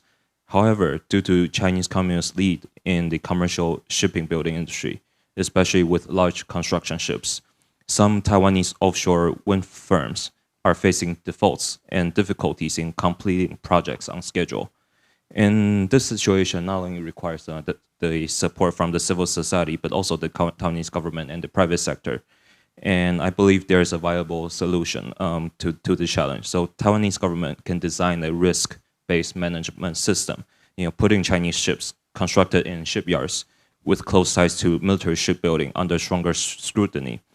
And another way to determine the risks is the types of ships, because some of them are designated by Beijing as the top priorities in civil military fusion. And with this risk-based management, the private sector can have a clearer directions when offering contracts to construction ships. And it would also be their interest not to give contracts to ships closely associated with Chinese Communist military activities. Finally, civil society can serve as a bridge between the government and the private sector in finding a viable solution, just like what we are doing here at the 2025 Taiwan International Ocean Forum. Thank you, Udi. And Jialing, what do you think about this role of civil society? Yeah, that's why I share our project has to introduce how the civil society participation. But today we are here because we care about the ocean marine issue. But in my experience out of the room, there are a lot of people they don't care about the marine issue. So for me, the most challenge is how make people care about the ocean and closer to the ocean and then protect it. That's why I'm be a journalist influence to make more people to go to the ocean. And I choose the easy way like IUU. If people, you can choose the sustainable seafood, maybe it's a good choice to help fishermen. They don't do the bad thing for the ocean. And if we can go to the right place, use the sustainable way or responsible way to travel to the island or right place, right island, maybe we can help a little bit to protect the ocean. So for me, a travel journalist, just to help people to call more people to care about our ocean and know what is the sustainable way to help it. Thank you. I think raising awareness sometimes is the most important and most essential work when we wanted to promote or to advocate for the policy. And as Jayo and Cynthia mentioned, and all of our panelists also mentioned, I think the role of civil society actually is very important. So we can have a bottom-up policy and also that to have a policy that is more inclusive. So I actually still have one question, but considering the time, I'm going to skip that and open the floor for to our audience. And we will only take 2 questions. So I see one over here. Could you pass the microphone? One for. Could you identify yourself and specify which panelist? Thank you. My name is Juja Ferenci, and I joined John's panel yesterday. But it's nice to really listen to all of you and feel really inspired by all the inputs that you shared. It's good to see you here, Chayo. And I'm glad that you mentioned creativity also as an approach to how we approach Taiwan actually internationally. So could you connect that idea to the Europe-Taiwan context when it comes to undersea cables? Because you mentioned that you have successfully reached out to European actors, perhaps here in Taipei as well as in Europe. So how do you assess the level of openness and interest on the European side, and also awareness? Because I think that's where your organization can contribute a lot and has already contributed a lot. And if I may have another second quick question to Aya. I think you made a very good point about sustainability, not everyone being on the same page when it comes to what it means and what it means to every single one of us. So if you were asked, and I'm going to ask you, and I hope it's not to put you on the spot, but if you had to define sustainability for you and what it means, how would you define that? And what would you think that is the best way where everyone can converge? If you can answer that question, or just reflect on it, no pressure. Thank you.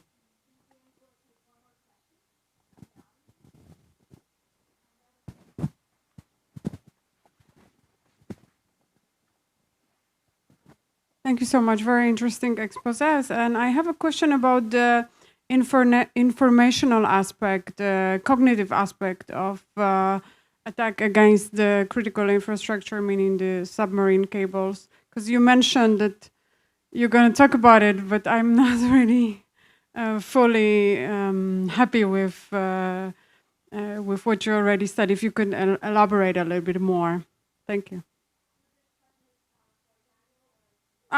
Yeah, because mainly for the ladies, but also there were other people like the gents over there talking about the critical infrastructure and like civil-military cooperation. Okay, I think I can start the answers first. As I see that for the sea cables issues, that no countries can deal with this alone. And for Taiwan, we are very experienced of being cut of our sea cables, but I see it for European country is something new. So when I was visiting the EU Parliament, I realized that the European Parliament, they don't really see Taiwan as a part of the we can be the partners to help them or share our experience. They do international investigations, but I think the strength of EU is that they have a very well networking and very advanced like legal framework. They already start to work on the legal framework for the sea cable issues already. But Taiwan, we don't have such a strong legal framework for the sea cable issues, but we have experience in technology, for example, the materials of the sea cables, and we have the system of the investigations, and also our experience of how to coordinate it, even we are left out of all the most of the international organizations in the world. So I think the important points here, the points here I want to make is that each country have something to offer. For example, advanced surveillance tech or advanced legal framework or diplomatic weight.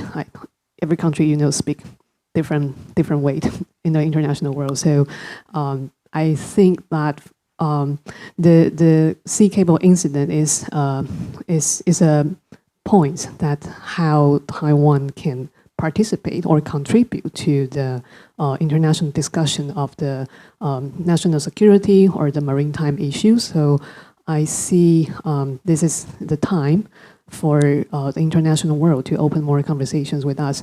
And I hope that the message from Taiwan can be more open as well, because we we are willing to share, but we don't have the channels to deliver the messages. So I think like how the government cooperate with the civil society to deliver those messages and what we can contribute is really important here.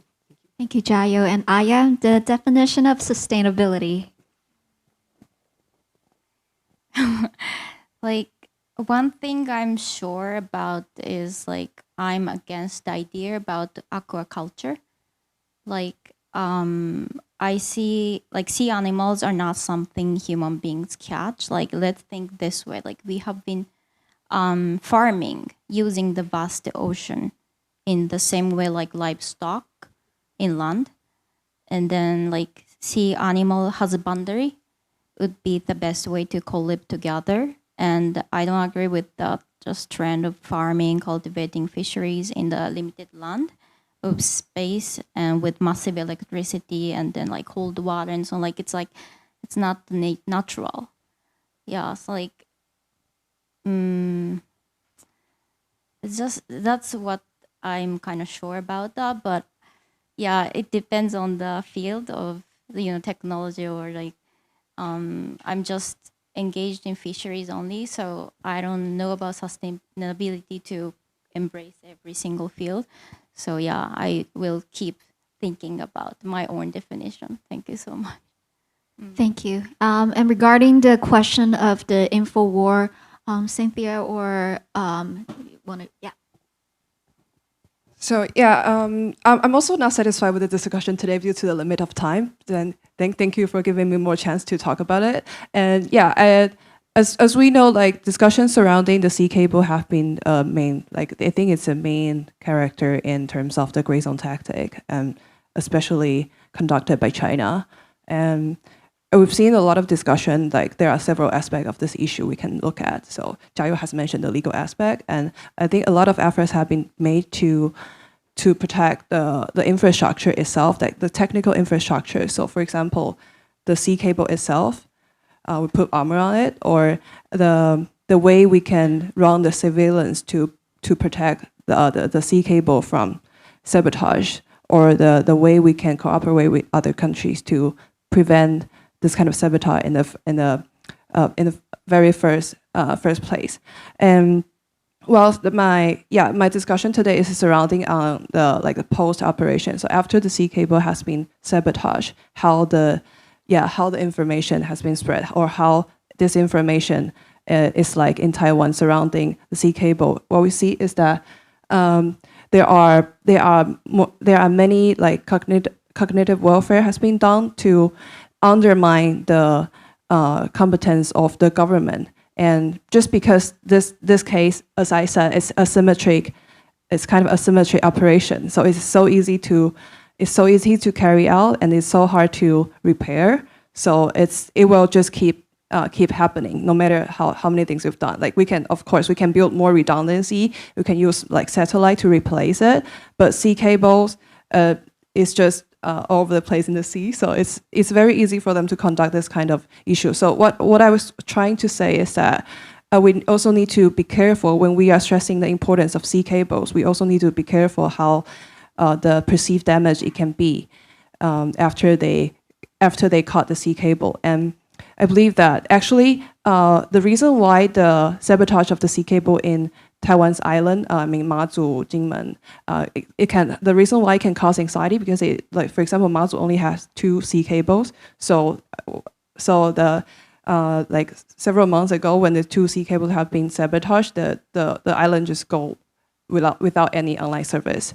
So this can create the anxiety. But for Taiwan, the main island, we got 14 international sea cables. So it's almost impossible to cut all of the undersea cable. So I would say like the way we perceive the threat can be more like proportionate.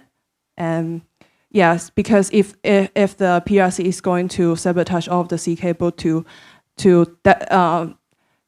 disrupt Taiwan's ability to connect to online service, they will almost wage a war to make that happen. So I think we can build more resilience by keep talking about it and make people aware of how the issue is really like, how the threat is really like. Thank you, Cynthia, and thank you to all of our panelists today. We covered a lot of issues from environmental to national security, and I think one of the most important key takeaway of myself is that we need to create a more inclusive environment that could allow more strengthening the cooperation, the vertical cooperation between across generation as well as the horizontal cooperations between countries. So I think that's my biggest takeaway. And thank you once again to all of our panelists, and thanks to the Ocean Affairs Council for including the voice of the young generation. And I'll wrap up this session here. Thank you.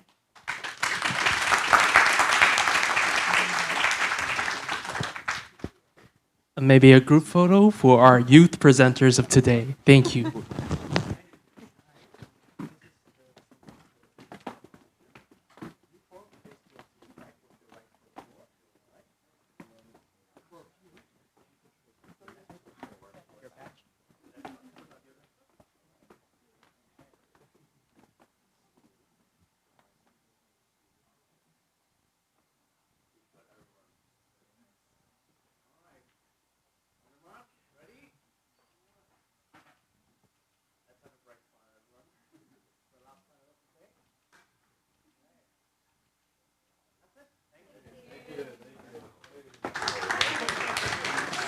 Thank you very much.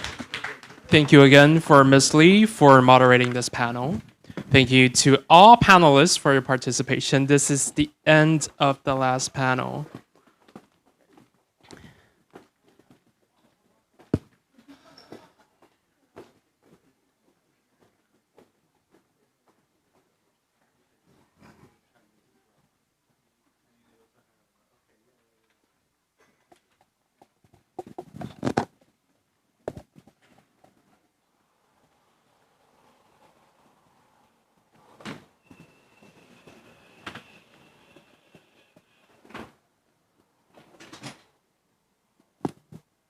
Before the very short and concise closing ceremony, I would like to remind all guests to return their headphones when they leave the venue. Apparently, one set of the headphones is more expensive than my salary for today, so please make sure to return them. Thank you very much. 在闭幕式开始之前，特别提醒各位来宾，记得归还您的口译耳机，谢谢。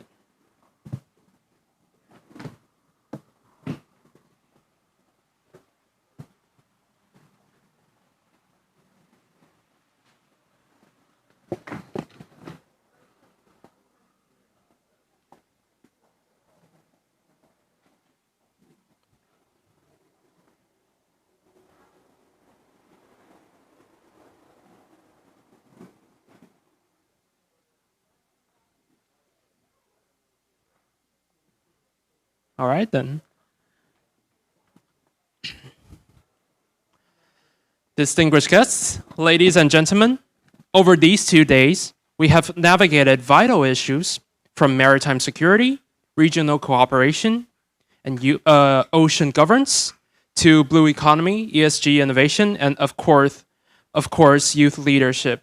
Through 6 panels and countless meaningful dialogues, we shared experiences, forged new ideas, and strengthened our global and regional bonds. Together, we shall build a sustainable, prosperous future.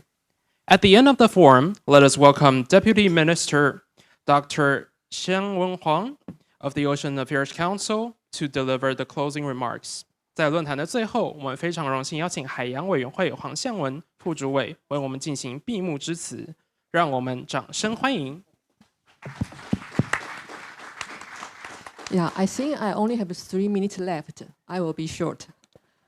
So on behalf of the Ocean Affairs Council, I think just let's give applause to each of you for your valuable information, experience in these 2 days.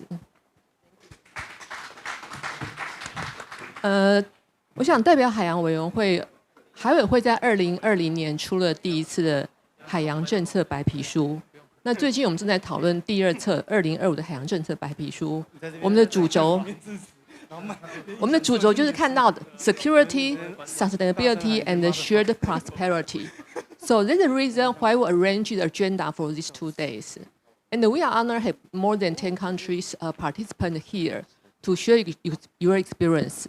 Yesterday, we heard many information regarding the maritime safety, and especially our minister very clear declared our position on that. And also, I think we understand that, and also we want to share our information, our experience to all the allied countries to face the China gray zone attack. And in the second day, we're talking about the blue economy. We heard about the what's blue economy, and there are many successful examples and how to develop and through different financial way. I think it's very encouraging and give us a lot of information and a lot of case and a lot can be done in the futures. And also for the marine debris, we also try to establish and develop an Indo-Pacific marine debris platform with other countries. So maybe in the coming future, we will have a marine debris office in Indonesia, and I hope there will be more in the futures. And lastly, we are very inspired by the last one about the youth, young people. They have shown their passion and a very comprehensive experience and idea about the ocean. And we expect there could be a more valuable contribution to our marine affairs in the coming future. So lastly, thank you all for your contribution to the conference. This is not a closing, but a new start. We listened so many information in these 2 days and many cooperation opportunity. We hope in the coming future, we'll have more connection in different ways. And I think that finally, if there's some time for you in Taiwan, don't forget to visit Taiwan local beautiful, like Jialing said, and also at least the night market. Don't forget that. So I think that finally, just thank you for your contribution for this conference, and I wish you a fruitful trip and a safety home, and also cooperation in the coming future. Thank you.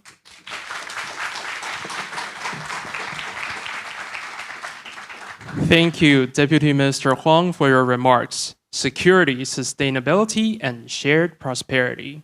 Thank you to all the speakers, moderators, panelists, and all our friends here today for your participation. 感谢黄副主委的致辞，感谢所有远道而来的讲者、主持人、与谈人以及在场的每一位贵宾。This is the end of the 2025 Taiwan International Ocean Forum.